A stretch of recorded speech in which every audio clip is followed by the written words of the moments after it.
Just when I thought I couldn't find my way out, yeah, I searched the God in me to find my way out. I know it can seem way out, but the Creator flows to and through me from way out. I'm talking way out, yeah. See, if you believe in the God in you, it's a better place. Creating the force and the power to live a better life. Know that love and joy and peace is one in all of the same space. That you were chosen just like God. Your energy. That's right.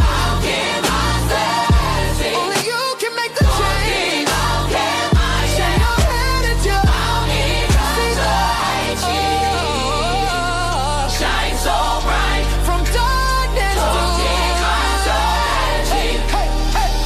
From darkness to light. Yeah. And you'll find your way out. Oh, it won't seem way out. The power of God will flow through you from way out. Welcome.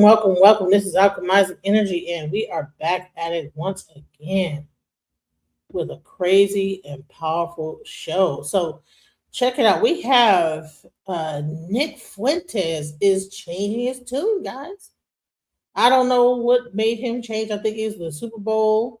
I think that the halftime show kind of made Nick Fuentes kind of pissed him off a little bit. He didn't like people talking about, Bad Bunny, and I think it made him change all of his ways. He's changing up his tune to the tune of, now he's against the white supremacy. And most recently, he went in on the whole thing about Pam Bondi. Let's have a look of the new Nick Fuentes, guys. All you guys that are like, lefty this and lefty that, honey, he's getting cussed out by his little core audience too. They're getting mad at him, but he's not here. He don't care anymore. So let's go. Let's hear what Nick Fuentes had to say, about Pam Bondi.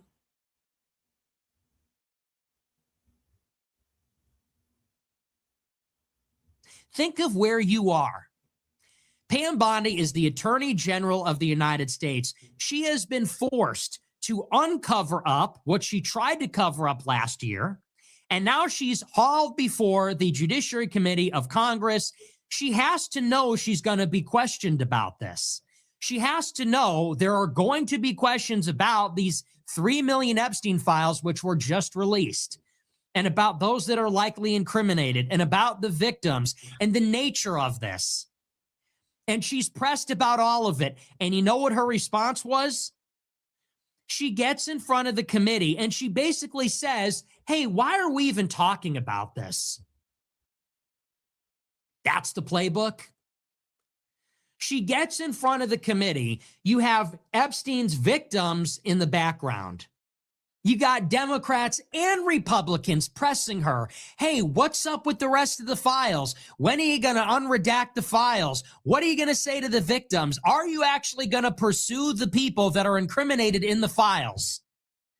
And the playbook that is premeditated that she's running, she comes in and says, well, this is all really just a big distraction. She goes, we should talk about something else like the stock market. The stock market? That was literally her response. She goes, well, what about the Dow Jones? And what about the NASDAQ? Why is no one talking about this? Well, let's see. For starters, you're the Attorney General. So I don't know why you would be talking about the stock market when you run the Department of Justice. Didn't Nick Fuentes at one point was saying that we need to get off of like that this whole thing, Epstein is okay? Didn't he wasn't he on Epstein's side for a second? Now he's going against Pam Bondi about this Epstein thing. It's interesting how things. What do you guys think made Nick Fuentes change his tune? What do you think happened? This is interesting. The Department of the Treasury, not the National Economic Council, not the Commerce Department. you're the head of the Justice Department. So I don't know. Why don't we start there? She goes, why aren't we talking about the stock market? Well, for openers, you're the Attorney General. Number two, you're sitting before the House Judiciary Committee. So why would you think that would be appropriate? You think that the Judiciary Committee is holding a hearing with the Attorney General to talk about the economy? Why would that even make sense? That would be like bringing the head of the Defense Department or the War Department in front of the Intelligence Committee or Foreign Relations Committee and saying, hey, why aren't we talking about the Super Bowl? Why aren't we talking about education? I don't know. It's the Judiciary Committee and you're the Attorney General. This is a story from the Wall Street Journal about this disaster. It says, quote, Attorney General Pam Bondi defended the Justice Department's release of files from the Jeffrey Epstein investigation during a fiery congressional hearing in which she traded barbs with Democrats, praised President Trump, and declined to apologize to a group of the convicted sex offenders' victims seated behind her. Her appearance on Wednesday before the House Judiciary Committee got off to a tense start when Democrats blasted the department's redaction. Well, interesting, I think he said he's given up his neo-Nazi ways. He said he isn't down with the white supremacy anymore. We're going to get into that a little bit later, but I don't know. Something is making him change up his tune and his talking points. Let's go. Of material in the released Epstein files, which revealed photos and intimate details about numerous victims while keeping some prominent names secret. Representative Pramila Jayapal, a Democrat, said, your department has shown a pattern of redacting the names of powerful predators. He asked the victims seated behind Bondi to raise their hands if they had been unable to meet with the Justice Department to discuss their concerns. All 11 people raised their hands. He said, will you turn to them now and apologize for what the DOJ has put them through? Bondi said, I am not going to get in the gutter for this woman. Get in the gutter. The dramatic exchange set the tone for the rest of the hearing, with Bondi and her Democratic questionnaires frequently interrupting each other with shouts and recriminations. She accused lawmakers of trying to engage in theatrics and directed pointed criticism at those challenging the Trump administration's actions, including its immigration crackdown and investigations into a pair of deadly shootings by federal agents. She said, you sit here and attack the president, and I am not going to have it. I am not going to put up with it. The Dow is over 50,000 right now. The S&P at almost 7,000. And the NASDAQ smashing records. That's what we should be talking about. She said, this isn't a circus. It's a hearing. The Dow, the NASDAQ? What is wrong with you? Are you retarded? Like, for real, like, you could not make this up, right? Pam Bondi, you are responsible for one of the biggest scandals in our country. You are the one who tried to cover this up. And what kind of weird distraction tactic is it? You want to talk about the stock markets? Are you kidding me? Like, don't even make me laugh. Like, you know what, Pam Bondi? You should be impeached. You should be impeached. We cannot trust you anymore. You lied straight into our face. You made a complete joke of yourself. You made a joke of the DOJ. What is going on? And now you want to talk about the stock markets? Are you kidding me? What is wrong with you? Like, seriously, if you have some balls, I mean, like, you don't, but if you really had some balls, you would just resign by yourself. Because seriously, what are you still doing there? No one trusts you, and we have all the rights to not trust you anymore because you lied. You're just a liar. You had the information, and you literally tried to cover this up for so long. Shame on you. You should be resigned, or actually you should be impeached. And by the way, the same goes for Kash Patel, but Nick is not done yet. This is just the start. Let's go. You're the Attorney General.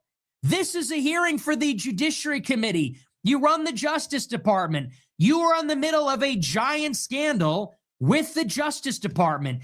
You just released 3 million documents about a huge criminal investigation. And you're saying, why aren't we talking about the NASDAQ? I don't know. Why would we be talking about the NASDAQ here?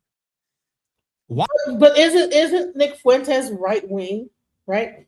Everybody's always talking about I'm always playing liberal leftist stuff. Well, guess what? Even your right wingers are starting to turn against the whole thing. Even they know something is wrong. Let's go. Why would the Attorney General of the Justice Department at the Judiciary Committee in the middle of this scandal be talking about the stock market? You fucking idiot. I mean, does that even make any sense? One of the bill's primary sponsors, Representative Thomas Massie, questioned Bondi during Wednesday's hearing over what he described as multiple failures, including the inadvertent release of victim details and the redaction of famous names. He said, quote, "Literally the worst thing you could do to the survivors, you did," Massie told her. Bondi, in turn, blamed the Biden administration for its handling of the files. She said this cover-up spans decades and you are responsible for this portion of it. Or rather, that's what Thomas Massie said. Bondi was dismissive. She said, "This guy has Trump derangement syndrome. You're a failed politician."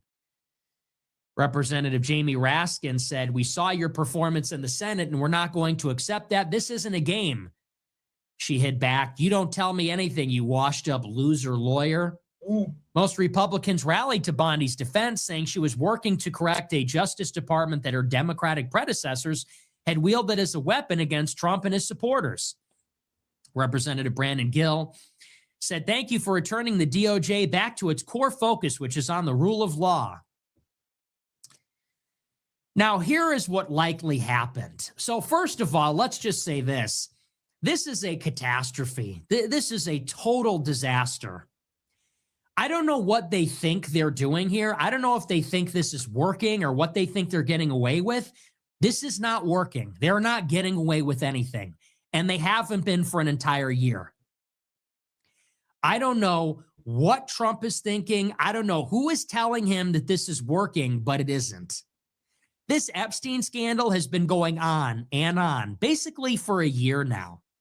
I believe it was in February of last year when they gave out the binders to DC Drano and Mike Cernovich and Scott Pressler. This has been going on since then. And then Pam Bondi said the files were on her desk. And then Trump lied and said that he didn't have 1,000 FBI agents look for his name in the files. And then they put out that memo saying case closed. Then they shut down Congress early to prevent them from forcing the DOJ to release the files. This has been going on and on for a year, and it's getting worse. This is getting worse all the time. It started out very small last February. They tried that binder distraction, and people were suspicious and people didn't like it, but it was relatively contained. Now, this is like destroying the GOP. Look at the favorables. Look at the numbers. It is a disaster. It is especially a disaster for the younger people. It is killing Trump's favorability. It's killing his job approval. Nobody is happy with this. And you see this performance today. This track is just not working, and it never has. This has been their playbook basically since July, where the public are demanding answers, which, by the way, they have a right to. Okay, Jeffrey Epstein was a very sick criminal connected to a lot of powerful people. So 1 minute he's talking pro Epstein, now he's talking against Epstein. It's hard to understand where he stands. Like what caused this change of thought? The DOJ is lying about what they have.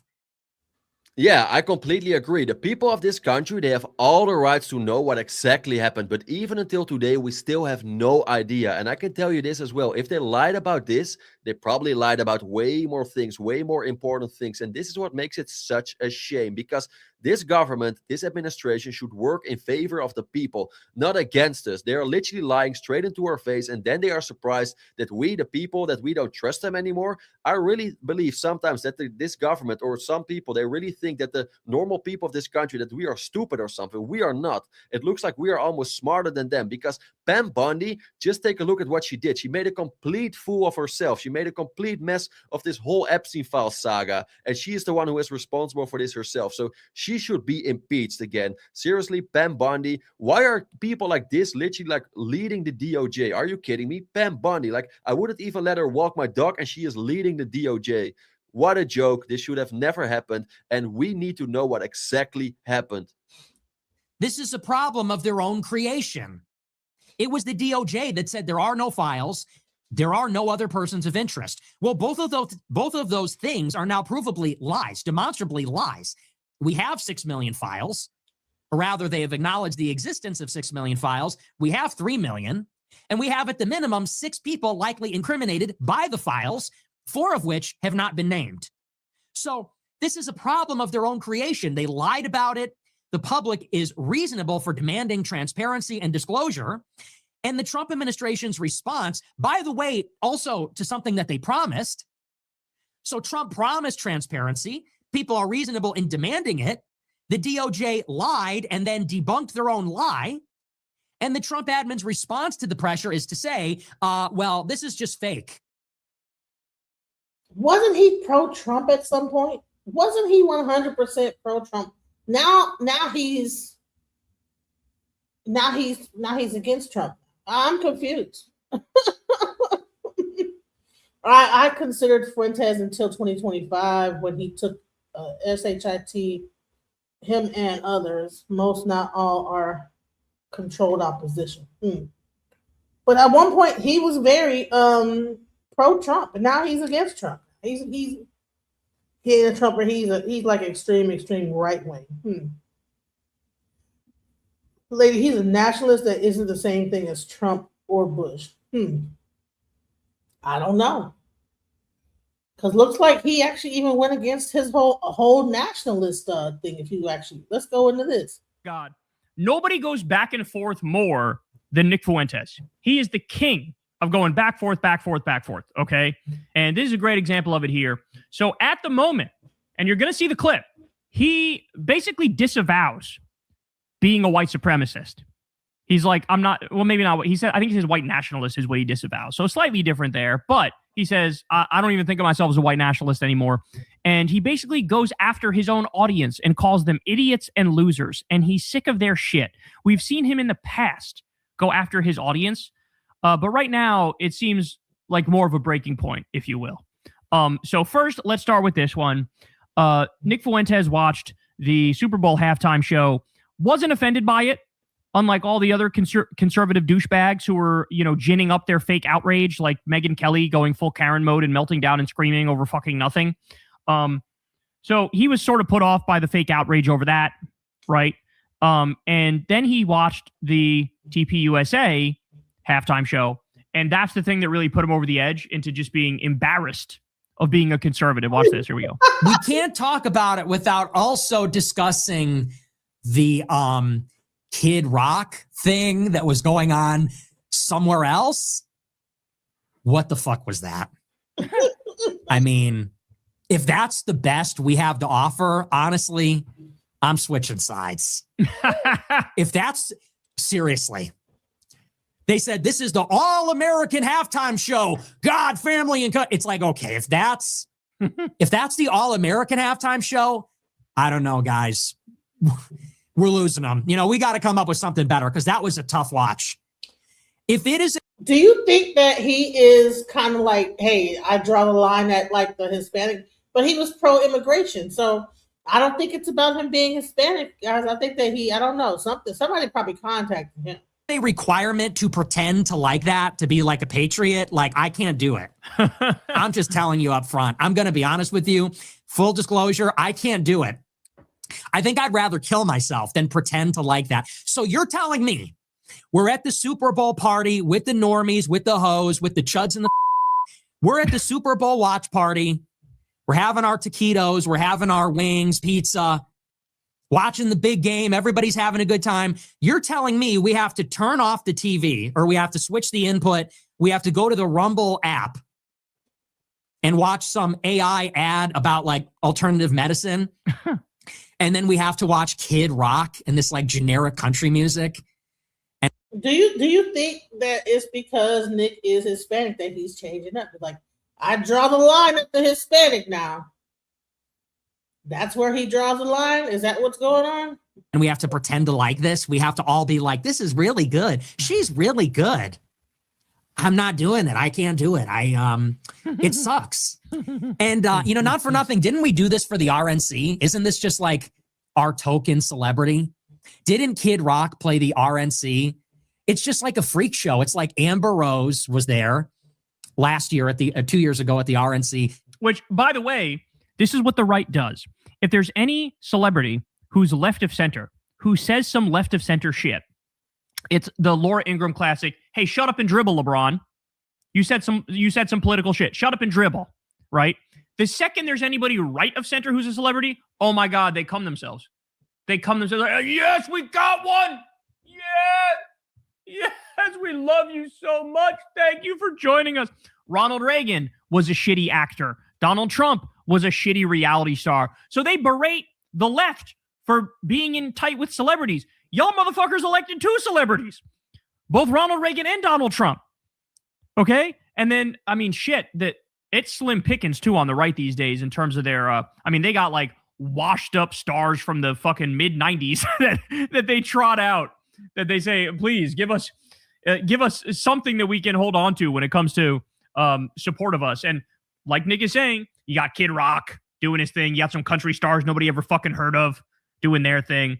What's the guy's name? I'm blanking on his name, but the dad of Angelina Jolie, who's also an actor. And he's just like, he's just cooked. I mean, that dude, straight barbecue chicken brain, bro. I forget dude's name, but he's a well-known actor. And they trot him out all the time, even though he's like 86. He doesn't know where the fuck he is. Clint Eastwood, they have Clint Eastwood in a monologue with a chair, acting like, oh, we sure own those libs, bro. No, it's a stupid, pathetic double standard. But by the way, I'm willing to make the agreement. You want to keep, hey, we'll keep the left-wing celebrities, get them out of the way. Right-wing celebrities, get them out of the way. Let's just do straight, serious man, political people, right? I'm willing to do that. But if we're going to open up the door to political people, then the right can't bitch when the left just has better, more well-known celebrities who like left-wing policies better. Like, you can't get mad. And that's the thing, is like, they're salty that we get like LeBron James, for example. They're salty about that because they have nobody to counter that, right? Like, again, who are they going to trot out? The fucking dude who played Hercules in 1997? Like, nobody gives a fuck about that guy. And I'm watching the show. I actually watched it this afternoon, and I'm like, yeah, this is kind of like maybe a section of what we're about that is kind of going away, and maybe there's no bringing it back. I don't know. Is there anything kind of worth hanging on to there? It's kind of a rough thing. All right, he's not done yet. Now he's going to start to berate his audience. Even if you enjoyed it, I was hopeful you'd better articulate why a Latin halftime show celebrating their culture was unacceptable for an American sporting event as iconic as the Super Bowl. I thought you were going to tell me something I already thought. I wanted to hear my opinion reinforced. The Super Bowl is in America. We mean England in America. Good point. Good point. I've heard this opinion 10,000 times this weekend, but I wanted to hear you say it harder. That's why I hate you. That's why I hate you people. He really does. He really hates his own audience. In the same way that the I've Had It podcast ladies talk about how Trump is an old queen, that like in his heart of hearts, he just wishes he was like directing a Broadway show, right? Nick Fuentes, deep down, it's almost like a sad theater kid, right? Like, he chose this other route and he's like, oh, I fucking hate all these people I'm in league with now. God damn it. God damn it. I want to be in fucking West Hollywood in assless chaps in a bar with people who actually think like I do. There's a tinge of that in here, isn't it? I don't like ugly, stupid freaks. I don't like ugly, stupid freaks. Here's why I don't like you people. Because, so the Super Bowl halftime shows in Spanish. Stop the presses. Call the National Guard. But I will say, though, Nick, you courted an audience of fucking white nationalists and white supremacists and people who like edgy shit about Hitler and like they're super far right.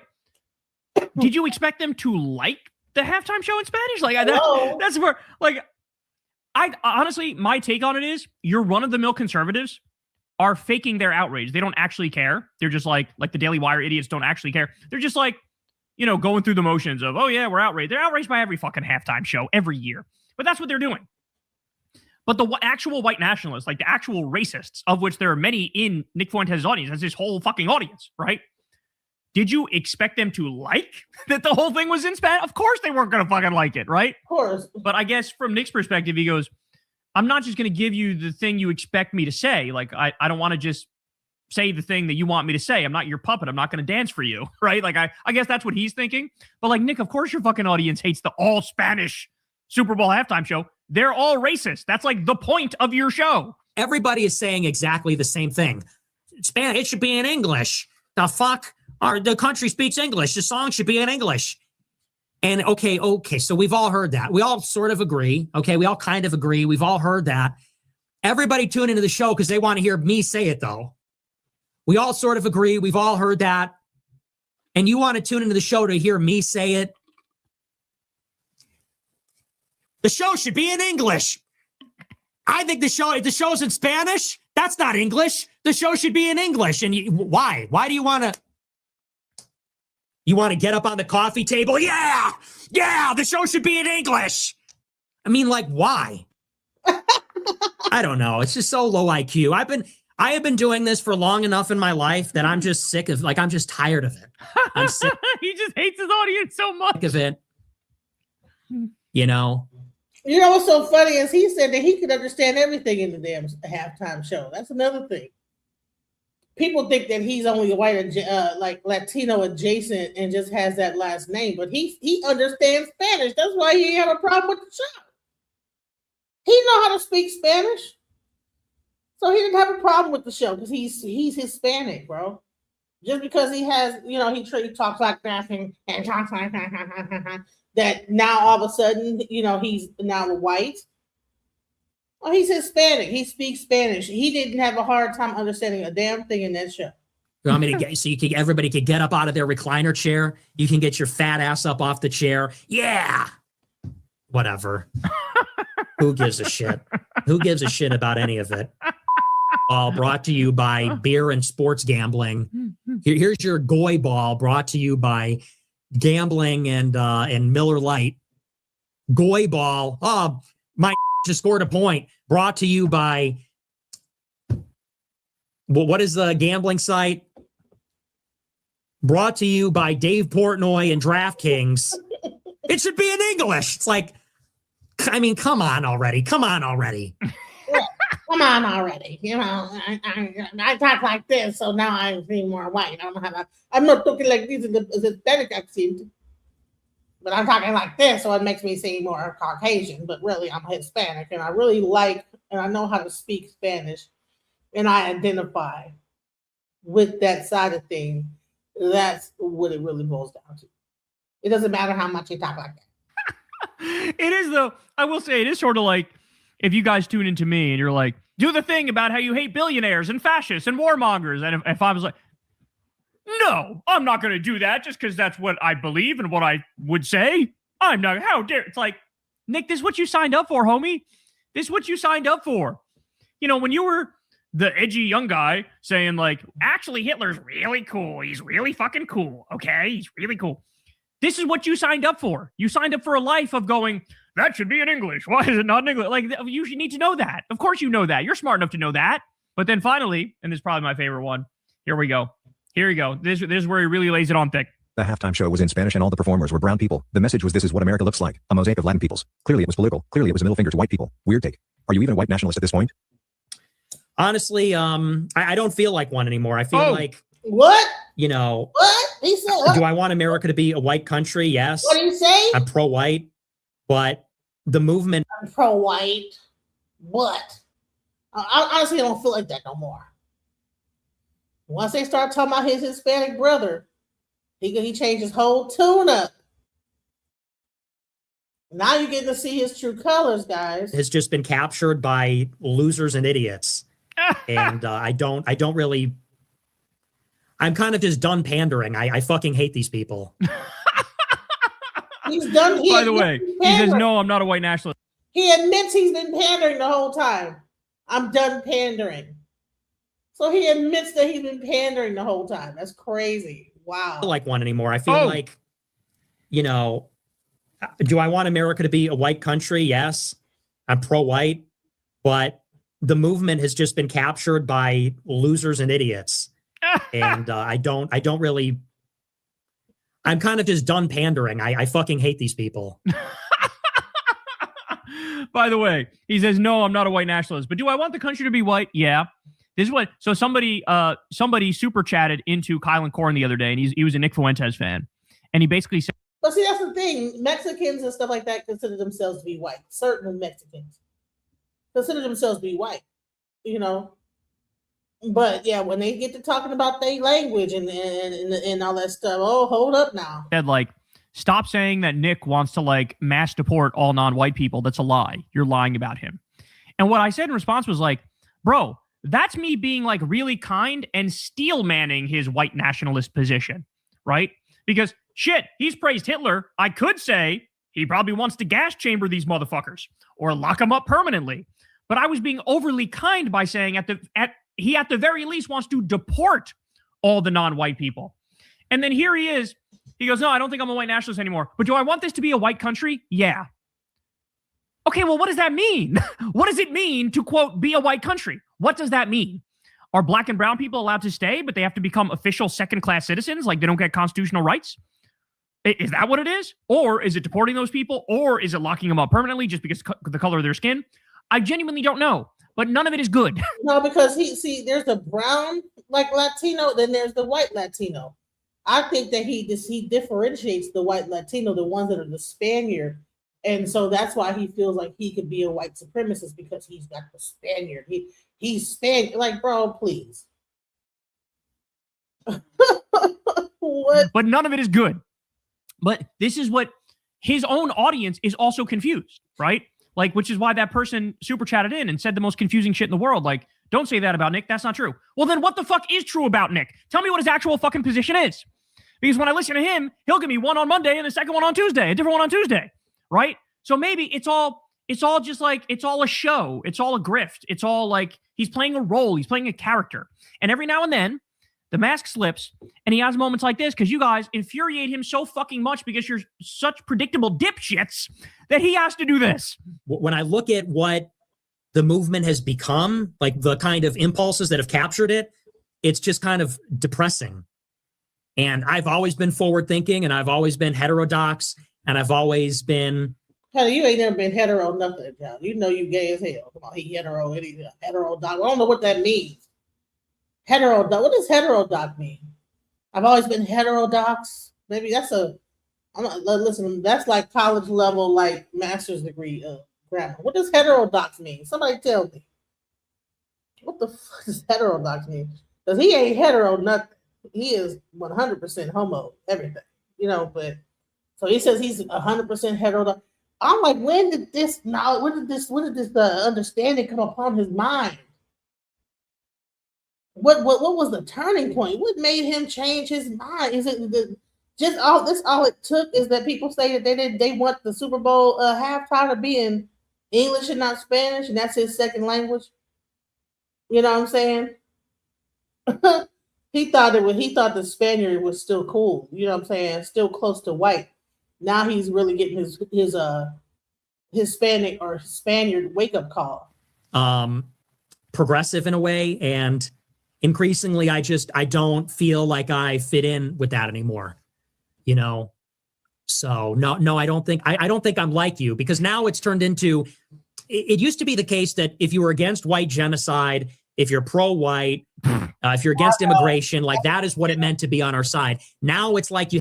No, that was just me telling a joke. I know it has nothing to do with sexuality. I knew it had something to do with something like this. But I didn't know exactly what it meant, but I just had to make that joke because I know he's just the word that has hetero at the beginning of it. It's like, please, you're not hetero or anything. Please, bro. Have to be a Republican culture warrior. I have to be spun up about the Super Bowl halftime show. Nick, this is the logical endpoint of that mindset, right? Like, if you're against white genocide, which is bullshit and totally made up, but like, yeah, the logical endpoint of that is you will throw a fit and a tantrum over a halftime show in Spanish. Like, of course. How did you not know that? It's just so low IQ. It's so low True. IQ. It's so true. It is low IQ. That's for shit sure true. Monotonous, so repetitive. You're screaming at the halftime show because it's in Spanish. Okay, I mean, am I? That's where he draws the line at, though. You know, all the other crazy stuff, that's okay. But because they don't like the halftime show in Spanish, that's where I draw the line, and now I gotta speak up. But I mean, I'm glad he's finally waking up. I mean, I don't know how long it's gonna last, but okay. I supposed to do this performative outrage? Why? That's what they want. That's definitely what they want. I'm supposed to get up out of my seat. Who gives a fuck? You know? It sure as hell. So I just don't. Cubans. No, I don't think I fit in anymore because, you know, I'm telling you this. Honey, they was up there. I will vote Donald Trump. I think they was called him Donald Trump instead of Donald Trump. You know what I'm saying? Trunk. I will vote Donald Trump. And honey got it deported, the first ones out the door. We've reached a high watermark of that stuff. I've been doing this for 10 years. I was into this before it was popular, before it was mainstream, and now it's filled with a bunch of complete fucking idiots. And it's really just turned into signaling that you're a part of an in-group. It's always been filled with a bunch of idiots. Nick, come on, bro. You had to know all along. Granted, he got into this shit when he was like 14 or something like that. But you had to know it's not the brightest bulbs on the right. Right, dog? Who's that? I mean, I will vote Donald Trump. I will vote. That's funny as hell. Whoever wrote that. I will vote Donald Trump. Okay. But yeah, it's always been that way. Like, I don't know why he had like he didn't know. Like, bro, have you been in that much of a freaking wind tunnel that you didn't know that this was existing? And this is who you were aligned with, Nick Fuentes? Crazy. It's fucking Donald Trump. He's the fucking standard bearer. The motherfucker he lies like he breathes, right? And just the most just constitutionally dishonest person ever. You had to know this was not. Oh, you vote. This has always been a low IQ movement. It always has been. He's starting to sound a lot more like Richard Hanania to me. Nick Fuentes is. For those of you who don't know, Richard Hanania was a white nationalist, was a far right character, and now he's become this like. He sort of like hates the right way more than he's almost like an elitist centrist Democrat now, where it's like he hates the right so much and thinks they're so low IQ that he just winds up somehow in league with Democrats. You know what I'm saying? And I think Richard Spencer went through a similar thing where, you know, this is a guy who like reads and learns. Honey, you go to them neighborhoods that talk act like they hate Mexicans, and they be the whole landscaping being done in the summertime be all Mexicans. Come on, get out of here. They will go watch for Fox News for 2 hours, then go to the local LA Tapotia. They are really dumb. Exactly. Ridiculous. And knows philosophy. And so when he looks at what's become of the right, he's like, I just want nothing to do with any of you because I think you're all the dumbest people in the country. Okay. And so in a weird horseshoe way, they come back around to the Democratic side, even though they probably still disagree with Democrats on like 60% of issues, right? And you kind of see it happening a little bit with Fuentes, but the difference is Fuentes, you know, I don't know. He seems like his peak is higher than any of those other guys right now. And he's sort of the standard bearer for the Trump critical Republicans in a way, but the further right Trump critical Republicans. But stuff like this, like, you have to know your audience is going to, of course, be upset at a halftime show and nothing but Spanish. Even though, by the way, Nick's audience is like black and Hispanic fascists. Like I'm not even kidding. There was a poll on it. He polled like worst among white people. Hilarious, but let's keep going. And we're all going to have the same take, and we're all going to have the same opinion, and we're all going to say the same thing, and we're all going to engage in this elaborate performance. I don't know who it's for, why. We're all going to perform outrage. We're all going to perform and do the same jokes, and we're all going to have the same. Could it be that being like this far right is just kind of boring? Maybe being super far right is boring. You gotta watch. You gotta listen to Kid Rock. You can't like Bad Bunny. You know, you gotta listen to like good old white. You know, I love America.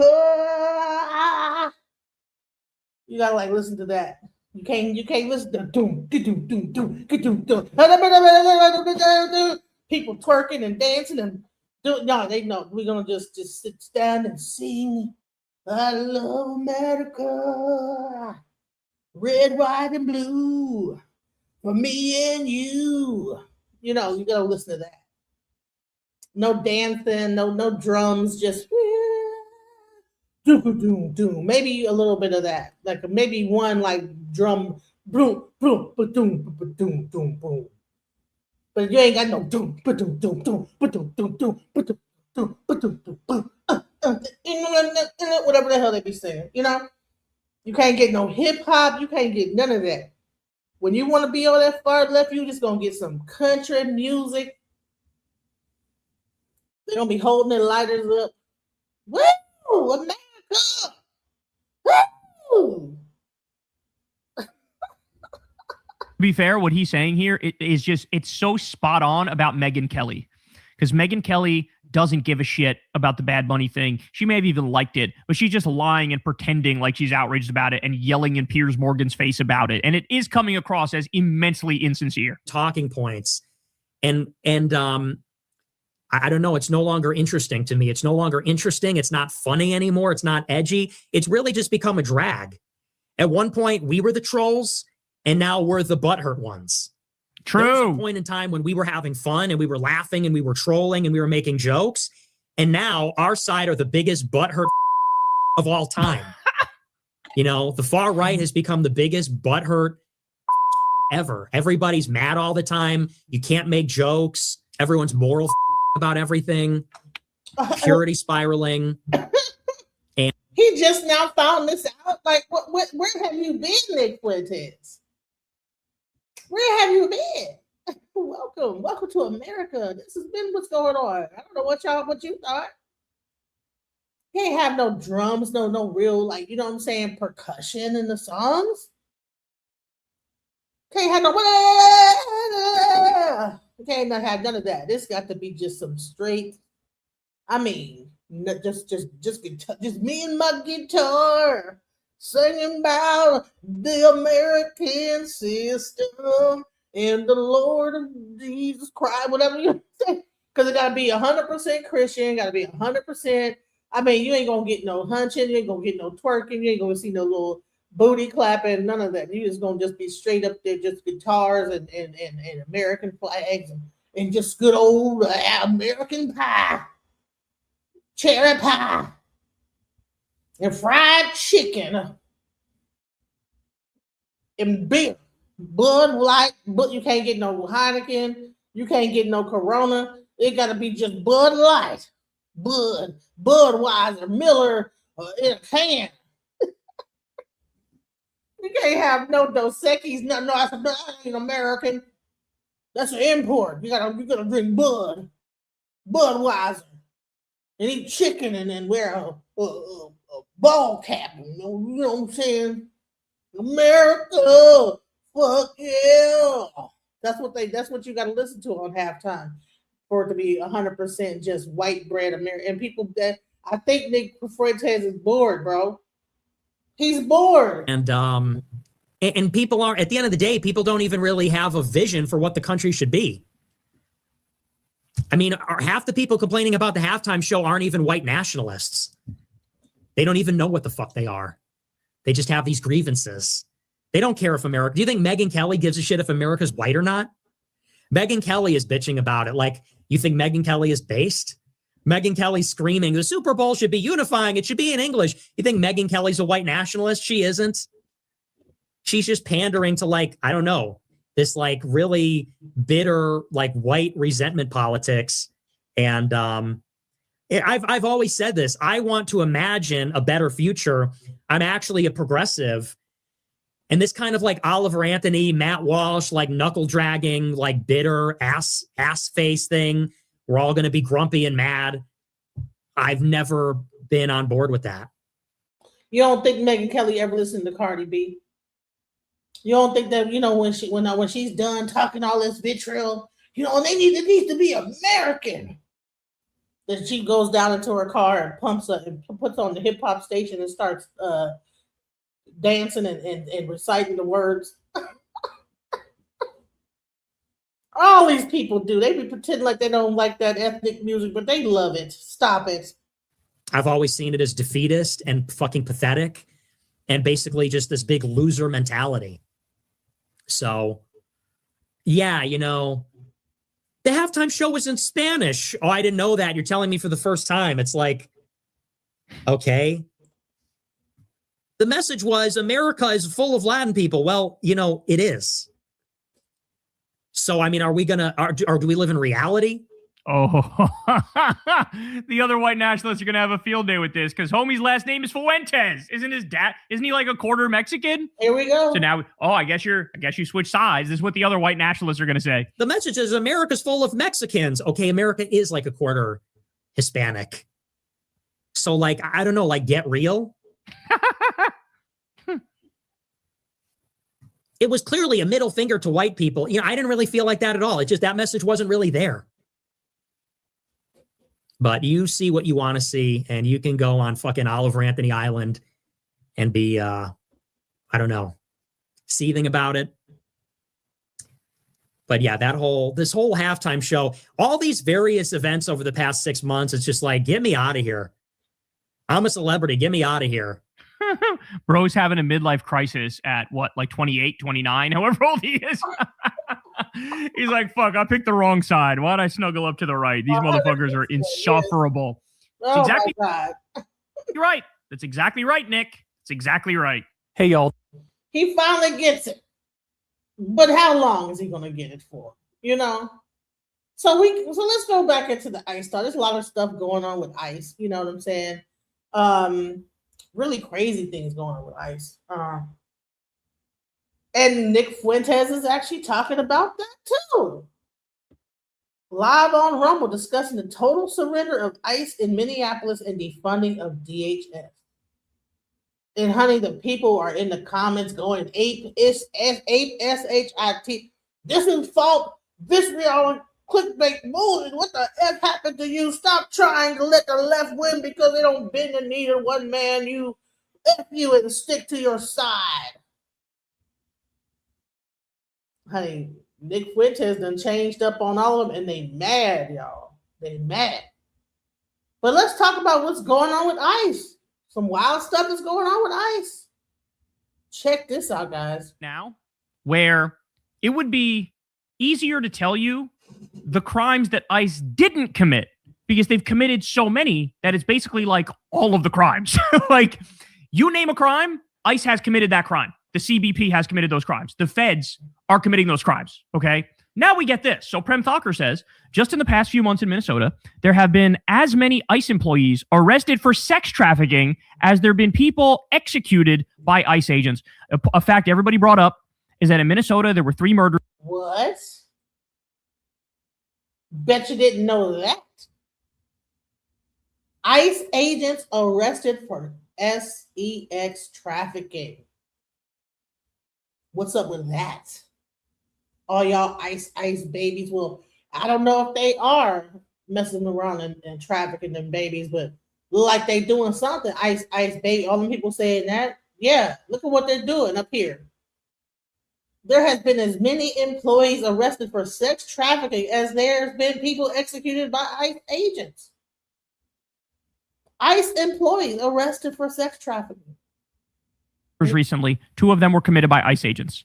And now we get this. Aaron Rupar says, Bloomington police announced arrests in sex trafficking bust Rashad Johnson out of Maple Grove. This is the most disturbing arrest that we've had here. He is a backgrounder for ICE, Homeland Security, and federal agencies. So literally his job is to determine who's acceptable to hire for ICE and Homeland Security and the feds. That's his job. He himself is involved in sex trafficking. Well, now you know why it's the case that ICE is hiring all sorts of criminals. They're hiring domestic abusers. They're hiring January 6ers. They're hiring white nationalists. They're hiring Proud Boys and Oath Keepers. They're hiring people who committed robbery, who committed assault. They're hiring all sorts of people who are criminals. And now you know why. The guy who determines who's acceptable to hire is a literal fucking sex trafficker. Here we go. Look. Mr.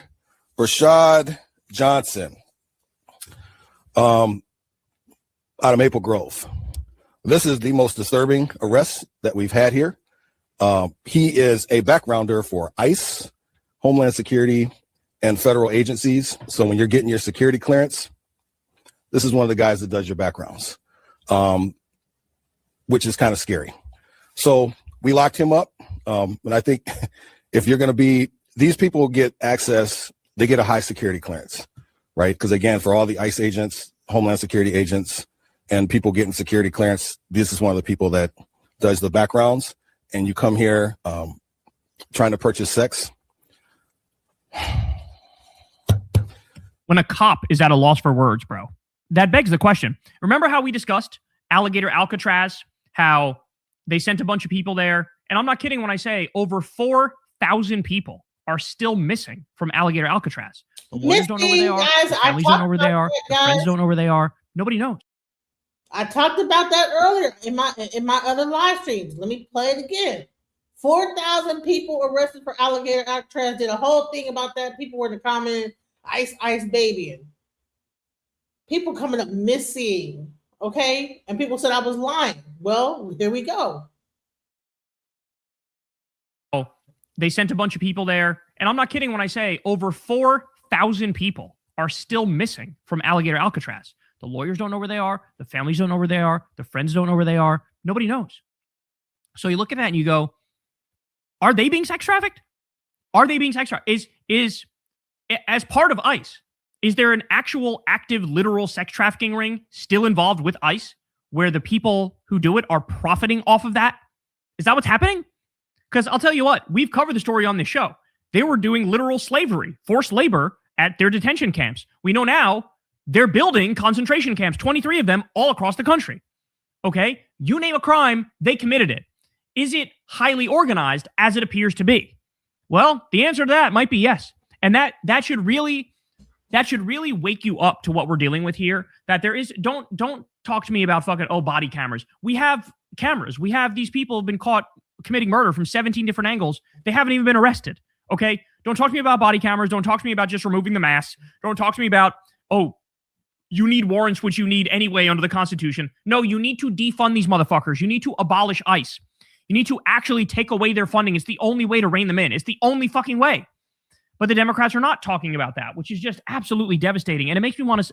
Well, they are talking about it. Aren't they trying to, isn't that the whole reason for the government shutdown? The fact that they're not trying to give the money to ICE? Isn't that the whole reason why they're trying to shut down the government? And stall this whole, shutdown and stuff like that based on funds for ICE?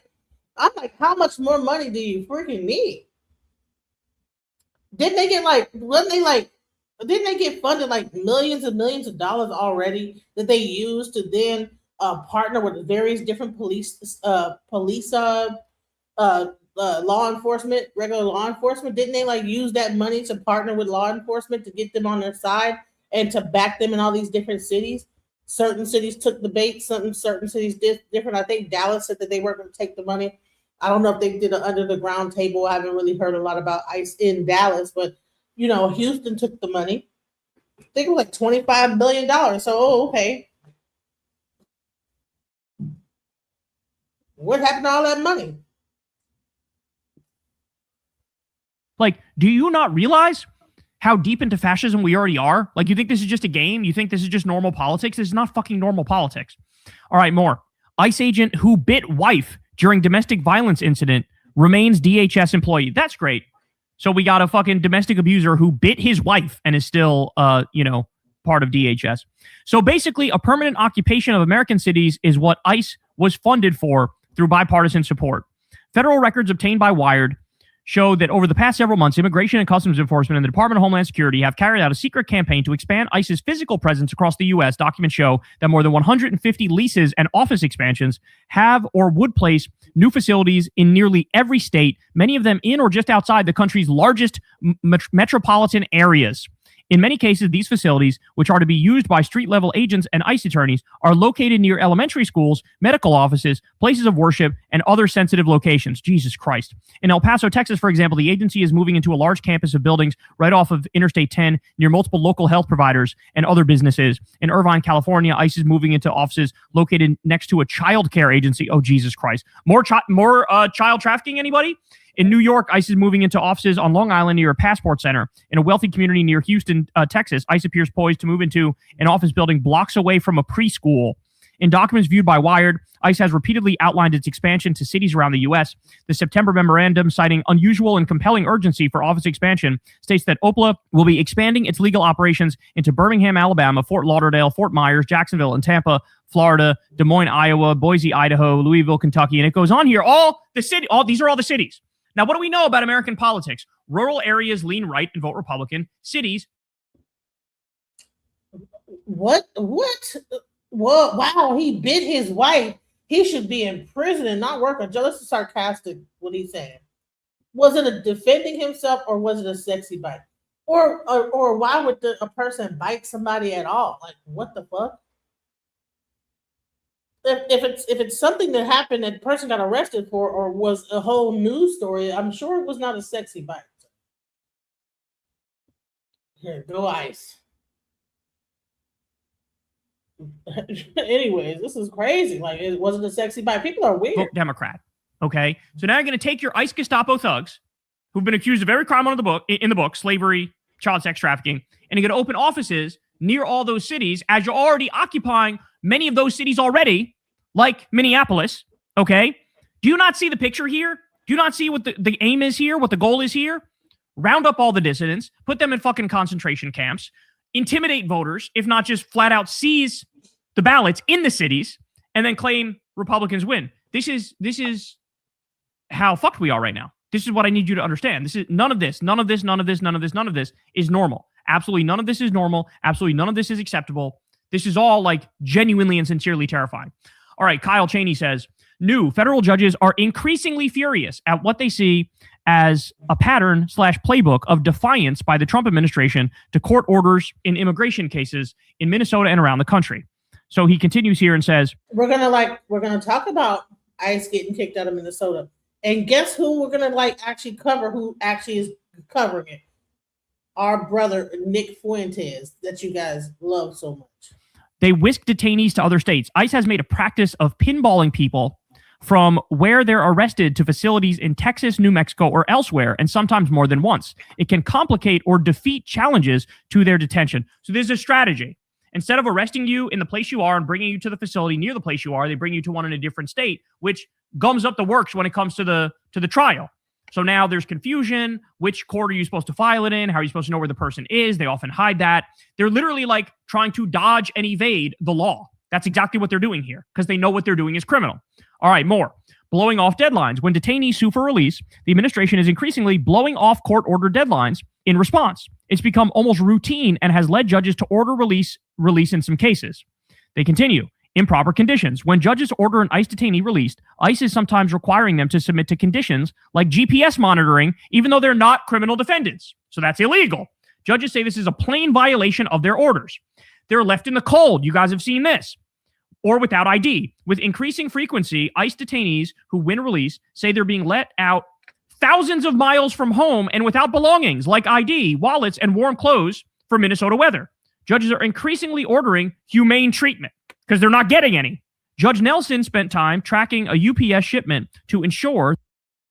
Honey, I read your comment as a sarcastic comment. You know, I just said on top, well, hold on, because if they had to call the police, it wasn't a sexy bite. So I don't think it's, domestic violence is funny. I'm sorry, because you're talking to a person that's a survivor of domestic violence. You never know what a person's story is. So I don't think a man biting a woman is cool. That one man got his documents back. Judge Blackwell emphasized that these transgressions were leading to judges to issue more prescriptive orders. Deficient bond hearings. When judges order detainees to get a chance for bond, they want those detainees to have a fair chance to prove they are not a danger or a flight risk. Increasingly, judges say the bond hearings held by the DOJ have fallen short of constitutional standards. Errors abound. The crush of habeas cases have led to an epidemic of sloppy filings, incorrect info provided to courts, botched attachments of crucial files, etc. But they're at their most severe when they lead to erroneous deportations, or in one case, a non-deportation that left a man in detention. We literally have DOJ judges who've broken down in court and said, this is all bullshit. I don't want to do this shit anymore. Find me in contempt of court so I can go to sleep.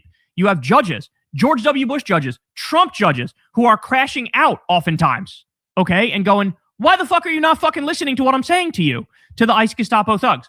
Fatigued. Judges are increasingly exasperated by what they see as a strategy to make the process in court and for detainees writ large as cumbersome and painful as possible, especially when judges have been rejecting their detentions in mass. Bonus rulings.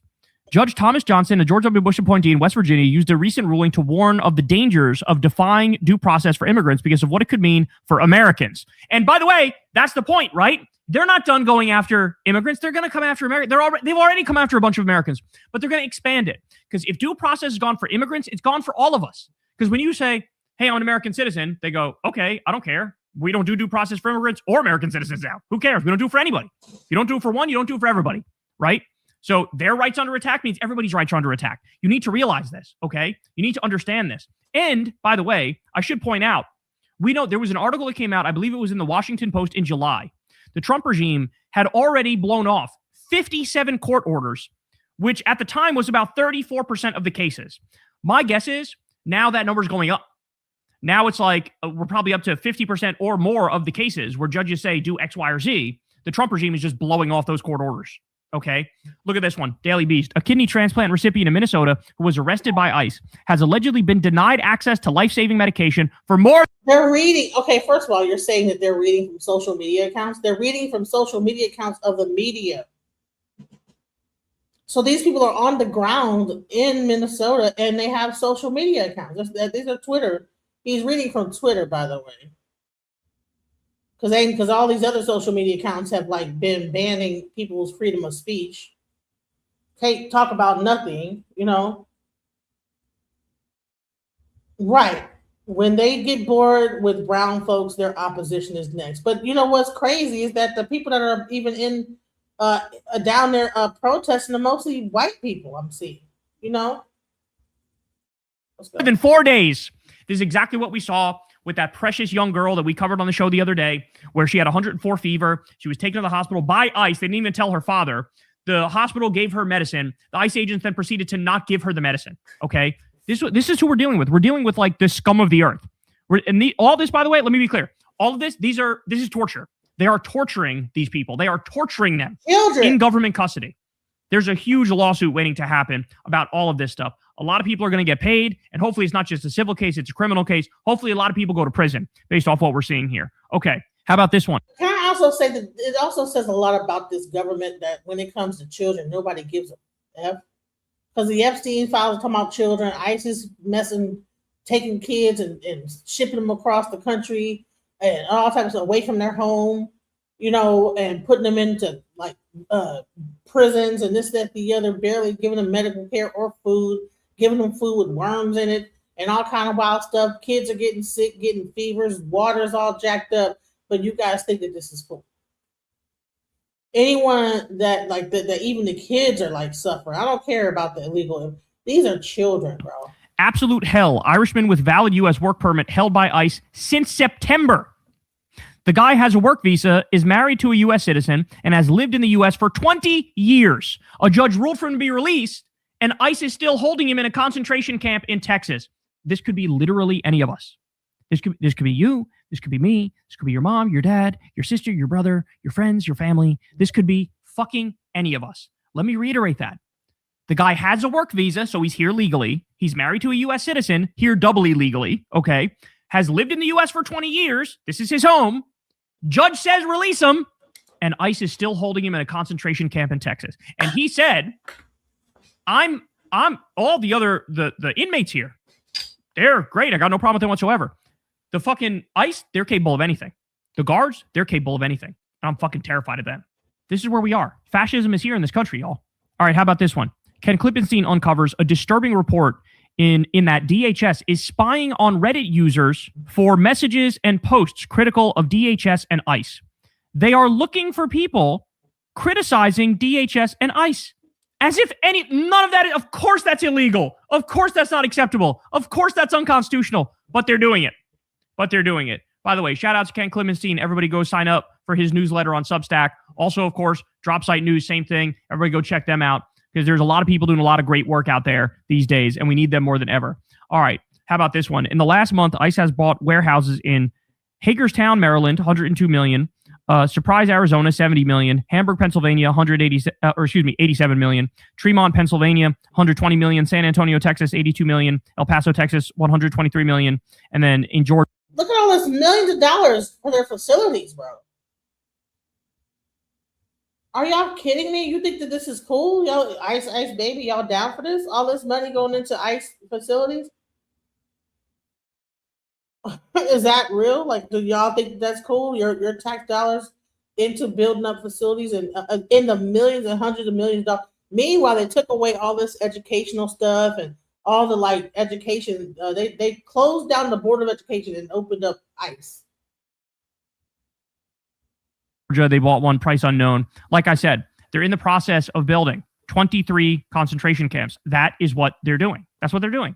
So this just came out the other day. A lot of people are talking about it. Ready? Less than 14% of ICE arrests involve those accused or convicted of violent crimes. So understand something. That means the number of convicted is probably even way lower than that. We're probably looking at 95% of the people that ICE is going after are not violent, undocumented immigrants. Like 95% or so. Probably even more than that, if I'm being honest. But it's 86% are not convicted violent criminals or even accused to be violent criminals. And remember, accused is a much lower bar. You know, you shouldn't really go. You should go based off convicted, not accused. But 86% are not accused or convicted of violent crimes. So in other words, all the bullshit that some people thought of, oh, they're only going to go after the real bad guys, the violent criminals, the gang members, the cartels, the rapists, the shit that they say all the fucking time is what Trump still says this day. We're going after the rapists. We're going after the worst of the worst. Now you see that is just a fucking lie. Only 14% are accused or convicted of a violent crime. So that's 86% of people are fucking, these are innocent people. These are totally innocent people. And it's actually more than that because, again, of the accused people who committed a violent crime, that doesn't mean they actually did. You need to prove that, right? So about 95% of these people totally innocent of any wrongdoing. So it just, I mean, just a nightmare. This is just a nightmare. And I feel like every day I do these segments on ICE. And like I said, I'm at the point where it would be easier for me to come out here and say, here's the handful of crimes they didn't commit. Like, oh, they didn't jaywalk today. Like, because they do all the other crimes all the fucking time. All the time. You come up with some depraved scenario, they fucking did it. They did it. So, man, accountability, justice, consequences, new Nuremberg trials, they have to come sooner rather than later. So on top of that, your buddy Nick Fuentes has changed his tune once again, and now he's going on a thing. He's saying that like that they are that ICE is being kicked out of Minnesota. Let's go.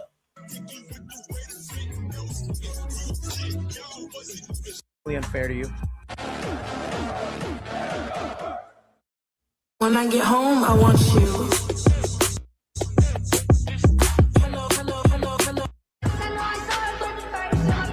Holocaust enough. After check. We're really at a crossroads here. Look around you. It's drag queens in schools. It's 18-year-olds joining OnlyFans. It's the filth on TikTok. It's this country not having a border. It's the idea that our kids and we, this generation, are never going to own anything. Think about it. Never making an income to support a family. Never being able to have a family. People being corrupted before they're even a teenager by things on their phone. Sick addiction to technology. The future is so bleak. But that has changed the calculation. God is using me. He's breaking me down, removing all of the, richest person, all of this. He's doing all this music. So let me get to the point where he talks about these. We've got to start to get courageous. And Republicans are giving some concessions, but it's not enough. And so now we're hurtling towards a partial government shutdown. It will only affect Homeland Security. And even within Homeland Security, it will not affect ICE or Border Patrol, ironically enough. It's only going to affect the Coast Guard, the TSA, the other agencies within Homeland Security. And that will be shut down until there can be some agreement. Wait, speaking of the shutdown, wasn't there like some kind of weird thing, like some laser beam at some airport in Texas? Didn't something crazy happen where like the airport got shut down because of some kind of weird laser beam that shot down at this airport? So while this is going on, we're going to shut down the government and people are not going to be working in those areas. And what is that going to cause? This is really crazy. On how we're going to deal with ICE, how the Republicans are going to restrain ICE and their ability to do their duty. So if we have time, we'll talk about that too. Should be a pretty good show. Although I got to admit, it's kind of a slow news day. It's been a very slow week. There's like nothing going on. Content drought. I'm bored. Don't you feel that way? I mean, we are really in the thick of it here. We're second year into the second Trump administration. Winter, it's like the worst 2 months of the year, January and February. By far, in my opinion, the worst 2 months of the year. I feel like there's nothing going on. I was going to cancel the show because I'm like, there's literally nothing to talk about. But I had to do the show because... But no, hold on. Something is to talk about. Hold on. Before I go into what he says. Now, we're about to do a government shutdown. And meanwhile, FAA lifts El Paso flight restriction after U.S. disables Mexican cartel drones that breached U.S. airspace.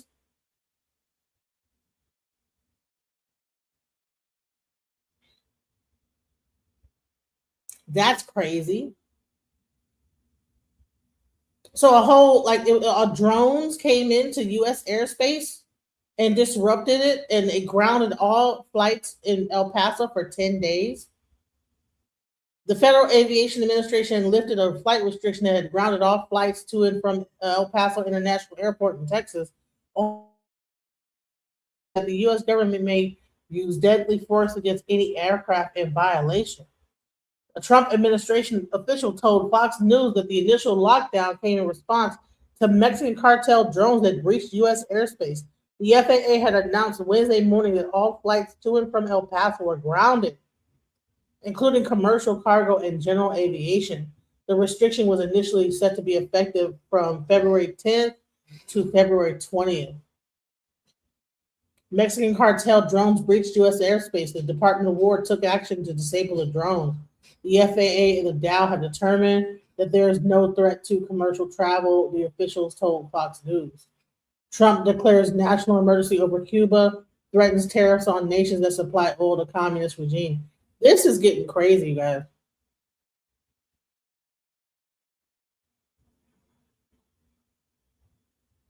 I don't hear a lot of people talking about this, though. Why is nobody talking about this whole FAA El Paso flight restriction that happened? But then they're going to cut down the government. Do you imagine if this would have happened, if there was a government shutdown, and how we would not have been properly manned? We wouldn't have had the right manpower to even do anything about this.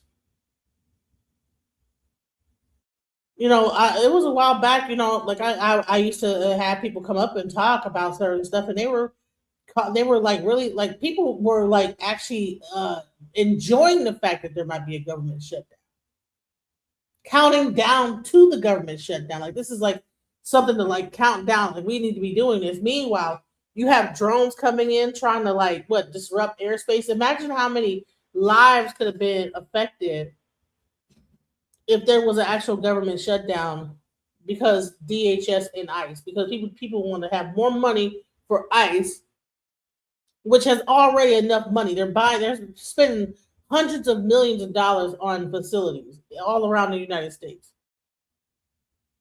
And they need more money.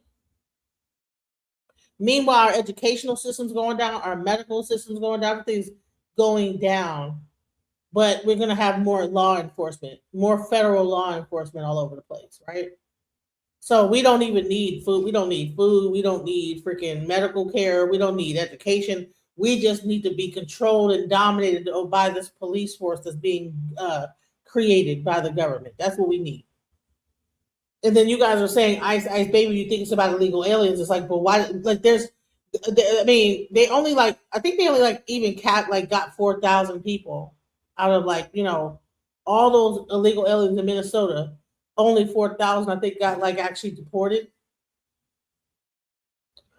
So all this effort, all this money being put into something that's not working properly, guys. Let's go. Because I need to do a victory lap about ICE. I just have to. I don't know. I almost am tired of doing it because I've just done it so many times at this point, and we've been doing it to death.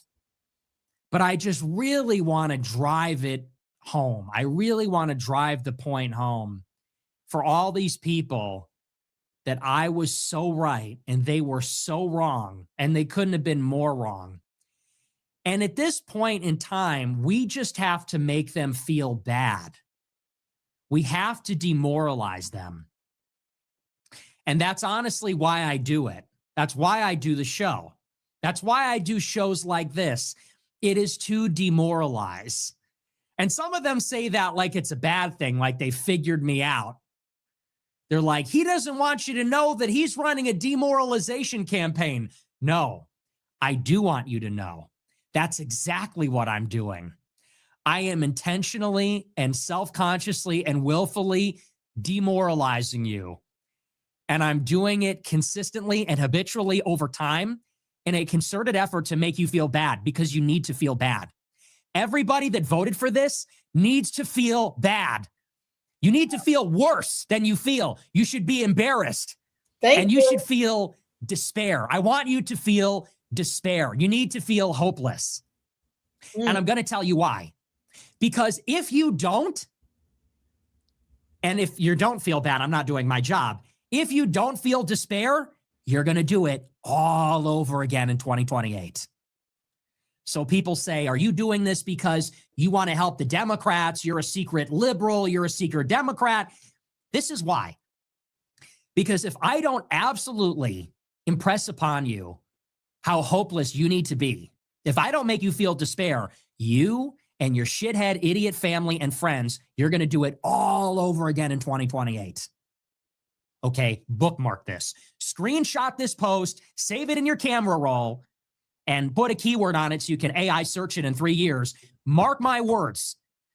These people that are still trusting the plan, these people that are still coping and shilling, these people that are still meat riding Trump, giggling and slipping it back in, reverse cowgirl on Trump, mark my words. The only reason they are doing it now is because they are preparing you. They are getting you ready for 2-3 years from now, when they are going to try to foist J.D. Vance upon you. And we're going to do it all over again. We're going to play the same game. So remember in 2024, when I told everybody, don't vote, follow the money.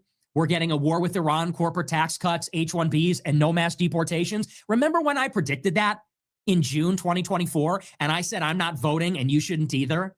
I said, I'm not voting unless he explicitly commits to actually remove everybody, actually implement an immigration moratorium, and specifically refuse regime change in Iran. And everybody said I was crazy. Everybody said I was a plant. I'm a Democrat. Everybody said it's the FBI. And now you learned your lesson. We're on our way to a war with Iran. The army is getting ready. A second aircraft carrier is being prepared. Wow. Deportations are over. You need to feel ashamed and embarrassed. You need to be despairing, because they are preparing you. They are getting you ready to do the same thing in 2028. They're going to foist J.D. Vance, and it's going to be the same rhetoric. Golden Age, a Creed concert. We're going to have a jib jab, staying alive edit, and it's going to be Vance and Vivek and all the usual suspects. So I'm sorry, but we have to do this. We have to do this over and over again until you're ready. But anyway, that's the purpose of it. We'll get into all that tonight. Before we do, I want to remind you to smash the follow button on Rumble, smash the like button, leave a comment, let me know what you think about the show. Go to our merch store, and all these people were there. And dude, there were like a dozen people in Keepas at that party. There was like some Mossad chief. There were rabbis. Laura Loomer was there. It is the most Jewish shit you have ever seen in your life. And they all think they're so cool. And it's like, you're not cool. You're fucking Jewish. And anyway, so I was kind of like, Wait, this is new. I thought he was for the Jews. So he's not for the Jews now? Maybe I missed something. I saw he was going to be at the party. I was like, son of a bitch. Like, but no. Wang halves are undefeated. They just got mogged.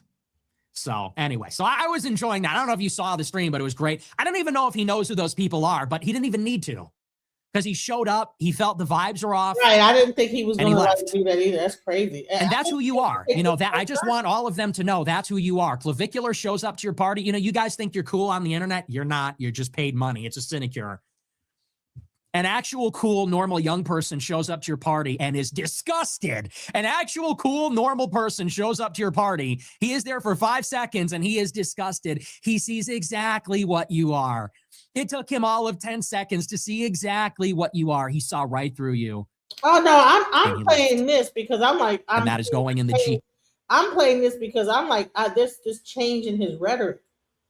Now, I don't know where he I didn't know that he was so anti-Semitic, but, you know, or anti-Jew or whatever he wants to call it. So, but like but I watched him in snippets over time. I haven't really actually watched full, like, on what he has to say. I usually get the snippets of it because I can't digest it all the way because he seemed like such an asshole when he's speaking. But it's interesting how he's taking this new turn. It's weird. GQ article. It is going in the GQ article. And yeah, so we're enjoying that. So WClav. I was watching the stream. I was watching Sneeko.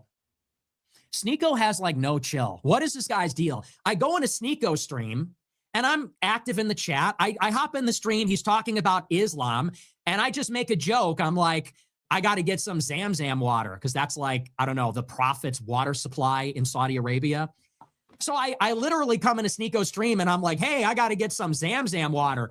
And dude has zero chill. He just starts ruthlessly attacking Catholics. He's like, oh yeah? Well, Catholics baptize their babies like this. I'm like, dude, like relax. I'm like, I'm out of here. I come into the stream. I'm trying to hang out. And then it's just like.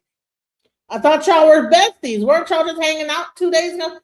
This whole thing is weird. Like, Nick Fuentes don't look. He'll be cool 1 minute and not cool the next. Now he ain't your friend no more. Y'all was just at a party the other day. Catholics catching strays. He's attacking the Pope, shitting on me. I'm like, is this how you treat your chatters? Now I know what it's like to be a super chatter. I'm literally in the chat just being like innocent and making a joke. And bro took it personally. Bro declared a jihad. I literally go in the live chat. I'm just having fun. And bro's like, Allahu Akbar. I'm like, dude, fucking relax. It's jokes. Wow. These fucking towelheads have no chill at all. Can't say anything. I wasn't even making fun of it. I was just saying like, Zamzam water, LOL. Good point. I think he's trying to get on the winning team. Not sure if he knows which one is the winning team. I'm not sure if I know which one is because 1 minute, you know, people got people saying, oh yeah, Trump is doing the best. He's doing, you know what I'm saying? And you see that that's not the case. Let's go. Holy cortisol spike. Sneeko's got like a little high cortisol thing going on. I don't know what that's all about. We need to work on that. The cortisol, I don't know what it is. It's like a PTSD from the Clubacost. Sneeko's got a little PTSD from the Clubacost. It's like, you know, when a veteran sees a firework go off and he cries. It's like, I don't know. Anybody says anything to Sneeko and the cortisol spikes and it's a jihad. Anyway, so I was like, okay, I'll go in. I don't need to sit here and get attacked. So I went to Clav's stream and I was watching that and it was good stuff. But anyway, he met Brett Cooper. Did you see that? It's just like the greatest show in the world right now. Honest, no meat riding, but the Clav stream is just like, it's the best thing happening on the internet. It just is. Did you see him meet Brett Cooper? Dude, and Brett Cooper, dude, she wants him. It's crazy. She could barely contain herself. She was trying to jump out of her skin. I think she went there just to meet him. She's Okay, that's enough. Let's see. Where did he get into ICE and what he was going to say about ICE? I don't want to talk. and he finds out that all of these Somali daycares and nonprofits are Commander Bovino, Commander Holman in Minneapolis. Oh, we're going in. All right. Well, we are going to move on. We're going to get into our featured story. Let's go. I don't know about you guys, but I'm bored with winning. I am absolutely sick and tired. I am disgusted with all the winning that is going on. Our featured story tonight is all about Tom Holman, who announced at a press conference this morning that the ICE surge in Minneapolis is concluded. It's over. He got up today and said that the surge of thousands of Border Patrol and ICE agents is now officially done. And after they initially withdrew 700 agents last week, they're now withdrawing the rest of the agents. And it's over. And this is the story. This is from the Washington Post. It says, quote, Border Czar Tom Holman declared an end to Operation Metro Surge in Minnesota following widespread protests against immigration raids that led to the fatal shooting of 2 American citizens by ICE agents. Holman alleged the operation led to more than 4,000 arrests since it began on December 1st and said it targeted serious offenders in an effort to improve public safety. Only 4,000. All that BS over just 4,000 arrests. That seems like a failed operation to me. I mean, I thought you were going to at least be able to say 1 million. 4,000? That's a small number. 4,000 arrests in 77 days. You know how many that is per day? 55. Okay? So all of that for that. Think about it. We deployed, 7,000 ICE and Border Patrol agents into Minneapolis. They were conducting patrols and neighborhood sweeps, and they were doing targeted enforcement. And there were riots and protests, and Targets are getting blown up, and Marriotts are getting torn down, and it's anarchy in the streets, and 2 Americans are dead, and ICE agents are getting beaten to death with shovels. All of that for 55 arrests per day. 55. Okay? Now, in 2025, on average, ICE arrested about 1,000 people per day, and that gave us just around 350,000 arrests for the year, 230,000 removals. Okay? So last year, we did, 1,000 arrests per day, maybe 600 deportations per day. This was 55. Double digits. 55 arrests per day. And this was the biggest surge of ICE and Border Patrol in any city to date. The biggest surge, the biggest operation, Commander Bovino, Commander Holman in Minneapolis. Oh, we're going in. If you're illegal, you better go home. 55 per day. A grand total of 4,000 in 80 days. 4,000 in 80 days. Dude, it should be 4,000 every fucking day. It should be 4,000 per day, not 4. Oh, and let people say, oh, it's because of the protesters. You know. You mean to tell me that protesters was able to stop, like, how many, like, I every time they would be jumping out, it'd be like 5 and 6 of them at a time. So you mean to tell me some little protesters with their whistles was able to stop y'all from really, like, hitting y'all numbers like that? 1,000 in 2.5 months. And that's your biggest operation since Trump got into office, and now it's over. Okay? Just for context, these are the numbers. The article goes on and says, Holman's announcement came 2 weeks after Trump officials removed Border Patrol Commander Gregory Bovino, who had been leading the operation. Holman said the operation was ending because Ellison had agreed that state and local jails might work with ICE to detain and deport immigrants who have been arrested for crimes. He said officials may notify officers about an immigrant's imminent release and allow them to make arrests inside jails instead of on the street. Minnesota officials have said they already communicate with ICE and facilitate the transfer of serious offenders from state prisons. So just so you understand what that is, we'll explain it a little bit more in a minute, but what they're describing, they're saying that ICE is leaving the city because now if someone gets arrested for murder and they go to jail, the police will give that person to ICE. So they're saying, we don't need 5,000 ICE agents in the city because now we have an agreement where if someone gets arrested for a horrible violent crime, well, then they'll just get turned over to ICE. And this is a relief. This is supposed to be good news. Right after the fact. That's an Obama era policy. That should already be happening. That is already happening. That's a given. Of course, if someone gets arrested for a violent murder, they get deported. Of course, they get turned over to ICE. That's the status quo. They already do that. But more on that in a moment. It says Holman acknowledged internal failures in Operation Metro Surge, noting he increased internal affairs presence in Minnesota and informed officers there is zero tolerance for misconduct.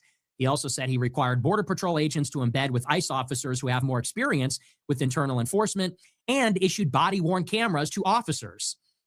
In a sign of fissures in Trump's camp, Holman acknowledged the hate from some Republicans who want the president to keep his pledge to deport undocumented immigrants regardless of their criminal history. Holman said, "Oh, we are, but we're prioritizing those who are the biggest threat to our community, the rapists, the murderers, child molesters. That's the right thing to do." So Republicans are unhappy, saying we want every illegal immigrant deported. And Tom Holman said, "Oh, we're definitely going to deport everybody, but first we're going to do this targeted enforcement." Just one problem. Washington Post says that approach would not enable Trump to deport millions as he and Miller have promised. More than 11 million unlawful immigrants reside in the United States. As of mid-2024, fewer than 700,000 immigrants had criminal histories. Okay. So let me paint a picture for you about this administration. It is 2026. We are entering the second year of this administration. And this mass deportation thing, it is already finished. It's already cooked. It's over. Think about it. Trump deploys the biggest surge of immigration enforcement personnel to Minneapolis to date. You've got thousands and thousands and thousands of ICE, Border Patrol. I believe there were even a few hundred National Guard at one point. And they deploy in Minneapolis, remember, in response to the fraud which was discovered in the Somali community, that Somalians were stealing upwards of $8 billion in government money for these fraudulent nonprofits and programs. And so in response to this discovery, this is supposed to be a showcase. This is supposed to be a demonstration of force. It's not strictly about the numbers. It's also about establishing a precedent. Think about it. You have this YouTuber that goes in and he finds out that all of these Somali daycares and nonprofits are a front. This is a fraud operation, and they are defrauding the taxpayer out of billions and billions of dollars for fake food nonprofits and for disabled people and homeless and everything you can think of. And so Trump, in the spirit of mass deportations and law and order, deploys a small army of ICE, Border Patrol, National Guard to get to the bottom of it and deport these people. And again, it's not just about the numbers. It's about sending a message. And the message is, this is Trump's America. And in Trump's America, we are going to protect the integrity of our system. And that means not just our immigration laws, but also the public dole, also the tax base. Because after all, why would anybody pay taxes if it's just being taken and given knowingly to people that shouldn't even be here so that they can buy luxury cars or give it to people in Somalia? Because that's what's going on. People are paying taxes and the government knows it's fraudulent, but they're making the payments anyway. And these foreigners are taking that money and they're buying luxury goods, and they are sending it back in the form of remittances and who knows, other kinds of corruption to their homeboys in Mogadishu. So Trump goes in to say, we are bringing it and we don't play around. And this is what happens if you fuck with America. If you break the laws, we are going to come down on you very hard. Okay. Well, Trump goes out there and again, they're not even doing anything. Okay. And this is something that needs to be acknowledged at the beginning. They're doing all of this. And, you know, if we back it up to where we were back in December, realize they're not even doing anything. There's this big show of force, but that's really all it is. It's just a show. They have DHS investigations going door to door for the cameras so they can post on social media, so they can tell the public, hey, we're doing something about it. Remember when I showed like how they were showing ICE and they were showing like these protesters, and it'd be like 10 protesters, but then they got their cameras there to make it seem like it's like this big protest going on where it's not even that big of a protest.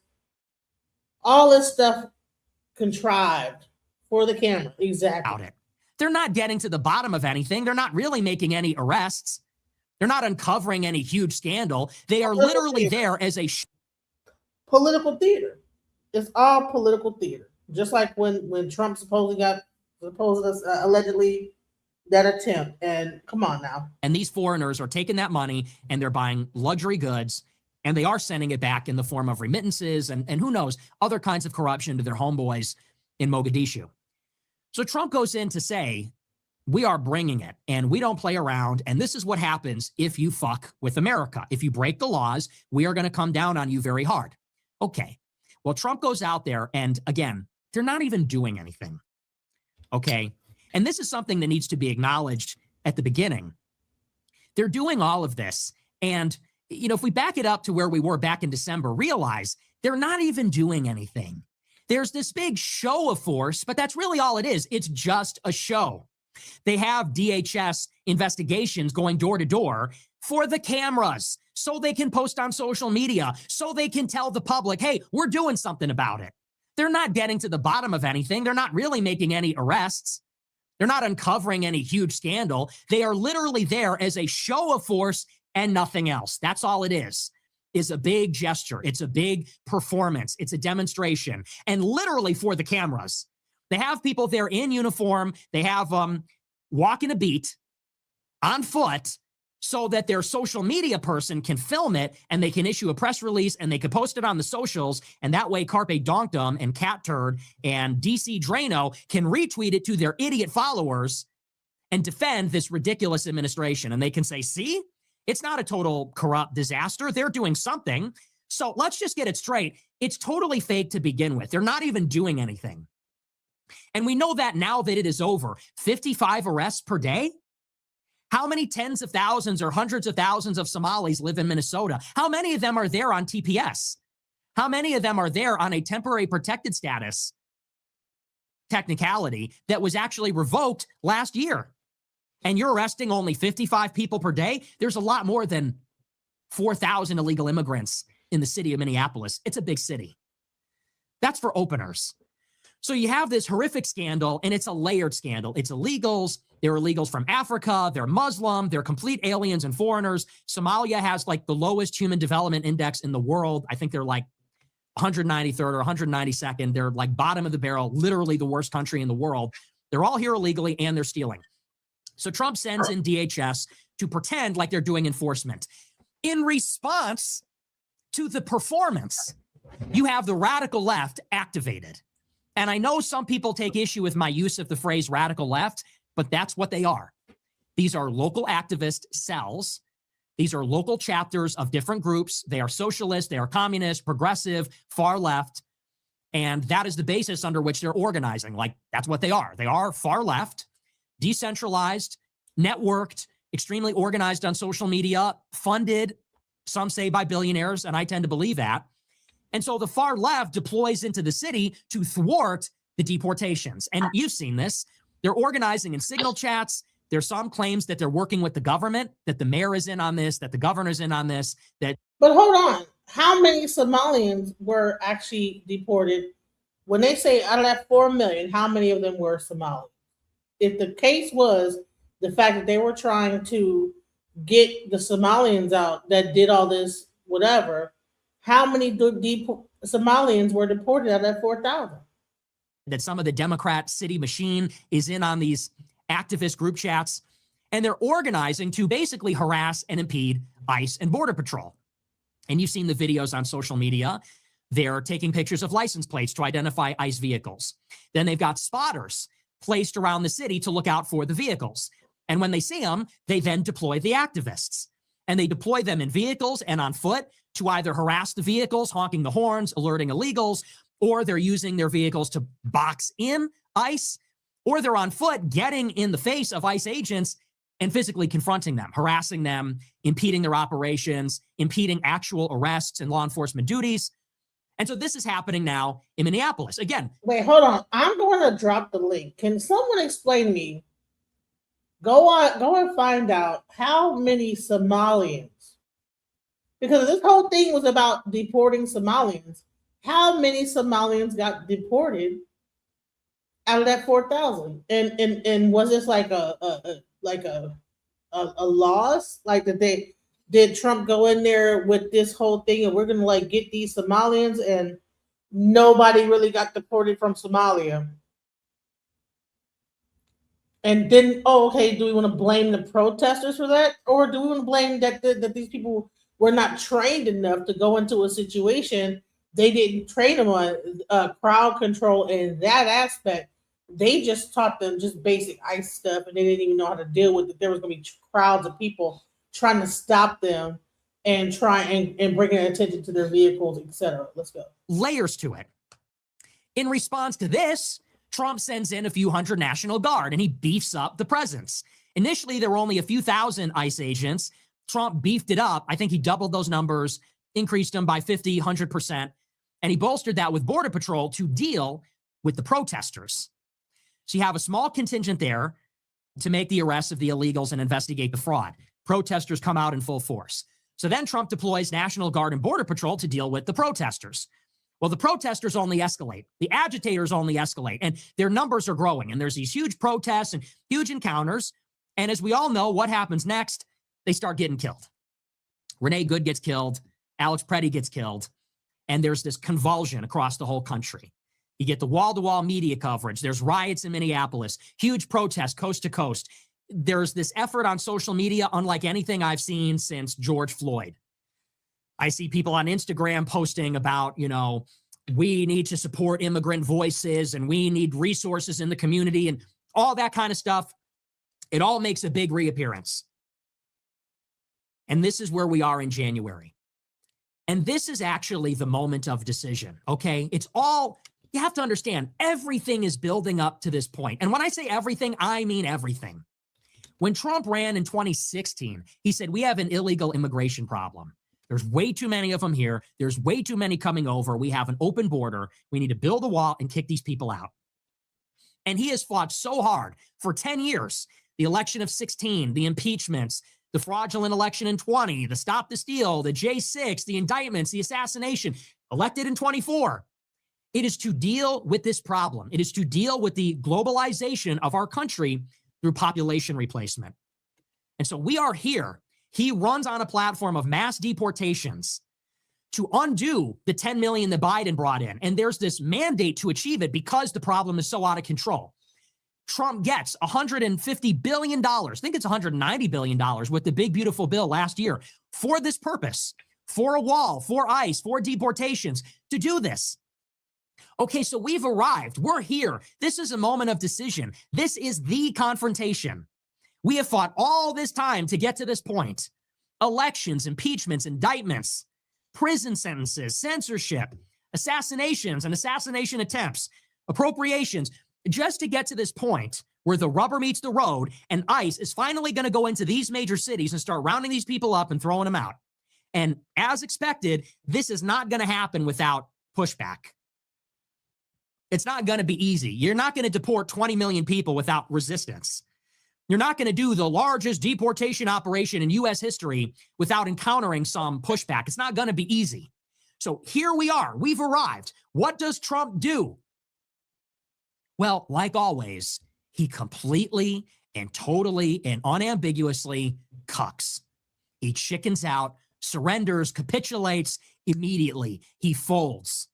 This was your moment. And by the way, it could be no other way. There is no other way this could go. If you want to deport 10 million people in 4 years, you need to deport thousands and thousands of people every single day. If you're deporting thousands of people every single day, you know what's going to happen? Some people are going to fucking die. It's just the way it is. Thousands of people every day for years. Yes, some people are going to be arrested who are citizens. And it's a big mistake and a misunderstanding, but statistically, it's going to happen. If you're going to deport 10 million people, what are the odds that one of them or a dozen of them or 100 of them are going to get caught up in this accidentally? I said that. I said that people are going to slip through the cracks. What they'll do is they'll arrest everybody and then sort it out later, and then you'll be inconvenienced. You might get shipped to a whole nother state and then have to figure out how to get home. I said that earlier. Well, I was fear-mongering then. But when I look up how many Somalians got deported, right? Do you know only 2,500 Somalians nationwide, not Minnesota? So out of the 4,000 people that got deported in Minnesota, there was only 2,500 nationwide that were Somalians. So if the whole thing was to stop whatever like was going on with the Somalians, that's a failed operation, because guess what? 80,000 Somalians live in America. Only 2,500 throughout nationwide have been deported. Is that less than 1%? That's less than 1%, right? Is that what is that? Okay. Hundreds of Somalians in Minneapolis, hundreds. That's it, hundreds. So maybe like 500, 800 before it gets to 1,000. It didn't say thousands, it said hundreds. That means maybe like 500 Somalians.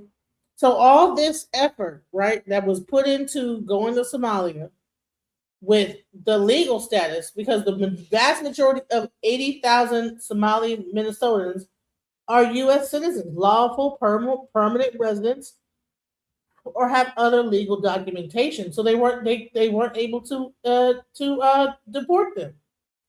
So this whole thing, based on this whole thing about Somalians doing this, doing that, you know, didn't even. It was a loss. It didn't even. You know, it's a waste of tax dollars. Let's go. And so the media is going to say due process, Fourth Amendment, out of control, right? It's inevitable. And if they're saying that, and if illegals are being hauled out of their communities, and if there's a huge ICE visible presence in the streets, there's going to be left-wing protests. To get thousands and thousands of people out, you're going to need a shit ton of cops everywhere, all the time. And they're going to be militarized. And they're going to be hauling a lot of people out that don't want to leave. So they're going to be crying and screaming and carrying on and resisting. And some of them are going to get their asses kicked. And some of them are going to get separated from their kids. And like I said, some of them are going to be detained improperly or mistakenly. And all of this is going to create resistance. Resistance from the left, which is sympathetic to these people. Resistance from the Democrat machine, which relies on them to harvest votes and other things. Resistance even from the business community, because they rely on these people for cheap labor and for consumption and other things. So, in other words, it could go no way other than this.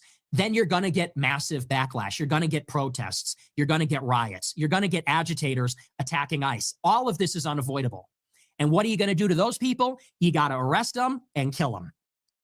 If you have left-wing agitators firebombing ICE facilities, shooting ICE officers with a sniper rifle, boxing them in with an SUV with an AR-15 in your lap, if they're getting in the middle of an arrest, if they're running over an ICE agent with a car, you know what? Yeah, a lot of these people need to be arrested, and some of them, it's unavoidable, they're going to be in an officer-involved shooting.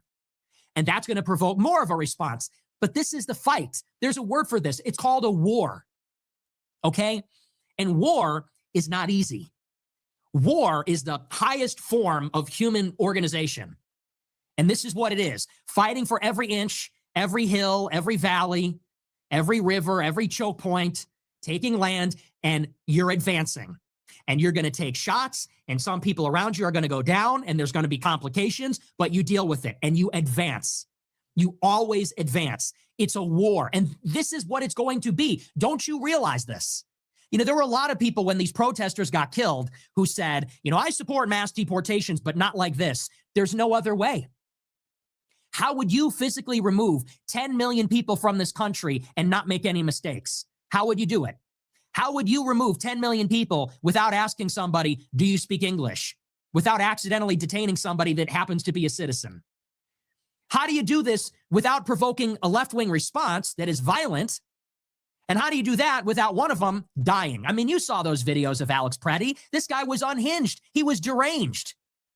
He got his ribs broken by ICE. In another altercation, he's flailing around, kicked the taillights out of one of ICE's cars. He got thrown to the ground. This guy was a lunatic. He's there with a loaded gun in his waistband and 2 other magazines in his car. What was he there to do? What are we supposed to do with a guy like that? And it's inevitable that guys like that are going to be created by a policy like this at volume. So this is the fight. And if you're not willing to stomach some dead agitators, if you're not willing to stomach some brutal tactics to put down these protests, tear gas and riot shields and all that stuff, if you can't stomach family separation, if you can't stomach the militarization of ICE, then you don't want mass deportations. And you know what else? If you don't want mass deportations, then you get a mass amnesty. There's no other option. You either get all of that, with mass deportations. And if you don't deport 10 million people, then 10 million people just got an amnesty. 30 million people just got an amnesty. 30, 40, 50 million, however many there are, they just got an amnesty. They just got a free passport to the United States, and their kids won the lottery. Citizenship and a passport, and that is their ticket to our schools and our healthcare. That is a ticket to our welfare system. That is a ticket to our welfare state, our safety net, voting, all of it. And that's unacceptable. If you amnesty 30 million people, you don't have a country. What right at that point do you have to say that some other foreign national can't come here and overstay their welcome? You can't. You amnesty 30 million people, you don't have a country. You don't have a border. And what credibility do any of the laws have? If 30 million people can come here, they're here illegally, they should be removed, and they're staying against our will. We don't have a country at that point. So this is how it happened.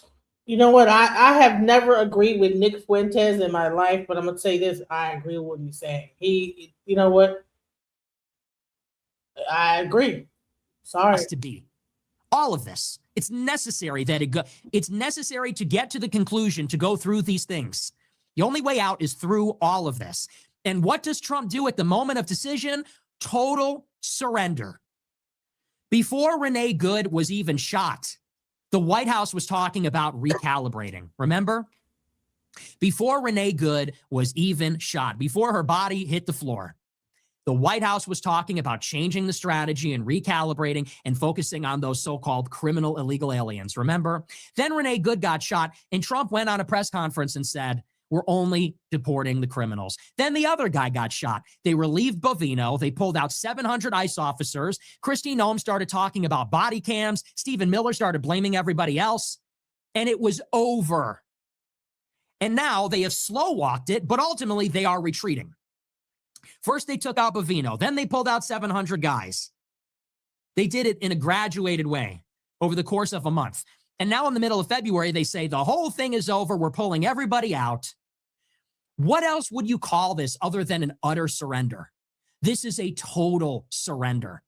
And I see a lot of Trump supporters saying, no, that's because we won. No, they're not all the ICE agents are leaving. What else would you call this? And how do you think the left interprets this?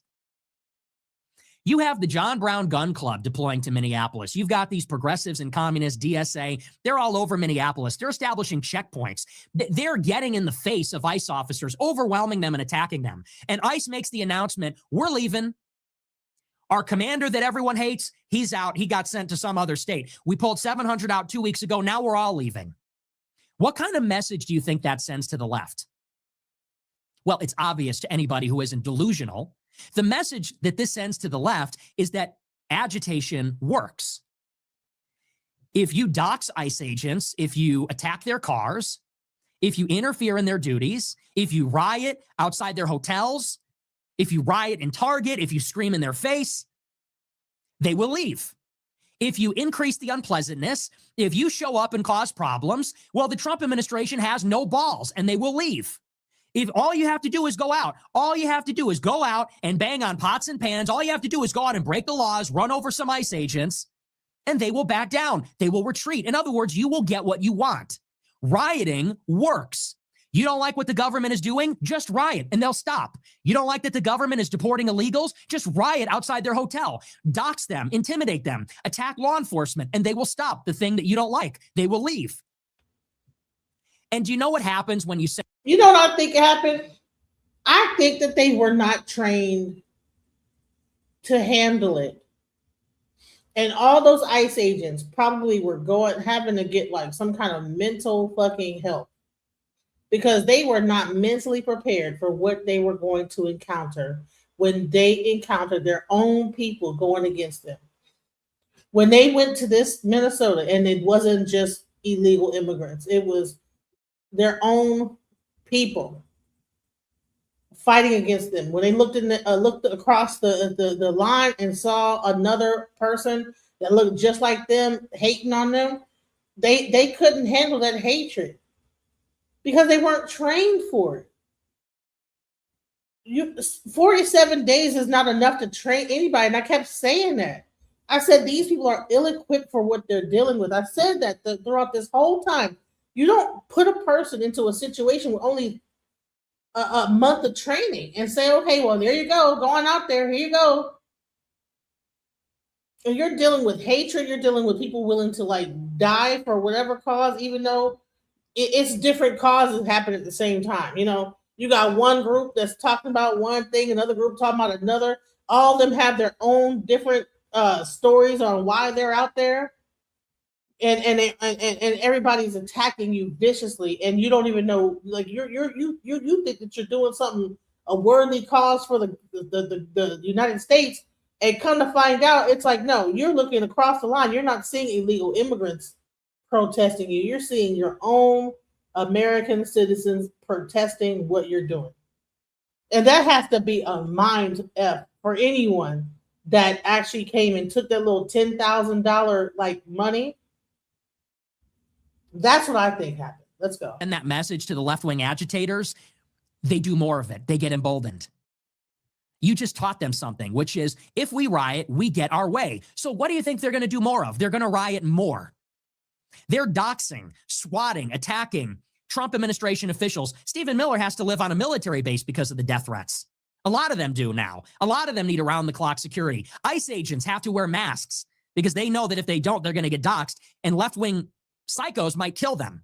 And you just taught every left-wing psycho and schizo, every tranny, every wannabe Luigi Mangione, every wannabe Tyler Robinson, hey, it works. Do more of that. The Trump administration will back down. They won. The left won, and Trump let them win. He served it up on a silver platter. He just gave up.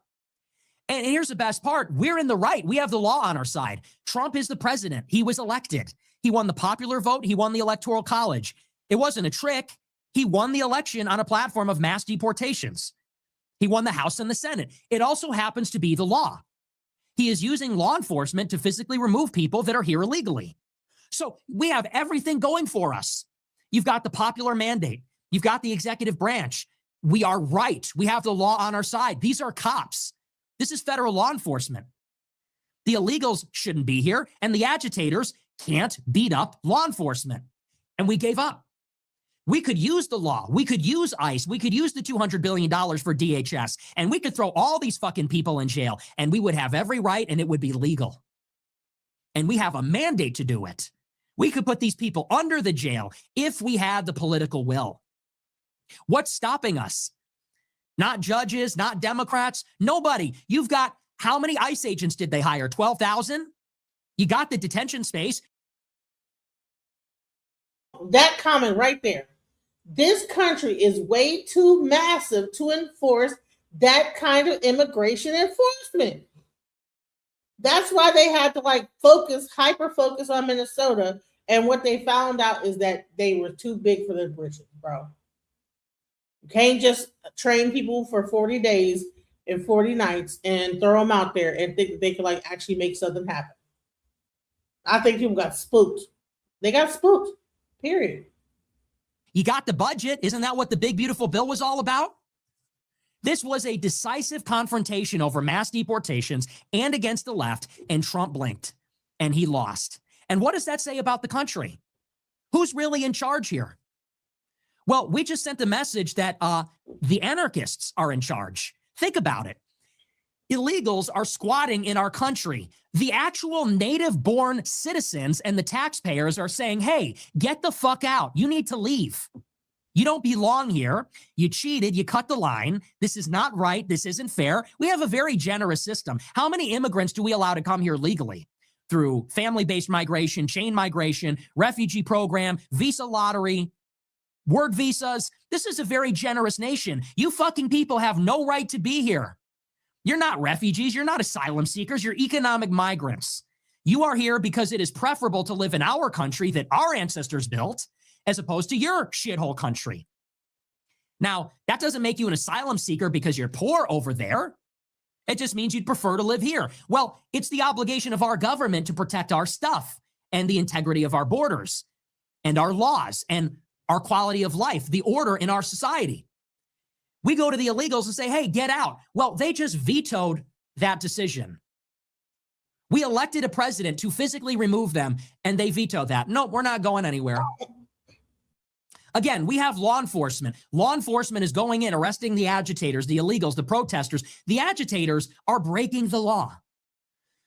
It's disorderly conduct. It's borderline insurrection. They're running checkpoints. They're vandalizing private property. They're assaulting law enforcement, spitting on them, punching them, vandalizing their cars. Once again, who's in control here? We elect a president, even in the other case, to deploy the National Guard to restore law and order in the left-wing cities.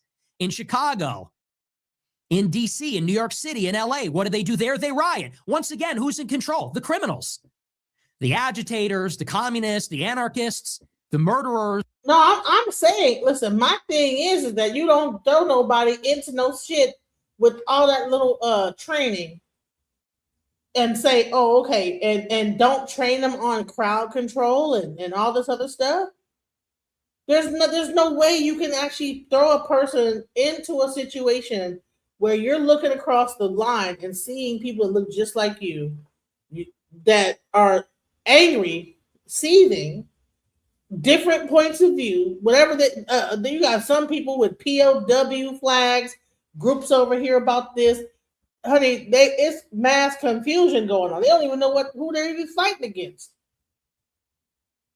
They come in to like get this person deported, and honey, it's all type of people, POWs and whatever flags. You don't even know who is the enemy at this point.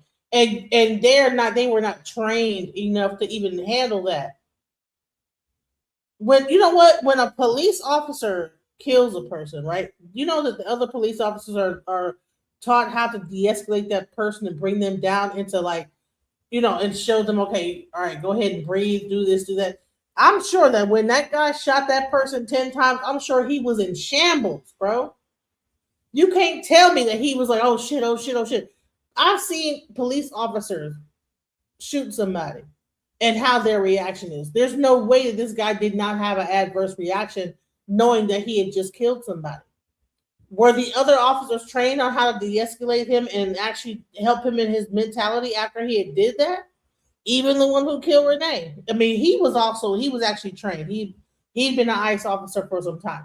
But this guy, I'm not sure who he is and how long he'd been with ICE. But I'm sure that if he was one of those people that got trained 47 days and jumped in right into it, I'm sure that the officers, that even if he wasn't, the other officers didn't even know how to de-escalate him and to mentally help him prepare for what he had done. You can't kill somebody and not have some kind of a reaction like, oh shit, I just killed somebody. And it takes your own fellow officer to say, hey, are you okay? You know what I'm saying? Even in the military, there's like ways, how to okay, you know what I'm saying? All right, come over here, breathe, because there's so much adrenaline that happens when you actually kill somebody. You got to just get this person to de-escalate his own mentality and the mental state that he's in now that he knows that he has finally taken another person's life. And if you don't have a training for that and training that you might have to kill somebody, honey, I'm sure, like I said, that you would be on top. ICE agents were quitting. They were quitting. Let's go. The burglars, the carjackers, these corrupt Democrat machines. Think about why we're even there. We are there because the Democrat political machine in Minneapolis, in Minnesota, is funneling taxpayer money to this criminal illegal alien population. What a sucker you are. You're a citizen. You were born here. Your ancestors were born here. They built this place. You actually work. You obey the laws. You own a home. You pay your taxes. And the Democrat machines take your taxpayer money that you work for, and they give it to illegal aliens that have no right to be here from shithole countries that hate us so that they can send it home. And then they work with agitators when the government tries to deport those people. And you have a Jewish mayor, Jacob Fry, that says, get the fuck out of our city. And the agitators attack the cops. And this is our country now. That's who's in control. That's who's in control in LA, New York, Chicago, Minneapolis, DC. That is who is in control of our country. The homeless. No, what's so crazy is he's actually on the right. I don't know if he's changed now or what, if he's taken a pivot, but From what I understood, Nick Fuentes is very much like, I mean, almost to the far right, super duper far right, white supremacist, like nationalist. And yeah, this is what he's saying. See, this guy's like, oh, who's this guy in the suit? Is he a Democrat? No, he's an actual far right person, you know, and it's interesting to me to see this pivot. Let's go. The vagabonds, the burglars, carjackers, murderers, illegal aliens, scammers, fraudsters, corrupt politicians. That is who is in control. And, you know, the whole point of electing Trump is that he was going to fight those people on our behalf. Wasn't that the shtick? You know, fight, fight, fight. Remember that? Remember when Trump raised his fist and said, fight, fight, fight? And they said that 6 million times at the convention. Trump is going to fight. He's our voice. He's going to win for us. He is a bitch. Trump is a bitch. He chickens out. I mean, what do we have to lose here? You want to know why they surrendered and retreated? Because they're worried about the midterms. You want to know why? Because the Chamber of Commerce. I am not, I don't label myself a black anything, liberal, conservative. Most black people are conservative, you know. I would say I'm probably more conservative than liberal, but I don't agree with what's happening, how it went down. I think that it should be more organized. I'm a veteran. I know how military operations should work. I know how law enforcement should work. This was not proper execution of law enforcement, and that's why he lost, because he didn't do it right. Trump, he should have went to the military. He wants to talk about how people went to the military. If he would have spent some time in the military, he would have known how to properly do this with zero casualties. But because he has no military training, he doesn't understand how to properly execute anything. And he makes fun of military. Like he made fun of John McCain and all this other stuff. Like he doesn't have any respect for the military mindset. You don't go into a place without no training. You don't just throw a bunch of people onto the streets and say, okay, have at it. You don't do that. Called up and said, we don't like all these protests in the Target parking lot. We don't like all these protests outside our Marriott hotels. That's why. Because the Republican conference called up and said, hey, we're going to lose the midterms if this keeps up. This is really unpopular. That's why. That's why they're stopping. It is a decision that Trump made. Trump could do it. You're the president of the United States. You won the election. You have the law on our side. He could do it. He won't, because he doesn't have it in him. And this loss cannot be overstated. Like, think about what we're now involved in. Like, think about what Trump is doing. He's going after his political opponents, like James Comey and all these other people, and these executive orders and the things that he's saying. And the way that they're deploying ICE and doing this performative stuff, look at how much you have pissed off the left. These people are insane. Another tranny shooting in Canada happens all the time now. Tranny school shootings, left-wing trannies assassinating people. These people are emboldened. You got guys like Zohran Mamdani say they want to tax white neighborhoods to pay for free shit for the poor. You got this guy running in Texas who says it's class warfare against the billionaires. We got to eat the rich. California, they're doing a wealth tax. And I know it's on billionaires and everything, but these Democrats are emboldened. The left is emboldened by what they're seeing, and they don't play. Trump has pissed them off royally. He has challenged them. They are coming back with a vengeance, and now Trump doesn't want to fight. Now Trump is totally caved. Who is going to be left now to pick up the pieces with all these people? When a Democrat wins in 2028 because of all this, what are they going to do to us? Trump is going to be fine. He'll pardon himself. He'll be in Qatar. Man, Trump is too busy worried about the Epstein files and all that bullish coming out about him being and fooling around with them kids. I think that he's like the ICE is the least of my worries now. You know, he probably ain't even paying attention to ICE. That thing is just running on its own steam. You know, because now he has to worry about his name coming up in all these files and what's going on with that. He'll be in the Middle East somewhere with his family. What are we going to do? Do you know that when a Democrat gets back in, they are going to eradicate ICE? They're going to abolish ICE. They're going to open the borders. They're going to undo everything Trump did, and they're going to go in the complete opposite direction. That's not true, because every Democrat that I looked up, they all talk about immigration, like getting rid of immigrants. There was a whole thing I was playing, I think yesterday, where it was like every Democrat that they played was like, yeah, we got to get rid of immigrants. And also, when you actually see, they were all saying the same thing. So I don't think that just because they're a Democrat that they're like, oh yeah, we got to bring up all these immigrants into the country. What are we talking about here? And this is what I warned you about. These are these second order consequences that nobody wanted to think about. Remember in 2024, I said that if we elect Trump and he doesn't do these things, if he shits the bed, that he is going to be an albatross and he's going to drag us all down. He's going to get blamed for everything. Well, you can't stop Trump from shitting the bed, honey. He wears diapers. He gonna shit the bed. He gonna shit the bed. Body-worn cameras to officers. Was unhinged. He was deranged. Because of all this, what are they going to do to us? Trump is going to be fine. He'll pardon himself. He'll be. It's going to get worse. This mass deportation thing is on hold. It is on an indefinite pause while Republicans try to salvage their party in the midterms. But they're not going to do anything risky or sensational or effective until then. And then you get your lame duck period. The Democrats get seated. And then, just like they're doing right now, Democrats are defunding DHS, and they don't even control any chamber. They have a minority in the Senate, and they're using it to defunding DHS. How much money have DHS got this whole time? Why? I mean, how many millions of billions? How much they need? They don't need, like, I mean, come on. They took money out of like the Department of Education. And all that money that they like was able to save that Trump was able by cutting down with Doge and all this stuff went to DHS. 300,000 people lost their jobs. Okay, that means that all that salary went straight to DHS. How much more of our tax dollars do you need to go into a place and fake like you're doing something? Half-trained people don't even know how to even deal with crowd control. You should have seen them out there. Don't even know how to get in a straight line and march or nothing.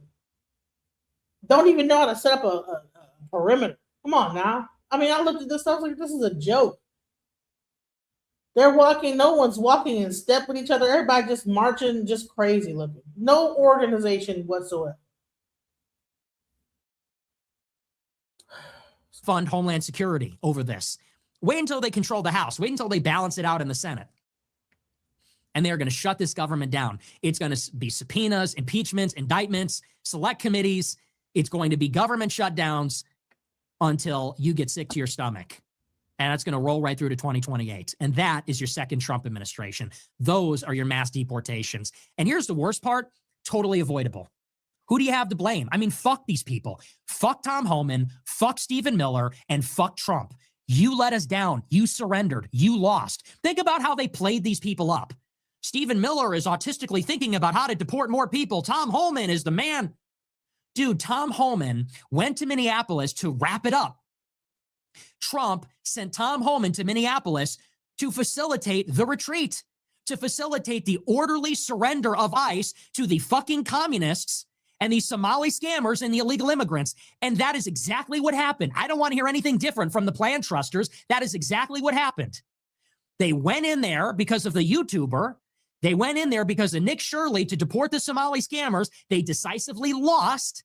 And Tom Homan was deployed to facilitate the orderly surrender of the city to the Jewish Democrat mayor, to Tim Walz, to the Somalians, to the illegals, to the Democratic Socialist hicklibs. And that is what has happened. And they have nobody to blame but themselves. You can't blame the Democrats. You can't blame Biden. You can't blame anybody. That's on you. That's on Stephen Miller. That's on Kristi Noem. That's on Tom Homan. And ultimately, that is on Donald Trump because the buck stops with him. It comes from the top. You can't blame bad advisors or bad personnel because he hired all of them. That is Trump's fault. And I don't know why anybody would vote for Republicans in 2026. I don't know why anybody would even bother showing up because what are we getting out of it? They said mass deportations to trick you into voting for them. They had no intention of doing it, and now they're letting us down. No mass deportation. We're staying home in the midterms. Forget it. How could you even have the audacity to ask Republicans to turn out when you have buried the Epstein files, we are on our way to bomb Iran a second time, and you have surrendered Minneapolis to the Somalian scammers. Why would anyone pay taxes for that matter? Think about how raped we are as a people. How raped can you possibly be? This is our country. We were born here. Our ancestors built it. We have citizenship. We obey the laws. We pay the taxes. We own the property. And you have illegal Muslim Africans scamming the government out of money. The Democrats are in on it. And if we try to fix the problem, they riot and ICE just walks away. They just walk away. When these degenerate freaks like Alex Preddy, who, you know, I'm glad he's dead. When Alex Preddy, this psycho deranged maniac, goes to confront ICE and dies in the process, and the left is rioting, Trump and Border Patrol and ICE, they just walk away. They just give it to him without a fight. And you go and vote for more of it. You go and vote for more of that. I don't do it. I don't do it. I have some pride. People say lesser of two evils. I have some pride. I'm not going to vote for somebody to say they're going to fight for me and then surrender to my enemies. I'm not going to affirm that. I'm not going to positively affirm that. You don't get my vote. You don't get my vote of confidence after that. And that's exactly what took place here. And pay attention. All these people that are making excuses, make a mental note, because they are going to expect you to eat shit again and again and again. The same people that you see on Twitter that are trying to spin this, the same people that you see on Twitter that are trying to pretend like this isn't a surrender, they're saying, actually, it's a win. Actually, Trump bent Tim Walz over. Anybody that is saying that, make a mental note, because the only reason they're saying it is because they are being paid under the table by the GOP, and they're going to try to get you right back on the hamster wheel in 28, and they're going to get you to eat shit all over again. You think it'll be different with JD Vance? Why would it be different? He's the vice president. Why would it be different? And by the way, where is JD, huh? Where is our guy, JD? Isn't it funny how JD, you know, our guy that's just like us, that plays Halo, the kind of guy that would order pizza with you and drink Code Red. You ever notice that JD is always there throwing himself in front of the cameras when it's something that the base likes? Like when Charlie Kirk died, he was all over the funeral and he was on the Charlie Kirk show. Remember that? Whenever it's a photo op for one of these issues that the base likes, he was at the Turning Point convention. You know, JD is there. But when the Epstein files are being buried, where's our guy? I thought the posters were in control. I thought the frogs were in control. Where's our guy, JD? Where's our based vice president that follows all of the edgy accounts on Twitter? Where is he? When the Jewish sex trafficking ring is being covered up by his president, by his boss. Where's JD when ICE is retreating from Minneapolis and giving the city to the anarchists and the communists? Where's our guy now? Is he only there when there's a photo op? Is he only there when he can make a pitch to the base for the 2028 Republican primary? Because when this administration's crashing and burning, he's very careful about not being anywhere in proximity then. Very careful not to appear. He's not really working behind the scenes, not really in front of the camera either. Where's our guy? Where's Stephen Miller? Where's JD? Where are these people? Where are all these based people that are going to run our government for us because Trump is out to lunch? Where are they? Stephen Miller is a Jew, okay? And he knows that, and you may not care about that, but he cares about that. You may think it's arbitrary. He doesn't, okay? And JD Vance is whatever they need him to be. When JD thought that Trump was going to lose, he was a never-Trumper. And when he thought that Trump was going to fail, he was calling Trump a Nazi on CNN. And when it became apparent that he was going to need Trump's endorsement, suddenly he was at NatCon, which is going to be in Jerusalem this year, by the way. And now he's a national conservative. He's whatever they need him to be. I don't agree with the whole Jew thing and talking about bad about the Jews and stuff, because that's why. Because of the vax mandate, because you wore a MAGA hat. How many people got censored or lost their business or got debanked? To give up? He wants to talk about the Jews, but then be on the side of Bad Bunny speaking in Spanish and this, that, the other. So he's for his people. He tried to pretend he's against the Jews, but he's for his own Mexican people, though. His own Hispanic Latinos, though. So it's weird. Like, I don't get it. He's all over the place, you know. But I'm going to say this, but he did have some good points to say about ICE. But when he gets into all this other like ethnic stuff, it's like, okay, how are you gonna be against the Jews, but then before? So okay, you know, as long as it's not your fault, you know. We come all this way and this is what we have? You just surrender? Tom Homan goes up and says, well, we can, you know, and he's so smug. Well, we concluded our operation. Really, man? Fuck you. What a joke. We need just like a straight up MAGA insurrection. Full-fledged, like, I'm like, fuck this movement. Seriously. People need to make it clear. We are not happy. You can't cross us on everything. Nick Fuentes, insurrection. Full-fledged, like, I'm like, fuck this movement. No, he's a nationalist. I think they said he's a federalist. I'm not sure. But whatever he is, he's not left at all. Seriously. People need to make it clear. We are not happy. You can't cross us on everything. We are reasonable. We understand that politics is tricky, but you can't fuck us on everything. On Epstein, on Ukraine, on Iran, on AI, on deportations, on H-1Bs, on student visas. You can't fuck us on absolutely everything. And they're stealing, and they're corrupt, and they're stealing. Kristi Noem is running around with her boyfriend, allegedly Corey Lewandowski, and they're stealing on top of it. They're stealing with Trump coin. They're stealing with all these scams they're putting out there. And at what point are people going to have enough? At what point have people had enough of that? We have to stop being gaslit by these anonymous cocksuckers on Twitter. Laser eyes emojis, smug idiots, Jack Posobiec types. Are we trusting the plan? No, there is no plan. Obviously, there is no plan. Where's our fucking border wall? There is no plan. Where's our mass deportations? Where's our no new wars? Where's the infrastructure bill? Where's the middle class tax cut? Where is this stuff? Now they're going to say, well, we need to get the SAVE Act passed. You know that's not going to happen. You know it's not. The Democrats have 47 seats. How are you going to get it through? You can't use budget reconciliation. They say, well, we need the SAVE Act. You know how to do it. Get rid of the filibuster.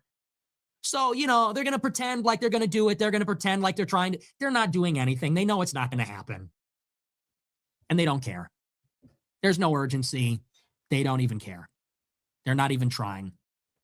It is an elaborate performance. And that is why we have to burn it all down. Do you understand now? Burn it all down. Are you getting it now? Interesting. They said I was crazy in 2024. Now you understand this is why we have to burn it all down. All of it. MAGA, the Republican Party. We need something so radical and so extreme that it makes MAGA and Donald Trump look like a joke. I think you understand? We need something that is actually serious. It's not some billionaire that was on Epstein Island and he brings in Steve Mnuchin and Scott Bessent and all these people. We actually need the real deal now. You thought you were afraid of right-wing populism before. We need real right-wing populism, not a cynical demagogue exploiting the energy of right-wing populism. We need a real right-wing populism. I don't think you're going to like it. It's going to be cruder and uglier. It's going to be brutal. He says he's right-wing. And that's what needs to happen. We tried. So isn't right? You thought Trump was the burn it all down candidate? You haven't seen that yet. Trump is an accommodationist. Trump has no ideology. Trump is hollow. Isn't right-wing Republican? They wouldn't let us deport the criminal illegal aliens. No, it just needs to get more serious. He's on the right. So don't tell me, well, we need to hold the line. Look at how that has turned out. We tried that. Hold the line. We have to try it once more. We need Republicans to win. Like, why? Literally, why? Look at who controls Minneapolis. Look at who controls LA, Chicago, New York. Does it make a difference whether it's a Republican or Democrat in charge? It doesn't. I mean, it literally doesn't. So that's the capitulation, Minneapolis. It's so serious. It's such a problem. And it's just, they just failed. It's like with COVID. Trump could have kept the country open. He failed. Hold on. Let me just say this. I'm confused. I'm confused about the Republicans because everybody's like, oh, no, he's left. No, he's not. When I say them, I mean the proxies on the left and right. Yes, it's all bullshit. Left and right is a bunch of bullshit. It's the same damn bird. And when you go on either side, they all sound the same. That's why y'all can't distinguish that he's not, that he is not a leftist, because they all sound the same when you get on either far side of each side. They sound the same. They all sound the same when you go too far on this end, it sounds crazy. When you go too far on the other side, it sounds crazy. Burn it all down. We need to like have complete chaos in the streets. Like, what are we talking about here? He chose not to. He invented the vaccine. BLM.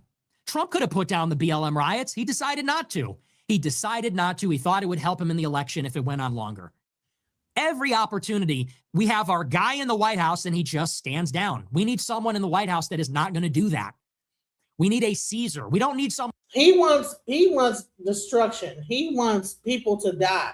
You know what he just said? He said, listen, and you can't expect to have a thing where you only got 50 people each day. If you want 1,000 people to like be deported, some people have to die. Well, they didn't have to die when Obama did the shit. So it's something sick and twisted going on in his mind that you feel like people have to die to be. No, you have to be organized. You do it the right way. You have an organized group of people that have a set group. Okay, listen, we're going to hit this area. This is how we're going to do it. And in the middle of the night, hit them up. Boom. Everybody go 1, 2, 3, break. That's how you do it. You don't do it by being out there with cameras, social media. Everybody knows where you're going, blah, blah, blah. In the middle of the day, grabbing people up from their jobs. That's not how you do it. You do it stealth. If you want to really do and have anything going on, you don't fucking tell everybody what your moves are.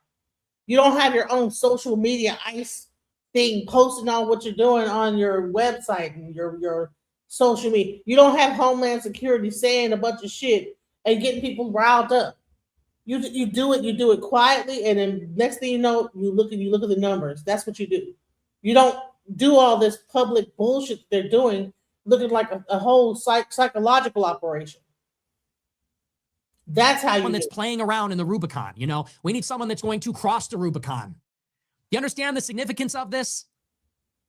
We actually need a real leader that is going to cross the Rubicon. We need someone that is going to bring the army into America and fucking crush these people before they can crush us. Not someone that's going to, dip their toe in the water and say, oh man, well, Exactly. And you know what? Thank you, Ashley, for your super chat. Thank you for supporting the channel, because I don't make money doing it. I don't. And so, I'm gonna play the money mantra real quick for you. Thank you so much. I am blessed to make money, money making money, money making money, money making money, money making money, manifest making money, money making money, money making money, money making money.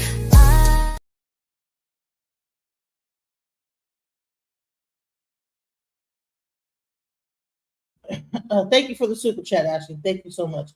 But that's the part that I think is really weird, is that, like, bro, he is all over the place. One minute he's talking like everything need to be taken down, everything need to like go, whatever. He don't know where to go. He just rambling. He's on a rant. He's having a rant. We might do the Insurrection Act. We might deploy the National Guard. We're going to deploy 100 National Guard until they ask us to leave, and then we'll say mission accomplished. Someone needs to go all the way, because clearly, like, we have some severe problems, and it's just not being fixed. So it's a complete disaster. I'm completely vindicated. And like I said, you need to feel angry. You should be angry. We won. You voted for this, and this is what you're getting. Your tax dollars. You're paying taxes, and they're being given to Somalians.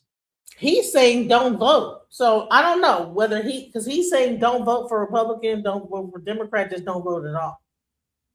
So I don't really understand where he's coming from. It's very confusing to me. I'm like, he makes good points when it comes down to what he expresses as what happens with ICE.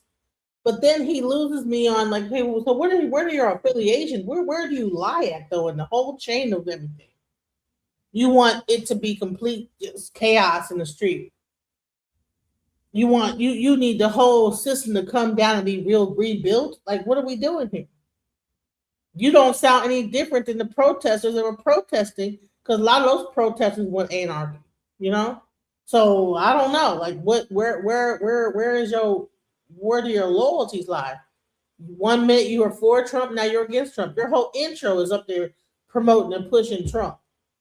His whole intro, I couldn't play it because it was, had like some music and stuff like that, but he's pushing Trump the whole way through. Now all of a sudden he don't like Trump. Trump is bullshit. He's a coward because he didn't just go in there ramshot, just kill everybody and sort it out later.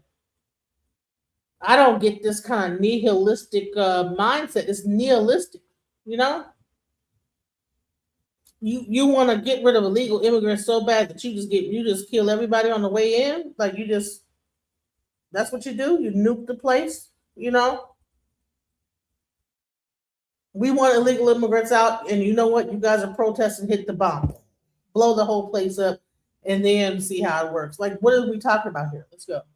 Illegals. There's no law and order. You pay a speeding ticket from a camera.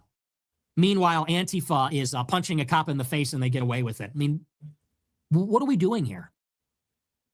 We stand up and their game is over. You understand that, right? The white man stands up and their game is over. We already live in a country where blacks and Hispanics and shithead white liberals. Wait, he lives in his mom's basement, bro? What?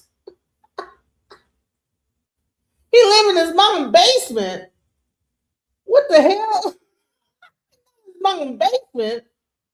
Y'all playing. Do he really live in his mom's basement, y'all? That's crazy. He didn't get his way. He just want to kill everybody. He sound like the other guy everybody knows. Like, what are we talking about? Trump is losing his base. Something's going on. I don't get it. This 1 minute I'm like, okay, I agree with what you're saying. Next minute I'm like, hey, well, do you even know what you're saying? They already don't contribute. They already don't obey the laws. They're already a drain on society. They're counting on white people to be well behaved. They're counting on white people to be good little worker ants and go to work and pay your taxes and don't fight with the cops and vote Republican. They're counting on that. We stand up, the game is over. We start acting like they act, it's over. That's all I'm saying. Take your own side. Understand your power. Your power is in your vote, your dollar. You're a man. You're a human being. I mean, are we going to let our country go without a fight? Look at it. So anyway, that's that. We're going to move on. We're going to take a look at our super chats. We'll see what you guys have to say about all this. It's such a disgrace. I mean, seriously, these people they have to be ritualistically humiliated. Everyone that ever posted a Stephen Miller meme just needs to have their face shoved in the mud. You posted a Stephen Miller meme. You trusted this Zionist Jew to do your deportations. He is a typical... Jesus. All the Jew and Zionists. All right, here we go. Hail to you, big show no mercy on the Goyim. It's time to ascend. So now he sounds so he said he wasn't for Epstein, but then all this, come Cookie on. Simpson, $20. Have you heard of the grooming allegations made against Erica Kirk? I think that's idiotic. Persian Jordan Dyke Hat sent $30. Refreshing to see a white boy with the right dig on Iran. God bless. All right, well, don't call me white boy, okay? But I appreciate it. Yep. I just think So now he's not a white boy? So he didn't identify as a white person before that? Like, what is going on? He's confusing the shit out. Like, what, Nick Fuentes? What? I thought that you think that you were white. What? Chickens out like he does on everything. Where are they now? Where's base Stephen Miller now? Where's our base Stephen Miller and his wife Katie, the Jewish American princess? Talking about her Jewish... Cenk Uygur's attacking my Jewish kids. For crying out loud. Take your own side. Anyway, all right. But that's that. All right, we got to move on. We got to read these super chats. The super chats will not read themselves. Let me get, set up here. We'll see what we got. I don't know how many people are really covering it all the way through. I don't think anybody's really covering it. All right. I covered it because I was like, it's So that's interesting to me. We got to have somebody run in 2028. It's like Captain America or something, right? Up, it's never Vance. It is just so like on site. Never Vance, never Miller, never Tucker. Can the real America First rise up? All right. Let's take a look. Jews stake killing Christ sent $20. How have you been, bro? What do you think about your farts? Do they piss you off or is it just me? Joshua sent $100. Okay. Christ is king. Got any biblical advice for us tonight? Thank you for the big super chat. Biblical, how about just advice? Thank you for the big super chat. I want trad advice. Give me some trad-based biblical advice. I don't know. What does that even mean? Honey, he's bored with his own platform at this point. He's bored. You look at how he's even answering his people. He's like, oh God, here we go. He is so bored with his base audience. He done built this whole thing up and now he is bored with it. He hates it. Look at how he's posturing. Look at the whole body language. I mean, what is biblical advice? I don't know what that advice from the Bible about what? Gang shit, no lame shit, sent $20. No blaze. Crazy Message this week. question. If you're a wimpy heritage male not ready to fight and die for this country, fuck yourself. Pam Bondi is allergic to charging M fair. The peace times your boomer parents enjoyed are over. Thanks, Biden. And there's no substitute for victory. Use whatever strengths/skills you have in fight. Yep. Gang shit, no lame shit, sent $20. Two halves if you're a plan truster. How can you not realize that Trump could hang Wexner by balls on the belly? Man, he's getting all this money and he just like, yep, whatever. Man. Lawn. Wish we could change the tone, but we have to vote as a 5% plus voting bloc to fuck the GOP in the ass. Maybe communist rule will wake up normies. Appreciate the message. It's time to stop fucking around. 100%. America first. 100%. Gabe sent $20. After reading through the comments, I genuinely don't understand how you do super chats. It's all rage bait. Half the people are retarded and think they're mini you, and the other half are just clap cucks in the closet telling everyone he mobs you. Shut up. The super chats are no better. We don't appreciate you enough. Well, you definitely don't appreciate me enough. That Tom is Smith true. sent $50. The real problem with Southern culture is Protestantism. Their ground is to hate authority, especially the authority of their father. Okay. They look at a cathedral and scoff. They don't see the grandeur of worship we give to the living God. Like Judas, all they can think about is the money spent. Don't tell me how to worship. Autistic children. Key and Grower sent $20. SCOTUS will rules against Trump's tariffs because, on Ludnick's advice, he has used them as sanctions instead of a tool strictly for industrial policy. Ludnick did this on purpose, and now his sons have been offering tariff refund trades. When the court mandates refunds to be issued, the Ludnicks will profit handsomely. That's interesting. That's an interesting David angle. Irving just standing there menacingly sent $25. Having the 80-something-year-old Holocaust denier climb out of his coffin. To send you 2K yesterday wasn't on my 2026 bingo card. Hosier Groy present $50. And so the Lord said, God went and get so plenty love and aloha for the people inside Wow, the he world. looked God who it. his one and only boy. So Look at this. These people are sending him all this money and he is bored with it all. He don't even like his own audience, you guys. He built himself up to this thing and his own audience is boring the shit out of him. Look at how he's looking. Dad, everybody that truths me no get cut off from God, but get the real kind life dad's Dave DeMax forever. That's kind of AF attorney blasphemous. sent $100. Following you since last June. You're doing this better than any of the rest. Your episode on Bondi lays out the problem with Trump and admin with impressive precision and efficiency. Wang, indeed. Thank you for the big super chat. Glad you like the AW Rudolph sent show. $20. Canada Wang Wow. $50. Nick, check out Mussolini's Intellectuals. James Greger. Great read on fascist political thought. Okay. John Porter sent $20. Boy, did you dodge a bullet with that Cassie chick. I saw her post today that looked like her older self ate her younger self. Pray to God tonight that nothing romantic ever came from your relationship with her. Lion Turtle sent $20. It's not about principles. It's only about winning. Then join the ranks of Bongino and Patel. We cast with zero principles. Only cared about pleasing their boss. No integrity. You're a bitch without principles. They lost. That's the whole point. That's the whole point. Oh man, you guys are disabled. Goy Smith sent $55. Your bid on Israeli moral hazard last night was great. Israeli reputation and federal backing of USD are both inflatable. Yeah. Neophyte 1 sent $20. Heil to you, big unk. Show no mercy on the Goyim. It's time to ascend or GTFO. The nail clipping from a single ascended Royper is worth 10 million Goyim.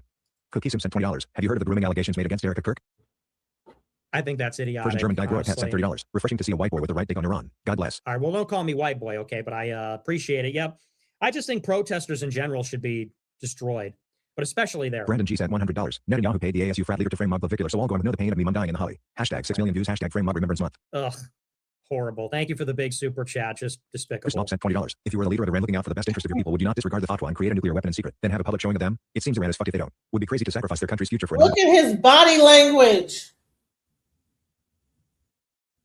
He's getting all this money. People are paying him, and man, that's crazy.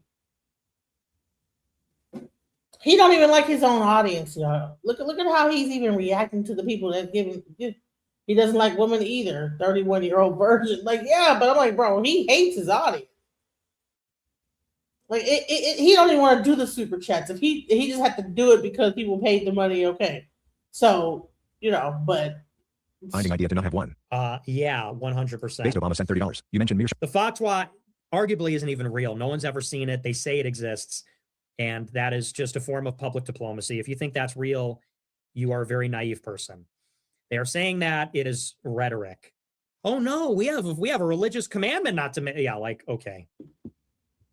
They're hedging. Why do they need highly enriched uranium if they have a fatwa against bombs? I mean, seriously.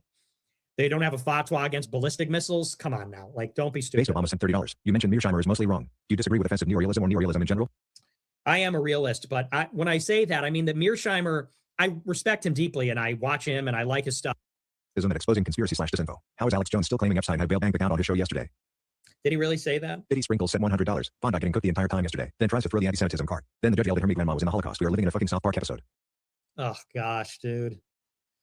Thank you for that, I guess. CMS 9919 sent $20. I guess. Iowa GOP caucus. Only Trump and Rubio won one district. Man, listen, you know what I've gathered from this? This guy hates his audience. even the people that are spending money to him, he just this is crazy. Just why look at how his body language is. This guy is in his own. He is in a prison he's created all his own. Look at this. He created his audience. He created his followers, and they are paying him money and saying back to him things he's fed into them, and based on all the things he said in the past, and he's up there like, man, look at him. He barely look. He's sinking in his chair. He hates it. It's too painful. UPO Mission as the goat sent $20. AF thigh highs when? Jamaican Keith Woods grower sent $20. Hey Nick, I accidentally slammed my penis in the silverware drawer. What can I do to support the movement? Young fan of the show pursuing a PhD in Caribbean Studies. Mr. One Ice Cream sent $20. Hey Nick, have you seen the War on Peace YouTube channel? Reminds me of Prosopa Insights. No, I haven't. Okay, all right. That's our last super chat. Wow. That was horrible. That was actually the worst super chats of the year. Easily. Not even close.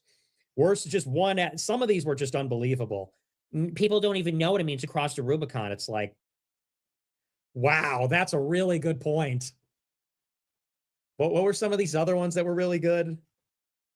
Some of them, I'm actually stunned that there's a mind behind these messages. It makes me doubt that man is created in the image of God, you know? You know how you have to grapple with the fact that there are like Pakistani rap people it's questionable whether they're ensouled. You ever see these? I saw a video on Twitter of Pakistani rat people. They're like inbred and have like tiny brains and faces. And you're like, oh my God. Oh my God. This guy is disgusting. Like what? I don't know. And then you encounter the super chatters that get the exact same feeling. You look at like Aboriginal people and you're like, they're definitely the missing link. So, yeah. Caps 13 sent $20. Did you know Kevin James is Jewish? No. That explains why he's so awesome and funny. These Goyim, I wonder how stupid these Goyim can be sometimes. Okay, all right. That's our real last super chat. That's going to do it for me. Remember to smash the follow. Man, he don't even want to be in his own skin no more. His fans are dumb inbreds, laughing my ass off. Like whatever's going on, his fans, oh my God. And he don't even like his own group. And that's what I was playing earlier. He is so tired and over it of his own thing that he created. He created this, but he's tired of it. It's like, what? Wow. Listen, I'm gonna like go to the next story because but I just wanted to play this. He's switching up. He's tired of it. He don't want to be a part of. He has built a prison of his own mind. All the things he said in the past have created the following that he has, and he hates his own following. He's gone against everything that he's always said in the past. Everything he did in this live was against everything that he was talking about before. He don't know what direction to go in. He don't know whether he need to reclaim his Hispanic roots.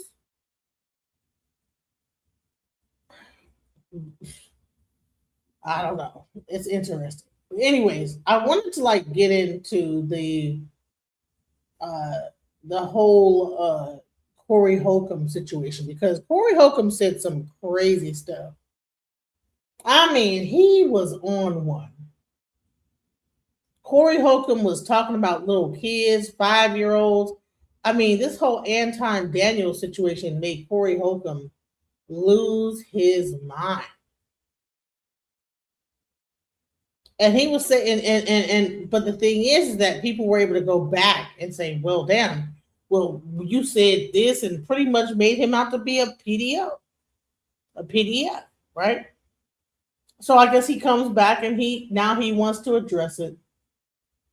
He wants to address the whole thing. Let's hear what Corey Holcomb had to say. Ever since TMZ has gave a one-sided version of what happened, it then got to the point where even a man like me, who I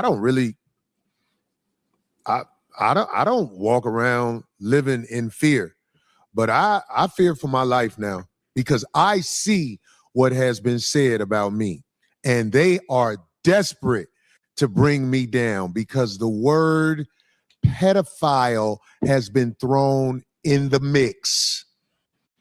And let me tell you something. This is deep.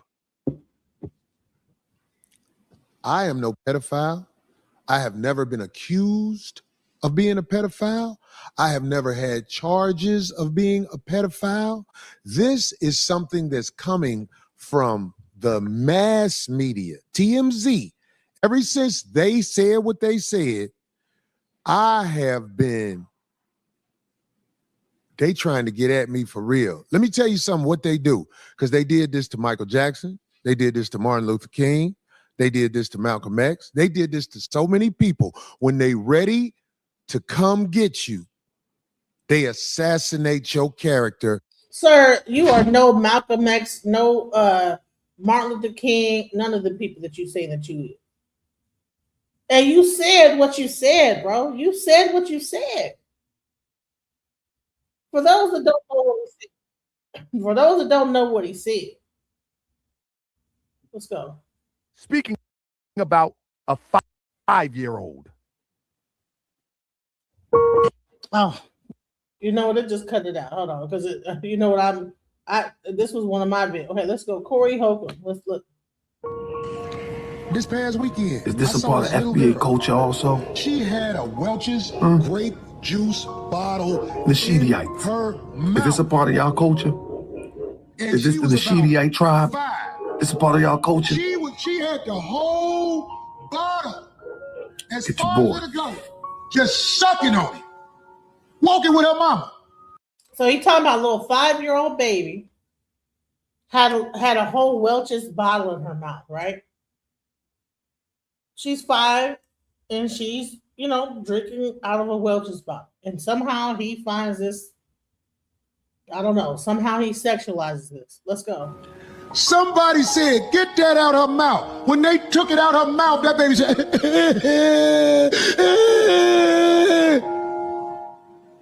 you know when she stopped crying? When a man picked her up and put her in her lap and started bouncing with it. Then she stopped crying and was looking like this. I said, that's a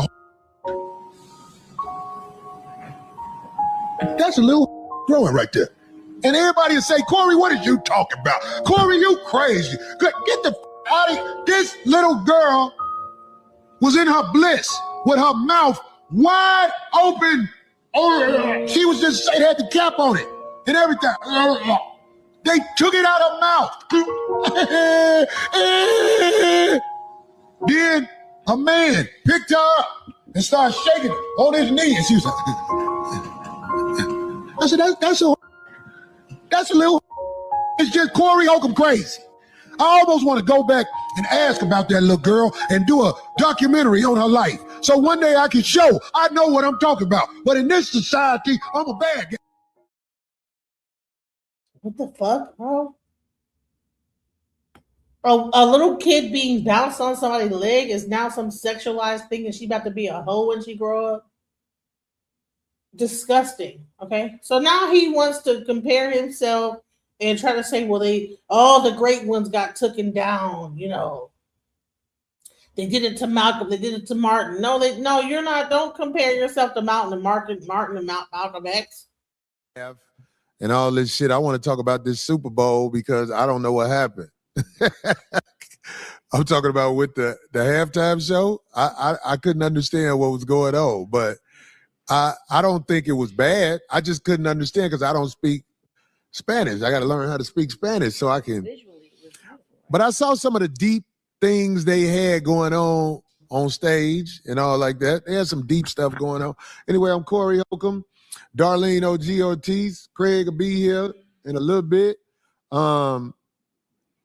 Everybody is called a media firestorm.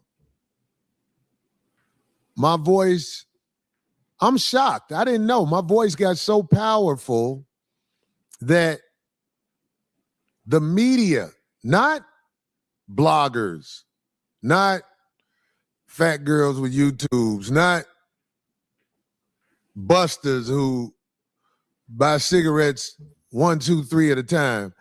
We ain't worried about them. They weren't never the problem. What it is, we have mass media trying to shut down the voice of Corey Holcomb in the 5150 show. And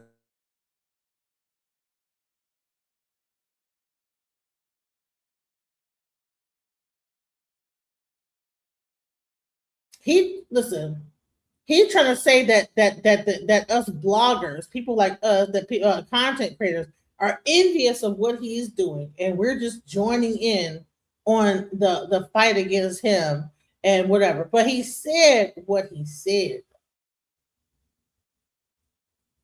You understand what I'm saying?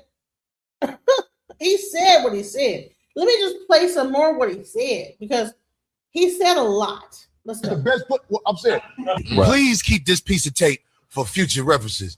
I'm telling you now, when they go after me, they get dirt like a Corey Holcomb's career might be over after these new allegations. They are accusing Corey Holcomb of being a PDF, and the receipts are going mega viral and gaining a lot of steam. It feels like the more these receipts go viral, Corey Holcomb's career might be over, bro. The ending may be near. And the worst part about it all, this damage is self-inflicted. They're just using Corey's own admissions against them. I don't know what Corey was thinking coming on the podcast and admitting to certain things he admitted to, but now the world is watching. When I was in Iceland, you don't have to be no 18. I think it was 13, maybe 14. Yeah. That's a grunt. The vagina been on this planet 14 years. I've said this before on the show also. Do you know if a woman 16 years old gives you a baby, that is going to be 16, 17, 18, 19. That is going to be one of the healthiest babies possible. First red flag was Corey Holcomb knowing the age of consent in various countries. Any man even having access to that information makes me feel icky. But yet alone a 60-year-old, that's nasty, bro. Second red flag was him saying, I've said this before. So this is an opinion that he has really thought about, sat with, and dissected, and he still didn't see anything wrong with him saying this. Right. Well, at that age, they've been on the planet long enough. They're in their prime developmental wise to create a life. Corey has talked about this at length before, so every word he says is intentional. When he says they are in their prime to conceive, you don't have to ask Corey, who are they conceiving with? Who are they having a baby with? Only grown men are in a position to take care of a family and lead a household. So this is him advocating for them to have babies with grown men. But what are we doing here, man? But you're taught in America something different. Those eggs are buoyant. You could dribble them eggs. They got bounce back. Yeah. Craig Smith is almost 50. Corey Holcomb is almost 60. And they're sitting on a podcast talking about how 14-year-olds have bounce back. Yo, come on, bro. Like, yo, that's absurd. Now, to make things worse, Corey Holcomb went on another podcast and he admitted to testing out the young women in Iceland. Now, the same young women that he claims, were 13, 14 and ready to conceive. You go to other countries, I'm just saying, in America, most people only know what they know in America, but I've been to other countries, and in Iceland, I think the legal age to get with a girl is 13 years old. Oh, my God. It blows people's mind when they hear it. But in Iceland, R. Kelly is not a criminal. He's a normal guy in Iceland. I went to Iceland, and you just can't offer him money and gifts. And I thought that was so unfair that you couldn't give him nothing after you was done with him. He thinks he's trying to get a laugh, but sometime at what cost? And see, let me tell you something I used to be a comedian. Comedy is only the real life exaggerated. So he might not be with a 16-year-old in Iceland, but he's with a young girl in Iceland. He might not be with 13. It might be 17, might be 18, might be teetering. But comedy is not... comedy is real life exaggerated. So even though people are laughing, I think they're laughing out of uncomfortable, like, oh my God. You know what I'm saying? What does he say? I'm not going to Iceland. So I assume you've been to Iceland and you took advantage of the laws. Is that what you're saying? I had a great time in Iceland. Wait, we're not going to go there. We're not going to go there. The age of consent in Iceland is 13. Did you take advantage of the laws in Iceland? Man, I had a great time in Iceland. You know, you just can't give them gifts afterwards. After you're done with them. You can't give them gifts because that would count as trafficking. So he full on admitted that he did what he did in Iceland. Full on admitted to it. Now, a lot of people point to, Corey Holcomb is joking. He's making a joke. But at what point do you teeter the line so much that we got to say, I don't know, bro. I don't know, son. Even how Corey Holcomb talk about young women is disturbing. There was a story on the Corey Holcomb podcast he told about, I think, like a 5-year-old. Right? And this story makes me uncomfortable to this day. This past weekend, I saw this little girl. She had a Welch's grape juice bottle in her mouth. And she was about 5. She had the whole bottle as far as it'll go, just sucking on it. Walking with her mama. Somebody said, get that out her mouth. When they took it out her mouth, that baby said,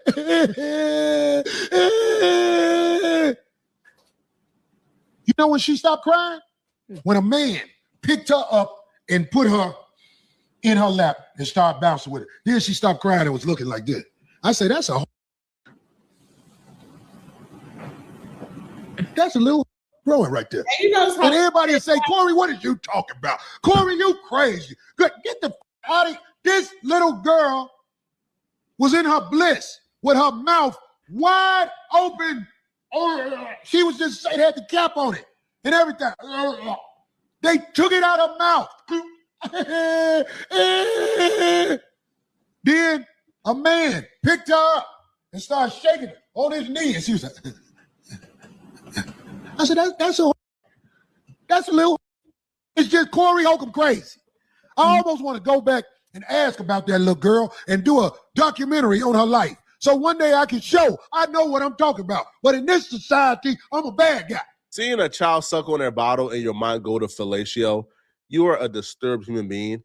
Seeing a child get rocked back and forth to comfort and your mind goes to bedroom positions, you are a disturbed human being. Calling a child hoe for doing things that kids do is disturbing. You are a disturbed human being. This is not normal. But no, that he tells her to I'm not the next. That ain't nothing no little girl do unless she has the urge to do things like that. She has the urge to be satisfied. But ain't nobody gonna pick the Corey bad.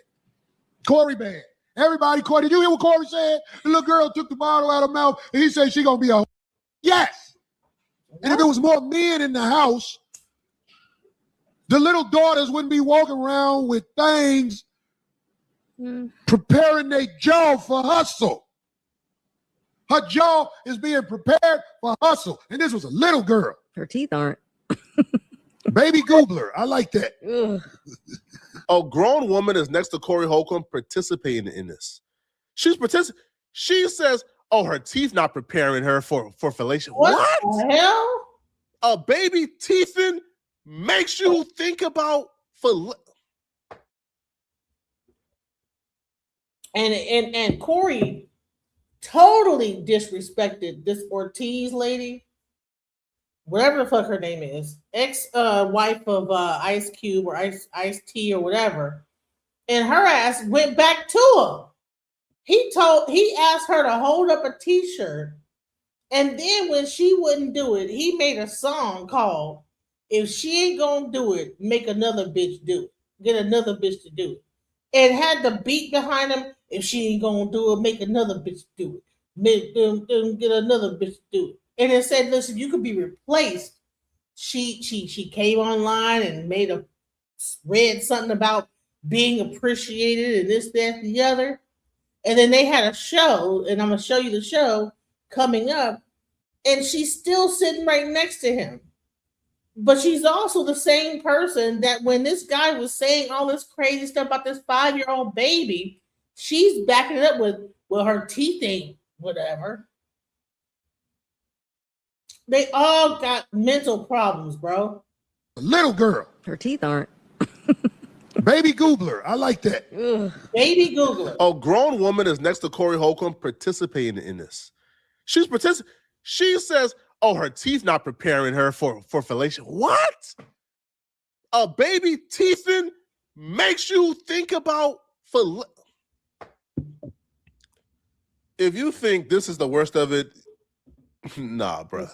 It gets worse. Me for real. One day I was living with this lady and her daughters crawled in the bed and I ain't have on Yeah. I was up under the cover. Wow. And I was like, oh And one of her daughters was like, rest in peace. Her daughter was she was in high school. I think she was 15. Still not legal. You just can't tell your true thoughts.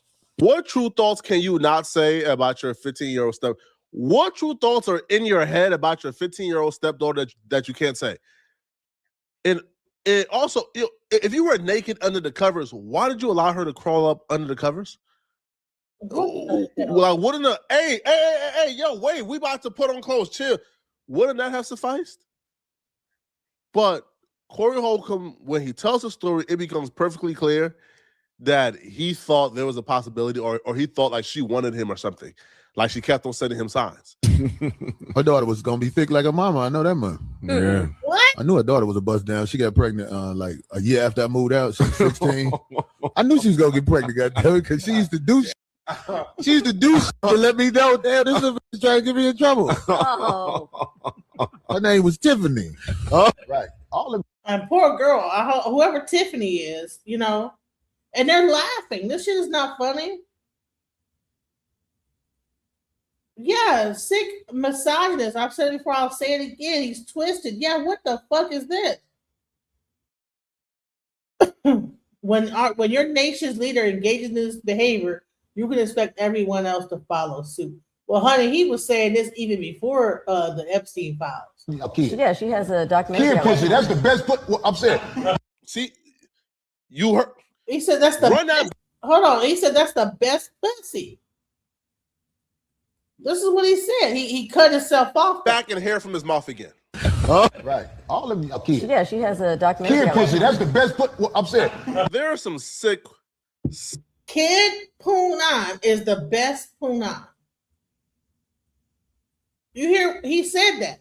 I don't know if y'all got to hear it. Let's rewind it again.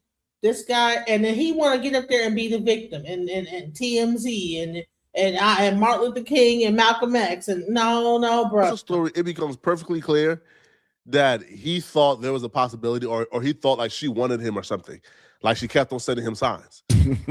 Her daughter was gonna be thick like her mama. I know that much. Yeah. I knew her daughter was a bust down. She got pregnant like a year after I moved out. She was 16. I knew she was gonna get pregnant, goddamn, because she used to do She used to do to let me know, damn, this is trying to get me in trouble. Oh. Her name was Tiffany. Right. All of you are kids. Yeah, she has a documentary. Kid pussy, that's the best. I'm saying. See, kid, you heard. That's a run that back and hair from his mouth again. Right. That's a Freudian slip, you guys. That what he said is a Freudian slip, and he had to stop himself from saying some stupid, wild ass shit. All of you are kids. Yeah, she has a documentary. Kid pussy, that's the best. I'm saying. There are some sick dudes out there who will probably excuse this as jokes. Ain't nothing funny about saying a kid woohoo is the best woohoo out here. A kid woohoo is better than an adult woohoo. Because one, how would you know? Right. If you're not somebody who engage in, how would you know if you don't engage with children? But it's all jokes, right? You better watch your kids. I'm supposed to type real bad. Jesus Christ. Can you get charged if you spoon a child? Get behind him, make him take all his clothes off, and you hug him like that. Pretty Is that sure. Yes, Graham. What is pretty that? Sure. Not no penetration. Just doesn't have to be penetration. It's so you can't That's be love. You can. He said him. He said Get behind him and you spoon him. Like, this is nothing. Charged if you spoon a child? Like, get behind him, make him take all his clothes off, and you hug him like that. Pretty sure. Yes, Graham. What is pretty that? sure. Not no penetration. Just doesn't have to be penetration. It's so you can't That's be love. You can. Okay, hold What on. if it's a stepchild? Okay, I don't know where we're going with this, but I'm just asking. They got these charges. I'm trying to see what the charges gonna be. The wedding ring. Somebody called me Corey Kelly because I said spoon. Oh, good one. I would never Or Corey Epstein. spoon a child. I'm asking what happens if you do it. It's called research. Who mind goes there? Who mind goes to, yo, bro, how much time would I get if I just spoon instead of like the full thing? Like if I just spoon, do I get a couple years off my sentence? Why are you thinking about this, bro? Please keep this piece of tape for future references. I'm telling you now, when they go after me, they get dirt like a I'm here to tell you, if they go through my computer, they're gonna be like Corey, like what else can I put out there? Snacks. I mean, them are big in the child. I'm gonna check my browser, goddamn. 16, 17, 18, 19, 20. That woman is like at a point in her life where she is Right. It's just nobody likes to say shit like that in America because you can get in trouble for that. Now, I don't want no woman that's 16, 17, 18 because of the laws and because of the mental state she's in. Because of the laws and the mental state. But because if there was no laws and no mental state, then he would want them. Epstein Island, that'd be a great movie. Yeah. What was happening on Epstein Island? The children. That would be a horrible movie. You telling me?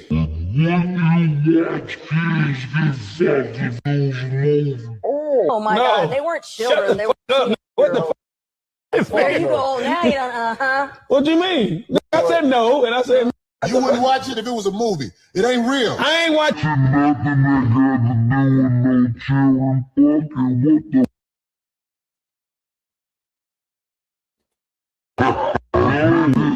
Asking you, would you watch it? No. And no. There you go. You won't watch it. That's ridiculous. He knows what he's doing. I know he knows. I know he knows. Yeah, I know he knows what he's doing. Corey asked his co-host what he thought was a stumping question, what he thought was a question that was difficult. And that question was, man, what went on Epstein Island? You mean to tell me that if they put out a movie of kids getting effed, you wouldn't watch it? Crazy. No. No. That's not a hard... No. But in Corey's head, that was like a hard question, as if like that was something enticing. No, it's not enticing. Corey, wish my baby happy 16th birthday. Aww. Hell, she ain't yours, so this is easy. She turning sweet 16 Saturday. Hey, what's up? Make sure, hey, look, I don't know her name. Isabella. What is her name? Dita 605? Dita 605? Listen, I want to wish your daughter a happy birthday. Her sweet 16. It's a beautiful age.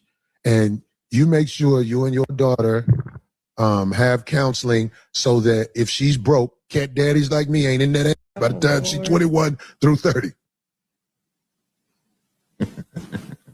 Because if you don't bring them up right, I'm going to be with them on their birthday.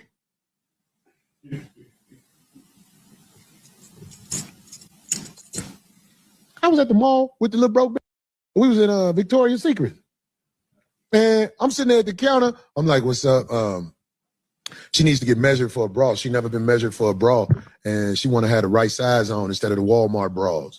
And the lady was like, oh, that is so sweet. Is this your daughter? I said, I'm standing up in this little bit. Oh my God.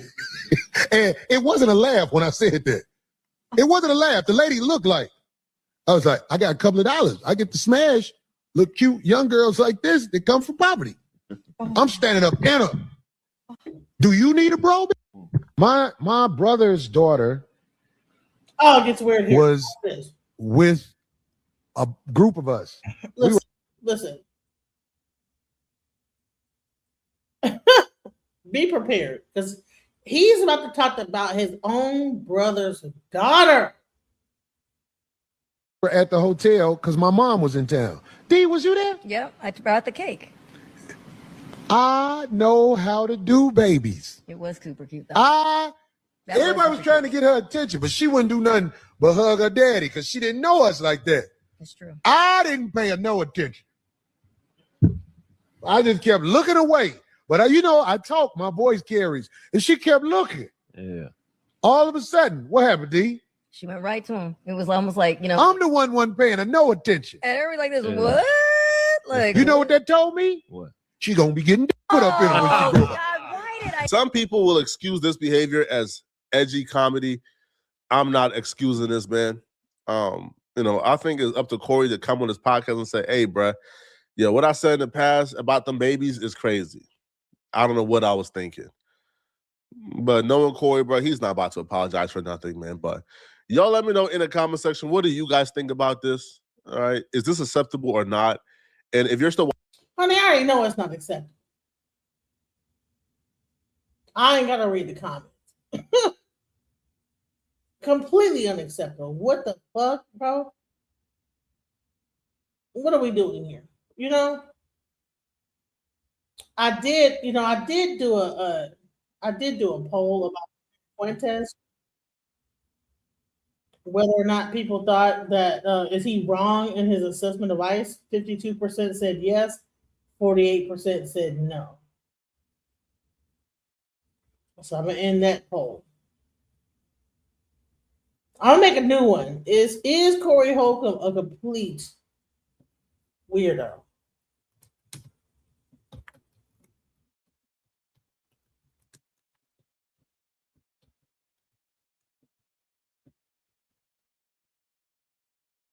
We're gonna start that poll because I'm like, bro, really? So now you're gonna see him, he responds to all this. And of course he brings up Martin Luther King and he feel like he being demonized and this, that, the other. Let's hear what he got to say. Ever since TMZ has gave a one-sided version of what happened, it then got to the point where even a man like me, who I don't walk around living in fear, but I fear for my life now because I see what has been said about me, and they are desperate to bring me down because the word pedophile has been thrown in the mix. And let me tell you something. This is deep. I am no pedophile. I have never been accused of being a pedophile. I have never had charges of being a pedophile. This is something that's coming from the mass media, TMZ. Ever since they said what they said, they trying to get at me for real. Let me tell you something what they do, because they did this to Michael Jackson. They did this to Martin Luther King. They did this to Malcolm X. They did this to so many people. When they ready to come get you, they assassinate your character so people don't look at you as... You assassinated your own character, sir. They did this to Michael Jackson. They did this to Martin Luther King. They did this to Malcolm X. They did this to like Hugh P. Whatever. No, these were your words. All they did was replay what you said, bro. A human being. They look at you as a villain. So they are using mass media now to come holler at your boy. This isn't little weak bloggers. Little weak bloggers have been talking crazy about me ever since I've been on air. But TMZ took a one-sided story of a woman who's addicted to drugs and quite dangerous. They showed a video recently where me and this woman got into it. And I can't hold back anymore. Listen, this woman was stalking me for a long time, and it was proven in court.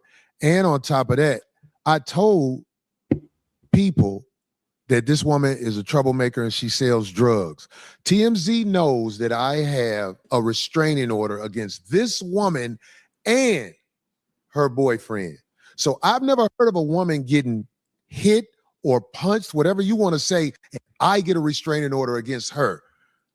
The story is not being told the right way. But I want to show you something about this innocent woman, because they will make it seem like this woman is innocent. In fact, this lady went on TMZ, who is in collusion with her. Sean Holly, the drug addict woman, and TMZ are all in collusion together to try to bring me down. Let me show you a video, because this woman even said in one of her TMZ videos, I'm not allowed at the Improv, but that's not true. This is the footage that goes in the security office of the Improv. It says Shrine of Crime right there. And we blotted out some of the people's faces because the truth is we don't want to show everybody, but I'm not banned from the Improv. But you know who is banned from the Improv? Right there. Right there. Right there. If she's seen up there, they are supposed to call the manager and the cops immediately. I'm not banned from the Improv. I don't have a criminal history. This woman stabbed everybody who called her innocent. I know what I'm doing. When a drug addict is talking crazy to me and following me, I'm telling you, I know what they do to people. In that video where I got into a skirmish with the dude that was her boyfriend, I don't know if you know this, I'm going to say it. Since then, she stabbed that man and tried to accuse him of the R word. He now has a restraining order against her. She tried to get one against him. It was denied. She went to jail for stabbing that man. And it wasn't no let her out overnight, because they couldn't let her out overnight, because when you go to jail and you are high like that, they let you air out in the cell besides your crime. So everybody who saw that thing, innocent woman, no, Corey Holcomb was protecting himself and always will protect himself against drug addicts. Now, they have something online, once again, about this pedophile thing, and it's gone too far. So my lawyer said, you don't even have to really talk about that for real, but just make sure everybody knows this. I'm no pedophile, never been accused before in my life of being a pedophile. I despise a pedophile. Anybody who would do anything physically, I think it's a person who sexually abuses children. Am I right with that? That's what a pedophile is, right? You know, I ain't living like that. And I've never lived like that. But I understand the media firestorm that's happening to Corey Holcomb, because, these people know I have evidence against them that's going to bring them down. So they have to destroy my credibility first. They have to destroy my credibility like I'm a villain. But I want to say to TMZ, who I know is watching, I've already given the evidence to my lawyer and a few other people. So it's out of my hands. So if you guys want to come at me, there's nothing I can do. You know the case is coming. You know the case is coming. Sean Holly, TMZ, and of course the drug addict woman. I mean, she has nothing to lose, so she'll do whatever you guys want her to do. She'll say whatever you guys want her to say. But my day in court is coming, and I don't even have time for court because I live a glorious life. I work and perform. It's just my voice got too powerful for some powerful people, and they're sending this media firestorm at me, and I'm just going to leave it at that. I showed everything I need to show because they said this is an innocent woman. This woman, since I had the incident with her, she stabbed a man. So all you guys who don't know what you're talking about is predictable because you have feeble minds. Now let's get to this next soft shit. And I ain't gonna spend a lot of time on it. I'm gonna spend about 10 minutes on this. The cat Fruit Booty Button said something about me. And okay, yeah, I wear a dusty hat. I forgot all the stuff he said right now. Yeah. Clothes dirty, no shape up, all that. Fruit Booty Buttons. Oh, yeah, and I can't fight. Yeah, I can't fight. You didn't talk about the women you beat up. He talking about Cat Williams, by the way, guys. You act like I didn't even say that. I said you beat up women because it is a fact. You beat up women. TMZ is not after you because your voice isn't as powerful as mine. So you can come on and say whatever you want to say. You and the sissies and the scammer girl that's on your show. See, you couldn't get Melissa Ford to go along and laugh with you like you wanted. So you got this scammer girl who is all over the internet. If you do research on that girl on his show, she's a scammer. She takes people money and everything. You got to go, Mike? Okay, I'll catch up with you. Unless you want to go now. Okay. Oh, you're on Joe Budden. Oh, okay. All right. So I thought it was like Cat Williams. All right, let's go. So, hey, Fruit Booty Buttons, you got to say something about the women that you beat up. I know you want to signify on me, but say something about the women you beat up. Listen, to all my 5150 people who are interested in being a part of what we do here, we are about to start inserting a lot more music videos. We're about to start dibs on new releases, giftings, whatever will ever change for you. Your grandfather then. Grandfather then forever. And it'll always improve that. Well, yeah. And at one time I was married where if I figured it out, it would figure into a bank account that's not mine. And that's the truth. So what I'm saying to y'all is I'm trying to get this thing going with the 5150 show. This is a very powerful machine that has ignited a firestorm of controversy to try to silence my voice. And when I say they playing foul ball out there, they playing foul ball. Who calls a man who doesn't even have... The last time I was arrested was when me and Sam was shoplifting.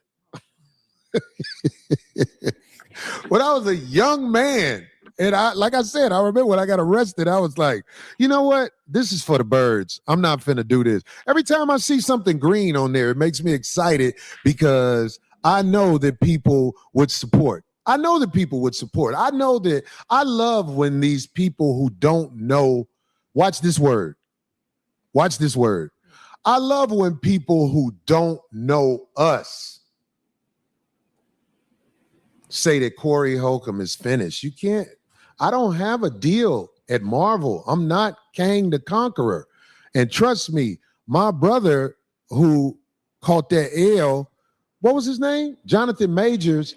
We had a black man actually running from a woman to avoid drama, and they still gave the drama to him. And I never forgot that. It was quite intimidating. I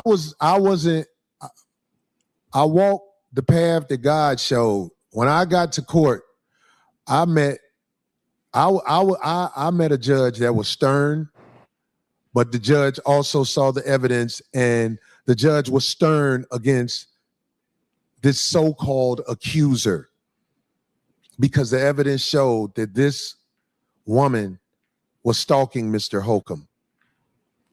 So you can, TMZ, you're a powerful entity. Sean Holly, you're a powerful entity. You know, look what you did. You lit the internet up like the 4th of July about Corey Holcomb. This is what's scary. They know there's no monetary gain to this. There's no money. We're not doing this to rob Corey Holcomb financially. We're doing this to rob the character he built up for years. But all you bloggers who think you can get rid of Corey Holcomb like that, I beg to differ. Like what you're doing, how you're riding the wave of mainstream media against Corey Holcomb because of envy, because you know what I'm saying? If I said it, it's the truth. I got to make an example out of this. I said something against this guy that came up to our show. His name, I'm going to take the chance and say his name. His name was the lead attorney.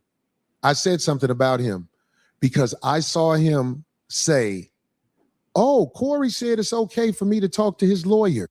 Now, ever since I said what I said about the lead attorney, I haven't seen him say anything back. And it is my opinion. The reason he didn't say anything back because I didn't lie on him. I did not give him permission to talk to my attorney about nothing. And he said I did. And I believe he saw that and knows that to be true, which is why he isn't going all out his way to act like Corey Holcomb is not the man that he say he is. That's what I believe. I believe he has some type of moral strand inside of him that knows I wasn't lying on him. I didn't give nobody permission to do nothing. So I'm not even tripping on that man no more. But the Okie Dokie Jackson dude has started another lie, and he's going to have to pay for this one. He lied and said, I tried to get Darlene to hold up a shirt depicting black people as monkeys. You're going to have to prove it. You're going to have to prove it. Because, I mean, she's right here.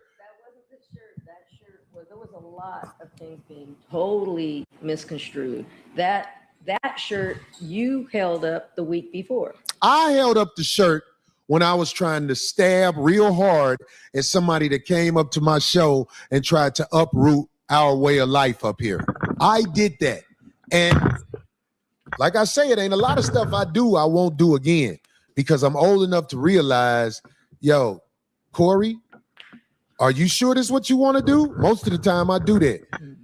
When I got into it with the drug addict woman who I knew was very dangerous from her past, I knew what I was doing. I knew that I was in danger.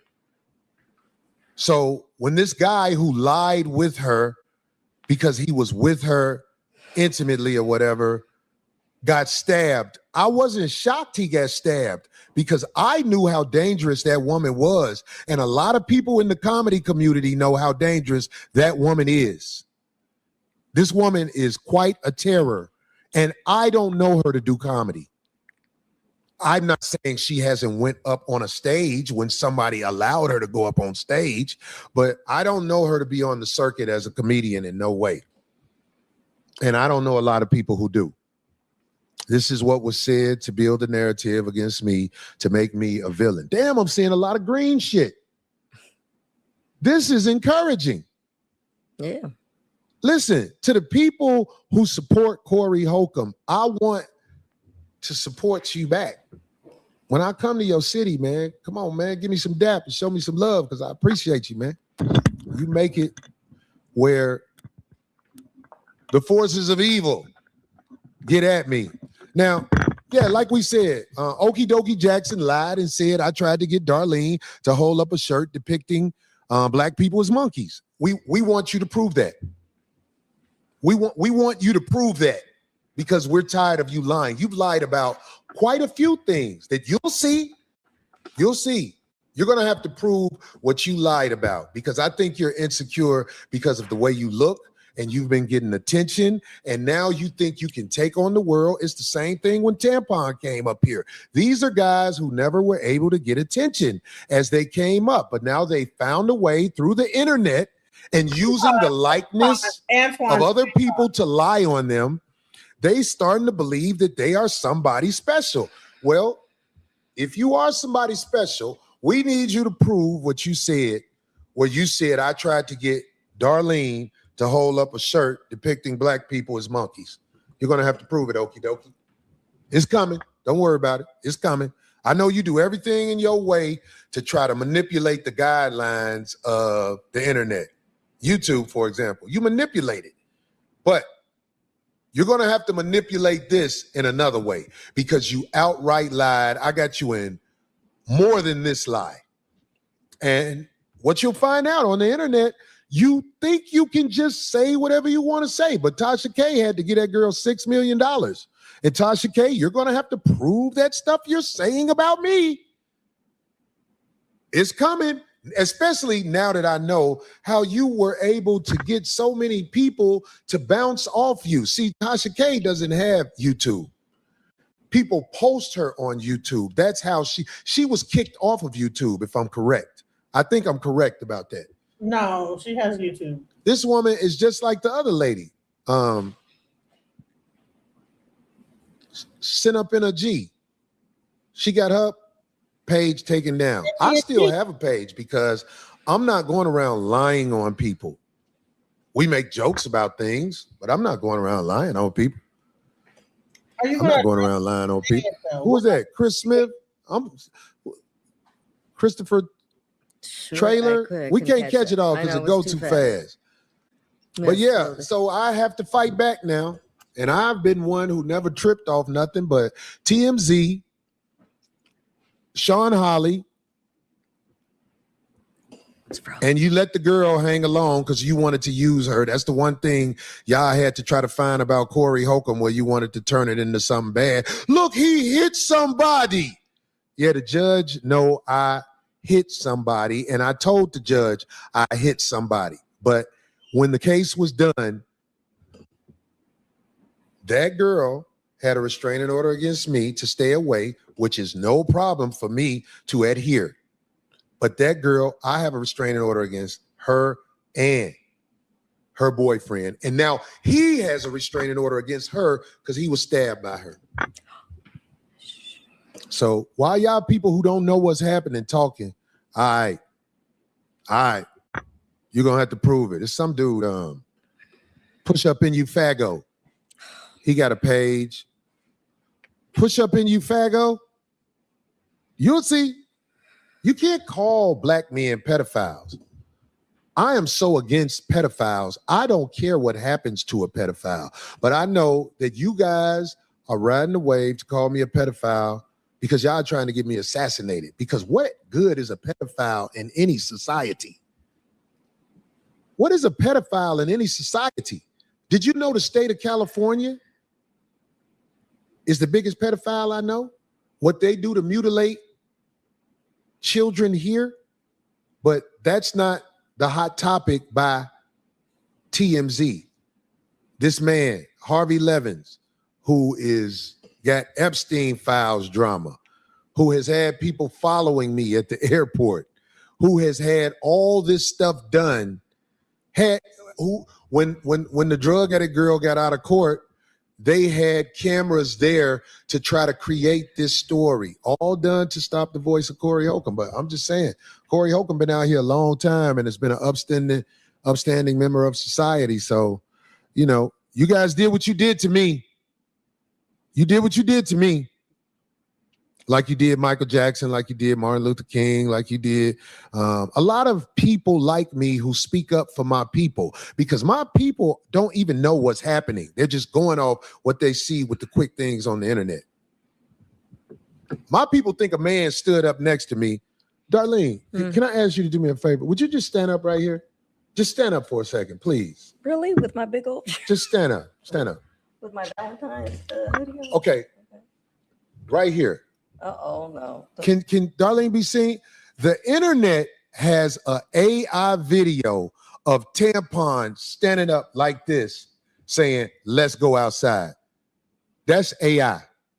If a man stood up over me like this, I would stand up and that would be time to go there. But, I mean, thanks, D. Thanks for standing up. That's AI. Don't nobody get to stand up over me like that, man. Don't nobody get to stand up over me like that. And for all the lames out there who are worried about the dynamic of me and Darlene, I tell you what, if you want to say something, D, you can say something. Which part? About, about whatever, because there's stuff all on the internet. Right, well. That the lames who use everybody picture. Look, if I put their picture here, people will clickbait it and maybe I can get a check. So now you're part of that. Yeah. I don't know if you want to say something about what happened last week. Stuff like that helps create content for people. That is so damn true now to God. I went to the bathroom, just so folks know. I go to the bathroom to answer 2 very important phone calls. So I was gone. I said, okay, I'm not going to be part of the rap. Not going to be part of the rap, but I was still in the building.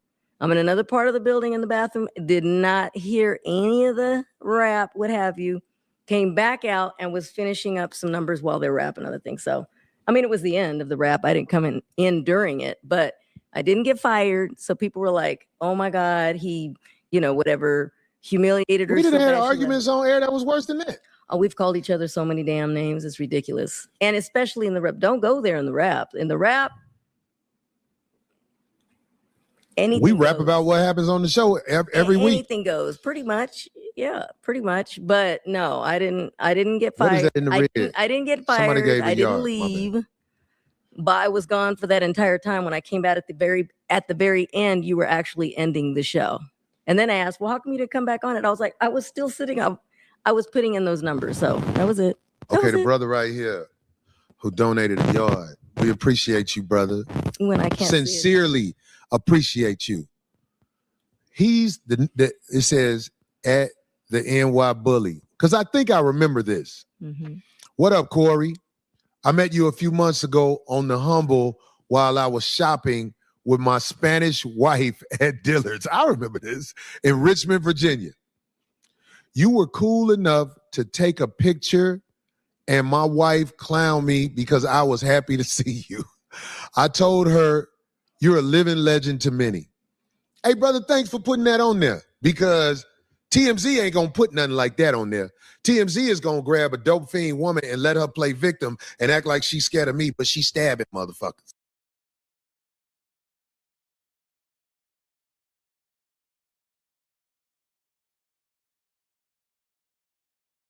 Need help? Blink twice. Okay, I guess you don't need any help. But Darlene clears up all the Darlene, if you need help, blink twice. Okay, I guess you don't need any help. But Darlene clears up all the misconception about her possibly quitting or getting fired from the show. She says that's not true, and she actually explains what happened. Go ahead and hit that like button, subscribe to the channel, and let's get to it, y'all. Here we go. It's the Christina Payne situation with him missing the girl in the face and then him going at everybody. It was just bad timing to when he disrespected her this time. It seemed like Darlene checked out mentally. And then she was gone for the ending of the show. It was kind of like, okay, what happened? But let's go ahead and let them explain, and here we go.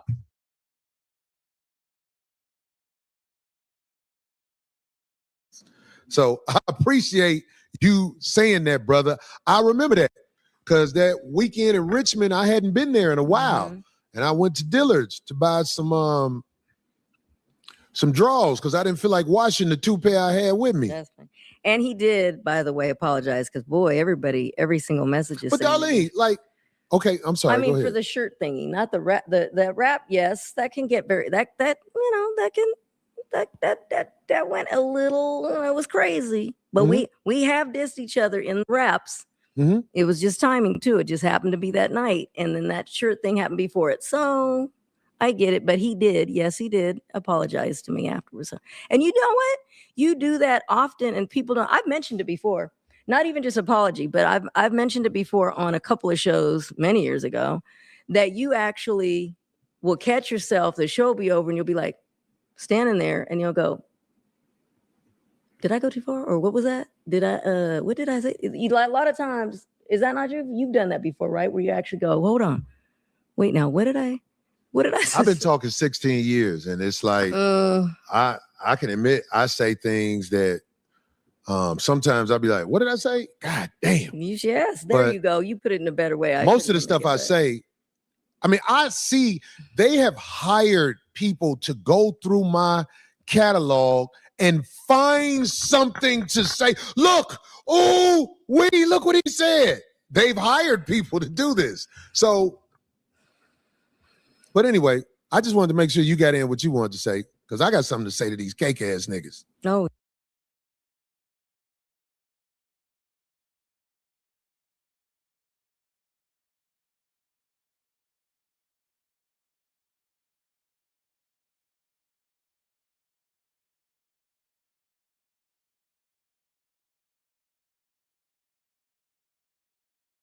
When I had the opportunity, okay, to get into Corey Holcomb's show and how he did Darlene, that what Anton said, it seems about correct. Now, celebrating multiple anniversaries, but to treat her like this on camera, because we don't know what these people's relationship is like outside of the camera, was so disgusting.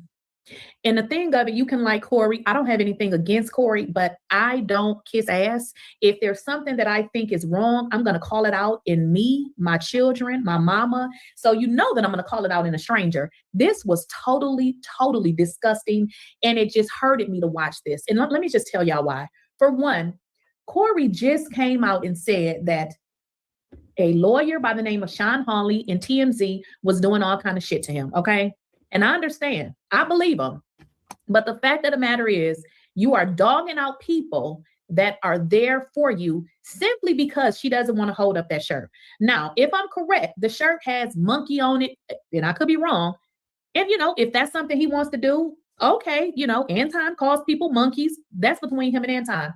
But why in the hell would Darlene want to hold up a shirt? Darlene ain't black.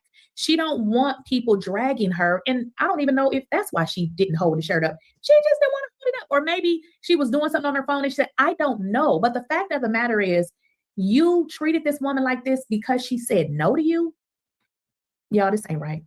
You gonna hold it up, D? No, you can't. That's all you, brother. Oh, you ain't gonna hold it up? Why? You ain't fucking with a nigga, D? And when I hold it up, I can't say my shit with the mic. You ain't gonna hold it up? Oh, don't worry about it. No, don't worry about it. Don't worry about it. Oh. I'll show that shirt next week. Oh, wow. Look at this one. No, I'll get somebody to hold it up. Look at this one. I'll get somebody to hold it up. So at first, okay, I didn't really think of anything when he said that, but it's this that he continued to say. Get somebody to hold it up. Look at this. I'm finishing it. Look what time is it? We ain't got enough time. And look what I was doing. If we had enough time, I'll get somebody to come hold it up right now. As y'all can see, Darlene feels extremely uncomfortable. It seems like she's trying to, in some, maybe talk over him to maybe drown out what he's saying. This is embarrassing. It's embarrassing to watch after I realized what was actually taking place. Look how he's, but you see what I was just doing right now? Oh, it's all good. Don't matter. I'll get somebody to hold it up. Motherfuckers want a piece of you. Motherfuckers want a piece of you. So what he's saying is, because she said she doesn't want to hold the shirt up, essentially, maybe she wants to not be, have anything to do with the shirt. I don't know. Maybe she was doing something on her phone. But what he's saying is basically, if you with me, you with me in everything. This ain't your girlfriend. This is an employee. At any job that I ever had, something like this, you can say, yeah, I'm doing something else or whatever. But at the end of the day, was it even this necessary? You calling this lady an MFer, this is so wrong on so many levels. And this is not going to help your character. This is not going to help any of the things that you're working toward. Now, people already drag Corey because they say he treat women like SHIT. Now, that could be objective because him telling jokes, that could be objective. But when they see you now treating your own employee like SHIT, they're going to keep bringing up the video. Even if the video was sped up and people didn't see it, do you understand what you are creating about yourself, about your brand, just because of all the negativity that consistently is following you? Now, this is a relationship that Corey has with his employee of how many years, and this is how he treats her. They like, but they don't want the whole thing. Did I just not say? I'll get somebody to hold this shirt up next week. Watch. You know what? Somebody just said something earlier that it might be. You're right. You're right. Might be. I don't need nobody to do shit for me. I'll get somebody else to do it. As everybody who I deal with like that. If you won't do it, okay, I'll get somebody else to do it. I'm over here trying to input the things because I had to go. You don't even know what I went through to even get that. Yeah, so, but don't worry about it. Somebody else will hold it up next week. See how you can't even. Wow. I guess not. Don't do whatever. Goddamn, somebody be doing that. I guess not. Shit, it don't stop. There we go. Wow. I'm just getting it to you. I'm telling you the truth. I see. Hey, you see what I was doing? I'm speechless. Like, this is so terrible. This is so terrible. I don't understand, what's going on with Corey. I don't understand. This is bad. Craig is sitting there doing nothing. What did Anton just say? Why I said I wasn't going to hold it. Okay. We are about to We gonna do the rap? Let's do it. Back in 5 minutes, 5150. Jesus. Guys, that was bad. So we're going to switch gears here. So let's go back to that video where Anton was telling him that basically Craig and Darlene don't really stand up to him. And we see Craig sitting there, no words. Craig could have de-escalated it and just said, I'll hold it up. Why Craig didn't want to hold it up? This is so wrong, y'all. This ain't right. Okay, so can I say something about that? But see, you don't cut me off? I don't give a fuck because I'm rich too. So I'm cool. I got my own movement. I got my own motion. So I can tell you the truth. And I think that you also surround yourself with people that will not challenge you because you big dog to them. Okay. You big bro. Okay, so let me say this since you brought up Darlene and Craig. Let me say this. You don't know our relationship. But I know what I'm doing more teaching. I'm doing more teaching on some real street level shit than I thought I would have had to do. But listen to me, Anton. You don't know me and her relationship? I'm listening. Maybe the reason you don't get the results you want from her is because there's a certain level of respect that comes from me and her relationship. That's what I'm saying. You don't know, brother. So that's what I'm saying. I'm not talking about you speaking on her. I'm not talking about you talking about her. I'm talking about when there are certain subjects that come up on your show. We done argued on the air a million times. Man, come on, bro. I'm just saying. Corey, sometimes you be on bullshit. Nobody calls you about them. Now I'm trying to teach. So listen, I'm going to say what Anton said in this particular video has been proven to be correct. Now, I'm not an Anton Daniels fan, but what he said was correct. We got to call it what it is. He said that nobody between, Darlene and Craig stands up to him. I think this would have been a perfect situation for Craig to jump in and de-escalate this situation. So let's switch gears here, because what ended up happening after that particular, snippet that we just watched is they took a break. And I don't know, maybe it was about 10 or 15 minutes. It was enough for me to probably go get a little snack or something. But what we learned when they came back is that Darlene was gone.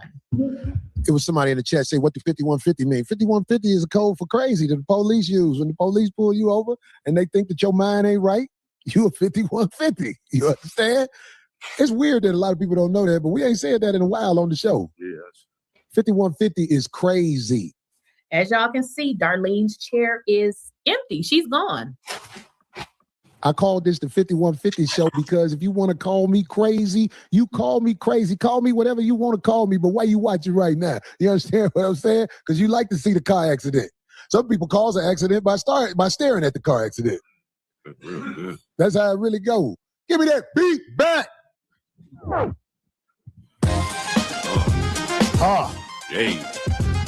God. 5150 in the motherfucking house. 5150. It ain't no motherfucking doubt. Corey Holcomb's in the motherfucking house about to turn this motherfucking shit out. If you don't want to do it, get another bitch to do it. If you don't want to do it, get another bitch to do it. If you don't want to do it, get another bitch to do it. Y'all, this is so wrong on so many levels. This is like, you can like Corey, you can support Corey, but y'all got to be able to call out, this is wrong. So now you make a rap about your employee, call her a bitch, and say, if you don't want to do it, get another MFer to do it. A woman who has been there for the inception of your show. If you don't want to do it, get another bitch to do it. 5150 in the house. If you don't want to do it, get another bitch to do it. If you don't want to do it, get another bitch to do it. If you don't want to do it, get another bitch to do it. 5150. Turn the shit out. Yeah. My name is Corey Holcomb, you see. And some people ain't really fucking with me, but it don't stop none because I got the motherfucking streets. So as y'all can see, this rap has become now about Darlene. And I'm just wondering, I mean, we just saw that snippet from Anton. Why did this suddenly turn now until Darlene being the enemy? Craig, we're going to need you to grow some BALLS. This is horrible. This is horrible. God damn it. Understand what I'm saying? You see, I done been through a whole lot of hell. I done been through bitches to smell. I done been through bitches who can't tell that I'm the greatest motherfucker. And that's for real. See, I be talking this shit every week. Tuesday nights, that's where I be. I ain't got to put a lot of videos online to make the people understand what's on my mind. Most of the motherfuckers talking shit about me don't know me. God damn it, you gonna do something? Well, show me. How you a woman beater trying to talk about me? fruit booty buttons, suck dick, you see? You don't want to do it, another bitch to do it. If you don't want to do it, get another bitch to do it. If you don't want to do it, get another bitch to do it. 5150, turning it out. Yeah, if you don't want to do Okay, y'all pretty much see where this is going. If you don't want to do it, get another B to do it. This is totally dragging his co-host Arlene. Listen, Corey, bro, you are crashing out. You are crashing out bad. This is a terrible look, even to you. This was wrong. The way you treated your co-host on live was so very disrespectful. If you don't have people in your corner that's going to tell you when you are wrong, you are going to lose everything. You know, you're going to lose everything. And then very people will go about their lives and live their lives. I've been in business before, and I built my team to be able to lead without me. And at first, I was doing it to, you know, I was like the only one in charge. And I was like, oh, hell no. So when I built up my team, I was able to leave. And your show should be a show that they can run it in the absence of you. But the fact of the matter that this happened, like, this is a bad look. And I believe Corey when he say people are trying to tarnish his reputation. But I'm going to be honest, you're also tarnishing your own reputation, and you are helping the very people that's trying to end you by the way that you're dealing with your own employees. Now, all right, so he said all that stuff. I wonder if he's going to even address the things he said. But yeah, you see, so yes, Ortiz is back, and she's like, no, I went to the bathroom when he did the song, and it wasn't a big deal. It's no big deal to me. Here we go. Some draws, because I didn't feel like washing the two pair I had with me. And he did, by the way, apologize because boy, every single message is. But Darlene, like, okay, I'm sorry. I mean, go ahead. for the shirt thingy, not the rap. The rap, yes, that can get very that you know that went a little. It was crazy, but we have dissed each other in raps. It was just timing too. It just happened to be that night, and then that shirt thing happened before it. So I get it, but he did. Yes, he did apologize to me afterwards. And you know what? You do that often, and people don't. I've mentioned it before. Not even just apology, but I've mentioned it before on a couple of shows many years ago, that you actually will catch yourself. The show will be over, and you'll be like standing there, and you'll go, "Did I go too far? Or what was that? What did I say?" A lot of times, is that not true? You've done that before, right? Where you actually go, "Hold on, wait, now what did I say?" I've been talking 16 years, and it's like I can admit I say things that sometimes I'll be like, "What did I say? God damn!" Yes, there you go. You put it in a better way. Most of the stuff I say, I mean, I see they have hired people to go through my catalog and find something to say. Look, look what he said. They've hired people to do this. So, but you said it though. But anyway, I just wanted to make sure you got in what you wanted to say. But I got something to say to these cake ass niggas. Oh, geez. You done? Well, yeah. I don't know if there's anything else I need to say, but no, yeah, I was not fired. Nobody threw me out. Nobody was me. I didn't leave. I was here still in the building. So. Oh my God. Now they're saying I'm delusional. All right, whatever. So look, it's gonna be.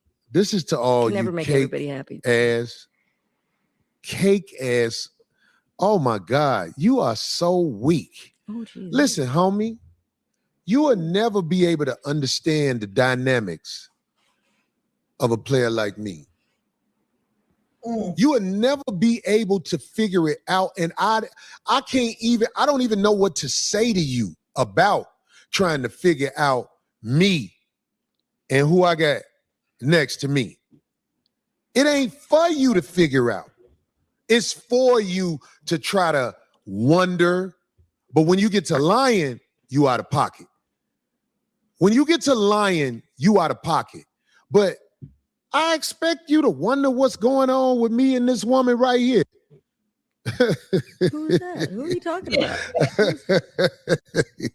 I expect the lames that need to be explained how life works to say whatever you got to say about me and Darlene. You ain't got nothing else to say? Man, listen, homie, you will never be one like me. You would just always envy one like me. Because to the streets, I ain't got to explain nothing because they know what it is. So I ain't got to explain nothing to somebody who's a real thoroughbred. Okay, so in the streets, they know what it is. So what are you pimping her, or is she a bottom hoe, or like that just weak, or because the way this looks like she look weak as fuck, bro. Because I'd be like, hold on. Before we start this show, I need you to apologize in front of everybody. He ain't apologized, ain't said shit. And he's posturing like on some like, it is what it is. If you don't want to do it, get another bitch to do it. Dig what I'm saying? But what you lames want me to sit up here and explain, homie, if you don't get your cake ass the fuck up out my face with that sucker ass shit, keep envying, but stop lying. Stop lying. But I know you watch me and envy what I do and the dynamic between me and Darlene. They gotta be either fucking or something. There ain't no way that you're gonna be like,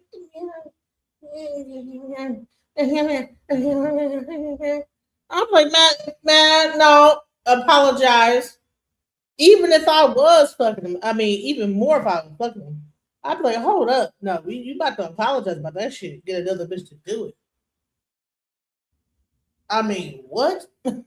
Like, what's going on here? And Ortiz, you know, for women alone, you can't be like this weak ass, soft spoken ass bitch when he's saying shit like this. If you don't want to do it, get another bitch to do it, and you come back on the show the next week and like, yeah, I was in the bathroom, I didn't hear the rap, but it was kind of mean, you know. Man, what kind of an example are you setting as a woman, like to allow somebody to talk to you like that? That's crazy, bro. Let's go. I don't blame you. You ain't got nothing else to do. It's actually quite a movie. The dynamics between me and Darlene Ortiz. You know what I'm saying? Oh, not the full name. Oh my goodness. You say what you want to say about us, but stop lying. Stop lying. What was that some dude said? What was that a couple of weeks ago when the dude said he saw us at I don't know. You showed me. What is the restaurant? God damn it. Ruth Chris. We go to all. Yeah, I saw Darlene and Corey at Ruth Chris. Y'all? We go. Yeah. Yeah? We go to movies. We go to eat. Yeah. You probably did. I don't know who that was. I'm curious as to who. What was? Thank you, all these. I'm loving to see these green things up here. No, the name don't matter. I'm talking about the name of who said that don't matter. No, I'm not saying, that person. I thought you were talking about a show. A lot of you guys don't understand what it is, and you will never understand what it is. But I ain't got to explain it to the streets, because that's who comes see me. Right, the streets know. For the most part, all of the boys and girls. Listen. Either the streets know either you fucking her, and y'all got a personal relationship on the side, and you know what I'm saying, you giving her that wood, because ain't no other woman gonna just sit there and be like,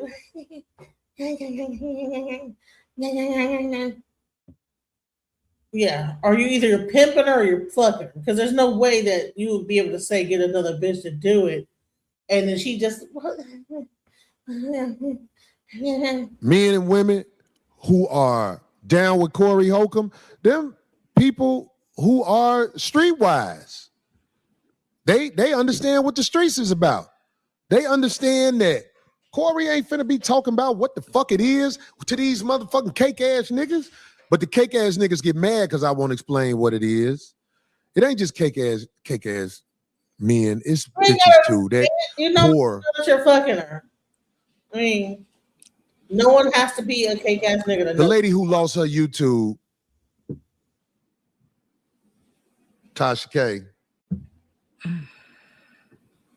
The hell with TMZ, big time fan. Who was that? What did he say? Eddie Great? Eddie the Great? Tasha K has not lost her. Man, he posted a yard. Dang. Stay strong. Like when people like, Corey Holcomb lost gigs. Don't matter. I've been doing this a long time, homie. I ain't where you at. Corey Holcomb, you didn't catch up and take the fade. Homie, I'm going to tell you something, man. This is bragging, but I don't give a fuck. Homie, if you had a driveway like me, you wouldn't be worried about a fade.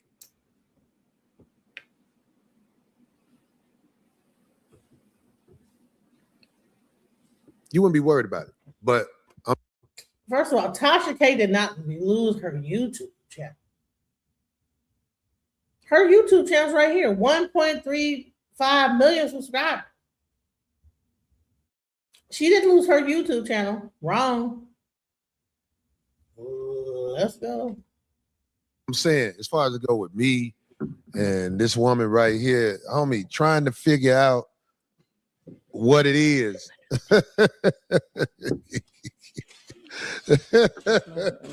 Trying to figure out what it is, homie. Thank you, Phil. You wasting your time, homie. You wasting your time. Stop trying to figure out what it is.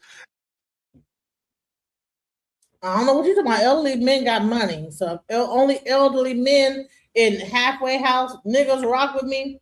Well, honey, they got money. Most of them got all that Social Security or that pension, and I'm getting it, okay? So if that's what's effing with me, then I'm all right with it, okay? Because y'all, you a broke ass dude. You don't even want to, you want a troll account talking about me, bro. You want a troll account. Show your face. Who are you? You on a troll account talking mess. I think I know who this is. So what? You find the life. You're the one on my channel talking stuff. You know? You find a life. I'm over here doing me. I'm making money. You are not. You're just in the comments. So, anyways, I just had to rap to pack this person up and goodbye, bro. Whatever. Simple as that. You're on my channel. Goodbye. Goofy. Okay, bye to you too. And here we go. See, here's the thing. People just don't even understand. Bro, you don't have to be here. You know what I'm saying? You don't have to be here. You don't want to be here. Put some bullshit in the chat and see how quick your comments are gone. Okay? Let these folks sit and spin. What? Bye. You mad because I'm talking about Corey Holcomb, and he being rude to this woman. Anyways, back to the scheduled program. And look at what you see. But you don't know how to do that. You don't have that third eye. So now you got to lie and speculate out loud. Man, us real boys and girls, we know what's happening. I'm sorry. I apologize because look, I hadn't ate all day. I'm sorry. Why you ain't eat, D? What the fuck is she apologizing for? She eating a cracker. Doing too much, that's all. And the whole day passed by, not gonna lie. Yeah. Performance, right? And all the different meanings and things that I didn't see the whole thing. I saw some of it and I was like, oh, it's a fascinating spectacle, but I couldn't understand the language. The language, and that's okay, but different things. One of the Is he going to address the things he said about the 5-year-old and whatever? Let's go. An athlete who's playing in the Super Bowl, who has multiple babies around the same age, there's just no way he's going to be able to do what you want him to do. Who is that? What's her name? Toddy Black? And he said somewhere. I was like, what the fuck is he talking about? Woo, woo, woo. But over the years, we've developed a relationship as I work the club. This is one of the reasons I can exist. These club owners who know me and they know my character. Mm-hmm. And I want to look at the phone. He said something slick at first because it was under a new number. And I pressed the question mark like, who the fuck is this talking to me like this with my number? Then he said who he was. I was like, oh, makes sense. Mm-hmm. But he's weak ass comments. That's when a nigga roll up. You just crack. Turn your back to it. Right, you just turn your back to it. I was like, I'm sleeping on the wrong end. My face was where the pee. No. I got West Coast. Yeah, 2 West Coast niggas. Was one day he was talking to me, and I saw him talk to you when we ain't got our face. That's the sister on the right. Change the address the issue what you're saying. You know what I'm talking about. Goddamn I'm right. gonna tell you, hey man, I'm scared of you, man. my life. I don't want no scared for my problems. life. I feel like my life My in life. danger. My life's in Leave danger. me alone. My life's in danger. Here no They got stuff jumping through condoms. TLR sounds. Thank you. 80-5150 show, and now we have members. He never addresses the things he said about the kids, bro. He never does it. He addresses what he said about Ortiz, of course. You know, don't be rude to her because that's going. He already know that if she could have like she had his balls in her hand. Honestly, if she would have left that show, do you know how many people would have stopped watching this show? And she could have started her own show and not be a tag along. You know what I'm saying? But, you know, hey, it is what it is. She could have just started her own show after that, whatever, doing affirmations, being soft-spoken, and people probably would have, like, supported her on that. But she decided to go back. It is what it is. I mean, I think it's a disappointment to women because I'm like, dude, bro, you just went back to a person that's being very abusive to you. Maybe he'll stop. I don't know. But you know what? Seems like that's like the par for the case. She's used to being, fussed out on his show, and made to look dumb, Well, I was in the bathroom. Who cares, bro? If I don't care where I was at. If you made a song, get another bitch to do it, honey, you would have to get another bitch to do it. Yeah, go ahead and get another bitch to do it, honey. And and all your accounts and everything will be locked out. And then get that bitch to figure out how to unlock that shit. You wouldn't be able to tell me get another bitch to do because, honey, yeah, get another bitch to do that and get another bitch to figure out what your passwords is and everything. Because she doing like not only like hosting the show, but also in the background posting stuff and doing all this and that. But they made up. Okay, cool. I don't want our black men to always completely fall for being ignorant and stupid online. But the problem is that he never addressed the things he said about that 5-year-old. Your brother's child and the kids in Iceland and all that was never addressed.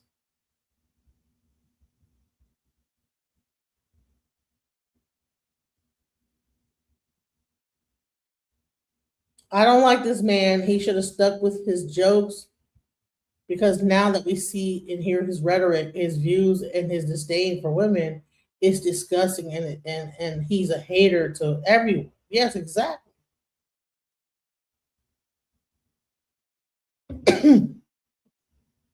Corey has been showing he don't give a F lately, clearly.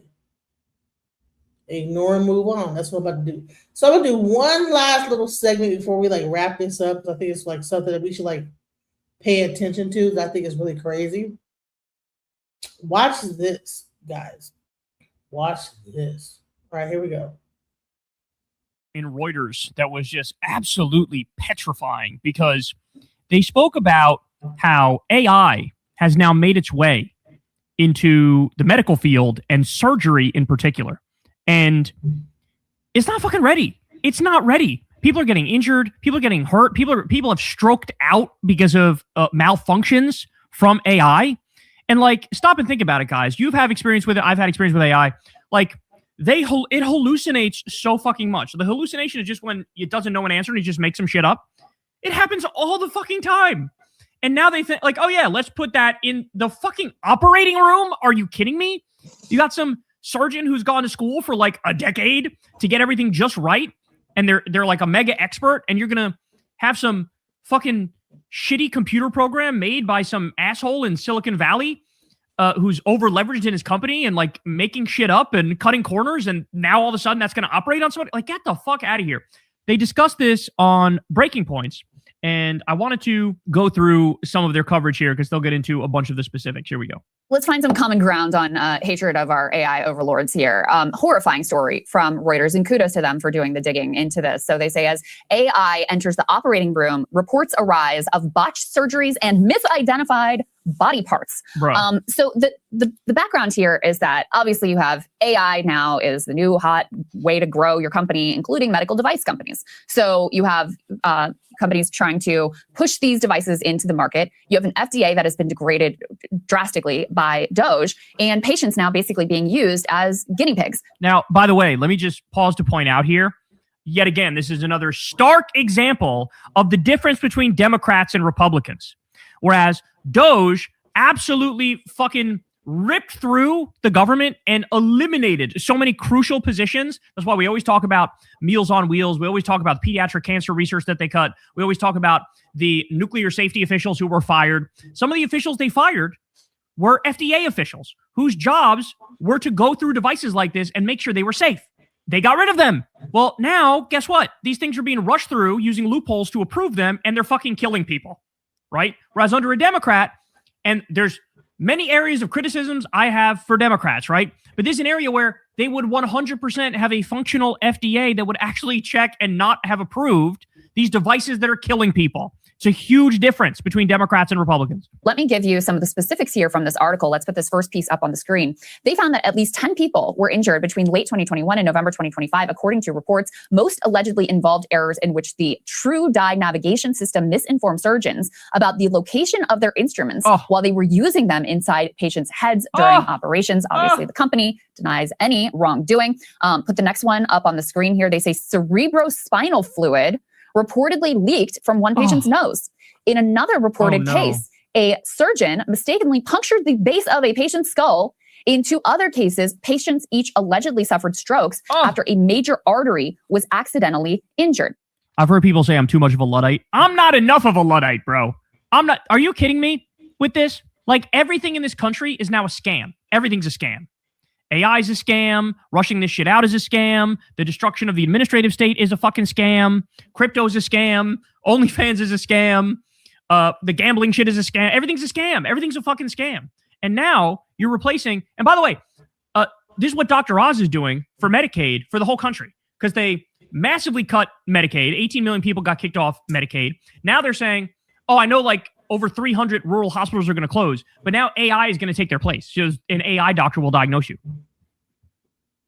The same AI that's making people's spinal fluid leak through their nose and giving them strokes, that same AI, I think I'll pass. But the next one up on the screen, the FDA has received reports involving dozens of other AI-enhanced devices, including a heart monitor said to have overlooked abnormal heartbeats and an ultrasound device that allegedly misidentified fetal body parts. Oh my so God. In one of the examples that they identified here, first of all, the doctor had a consulting contract with the company that makes this device. So you inherently have questions about a conflict of interest in the doctor choosing to use this technology to start with.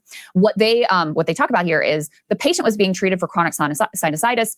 The procedure involves, it's a relatively non-invasive procedure, should be sort of cut and dry, relatively straightforward. They inflate a balloon inside your sinus cavity to create additional space. But the allegation is that this technology, because it did not properly inform the surgeon where their medical instruments were, that they accidentally nicked an artery that goes to the brain. This caused a stroke, and there were a couple strokes that they identified because that they're attributing to this technology. Again, the company denies that it is ultimately their fault. But to me, Sagar, the bigger story is we have put E5 up on the screen. We had this Doge assault on the FDA.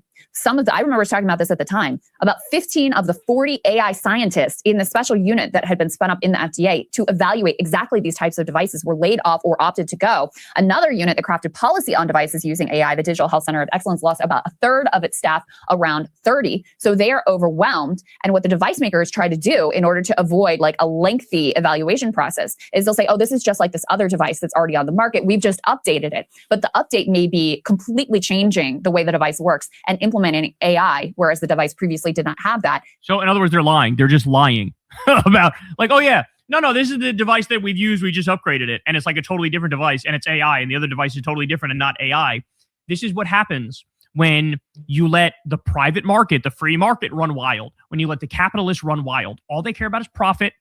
All they care about is rushing their shit onto the market And as a direct result of that, safety is not even a consideration. And it's give me the money. And the government's been fucking destroyed 1,000 ways to Sunday because of the right wingers. And here we are. People are dying from motherfucking routine surgeries because of AI.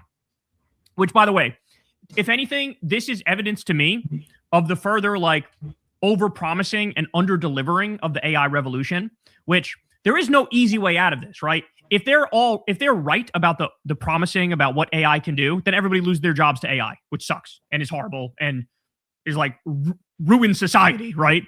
But it also sucks if they lied about it, because then we're going to have a Great Depression as soon as that bubble bursts.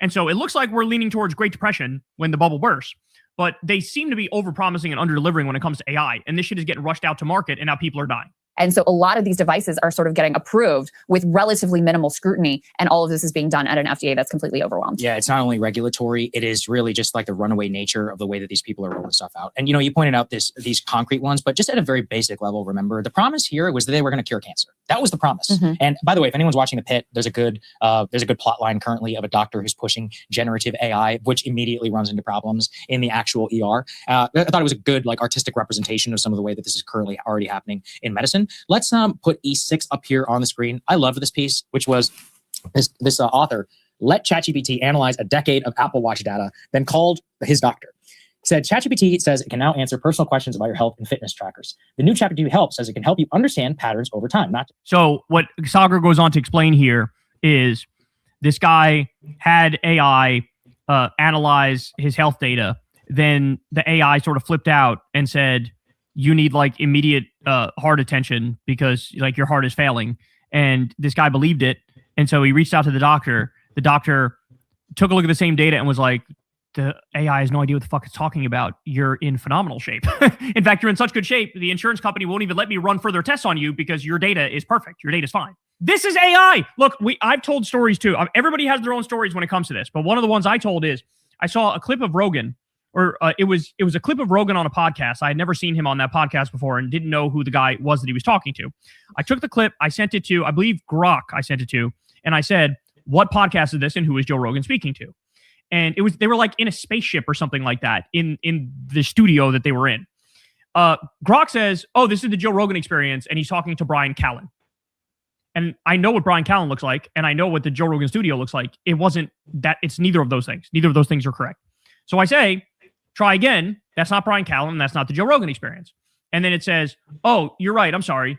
But it is the Joe Rogan Experience, and it's Brendan Schaub. I know who Brendan Schaub is. I know what he looks like. That's not Brendan Schaub. And again, it's not the Joe Rogan Experience. So I said it again. And then it hit me with like, oh, it's Tom Segura or some shit. It's not Tom Segura. I know what Tom Segura looks like, and I know this is not the Joe Rogan studio. So then I decided, let me search manually. So I basically go to YouTube, I believe, and I typed in Joe Rogan, and I limited the search to uploaded that week or that day or something. And then I saw the podcast. It was some podcast I'd never heard of with some other guy I'd never heard of, but I saw the names. And so then I go back to Grok and I say, okay, the podcast is this podcast and the host is this host.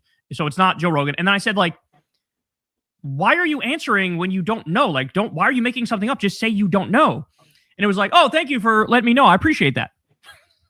It's like, bro, you told me like 4 times, it's this. And then when I said that's not it, you were like, oh, okay. Like, what the fuck? Not only is it like a person, it's like a stupid person. It's like a dishonest, stupid person. An incompetent, dishonest, stupid person. So then the question is like, can you ever really trust it about fucking anything? Now, of course, there are times it gets some shit right. But like, I don't know about you guys. In my experience, as time has gone by, it's actually gotten worse. Like when I first started using it, it was okay. It started out okay. Then for a little while, it got pretty good. And then it just fell off a cliff. So I don't know about you guys, but I'm noticing it get worse on a regular basis. And so now I've almost fully abandoned using it. I'll only use it in the rarest of circumstances. And then when I use it, I'll then go check the thing they said, right? And now it's in fucking operating rooms, bro. It's in operating room. Stop and think about I will never allow AI to fucking operate on me. Are you insane? I will never allow it to operate on my mom or any family member. This is crazy. It's just crazy what we're talking about here. So good warning for all of you. If you're at the doctor and you need something done and they say, oh, we got this AI, say, fuck, I'm not doing it. I'm not doing it. I know the lack of regulation in this country. I know the fucking AI profiteers. Everything's a scam. and they don't give a fuck about your safety. They don't give a fuck about your health. It's just a fact. It's just a fact. Hey, y'all, do me a favor and like and subscribe. It helps out big time in the algorithm. Click the bell as well for notifications when videos drop, and watch that video on screen right now. You know you want to.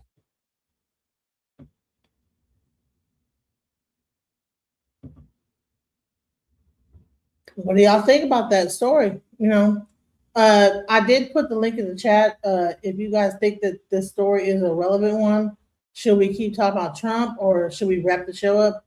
1, 2, 3. So 3, wrap the show up. 2, continue to talk about Trump. And then 1, Black people talk about whatever. And yeah, let's go from there. All right.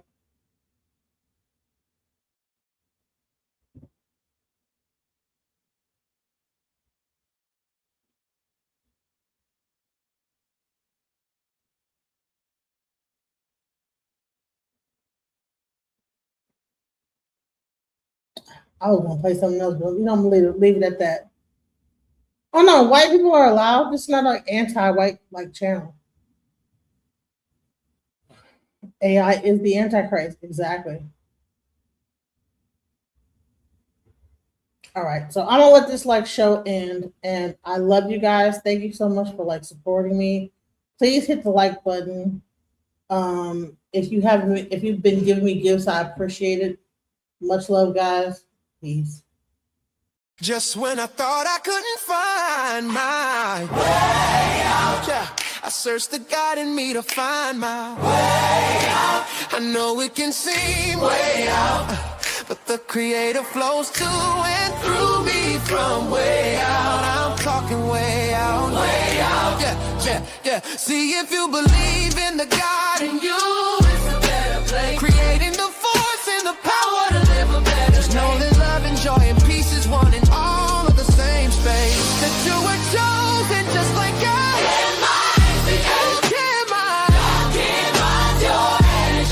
That's right. Only you can make the change. Shine your head at you. Shine so bright from darkness to light. From darkness to light. Yeah. And you'll find your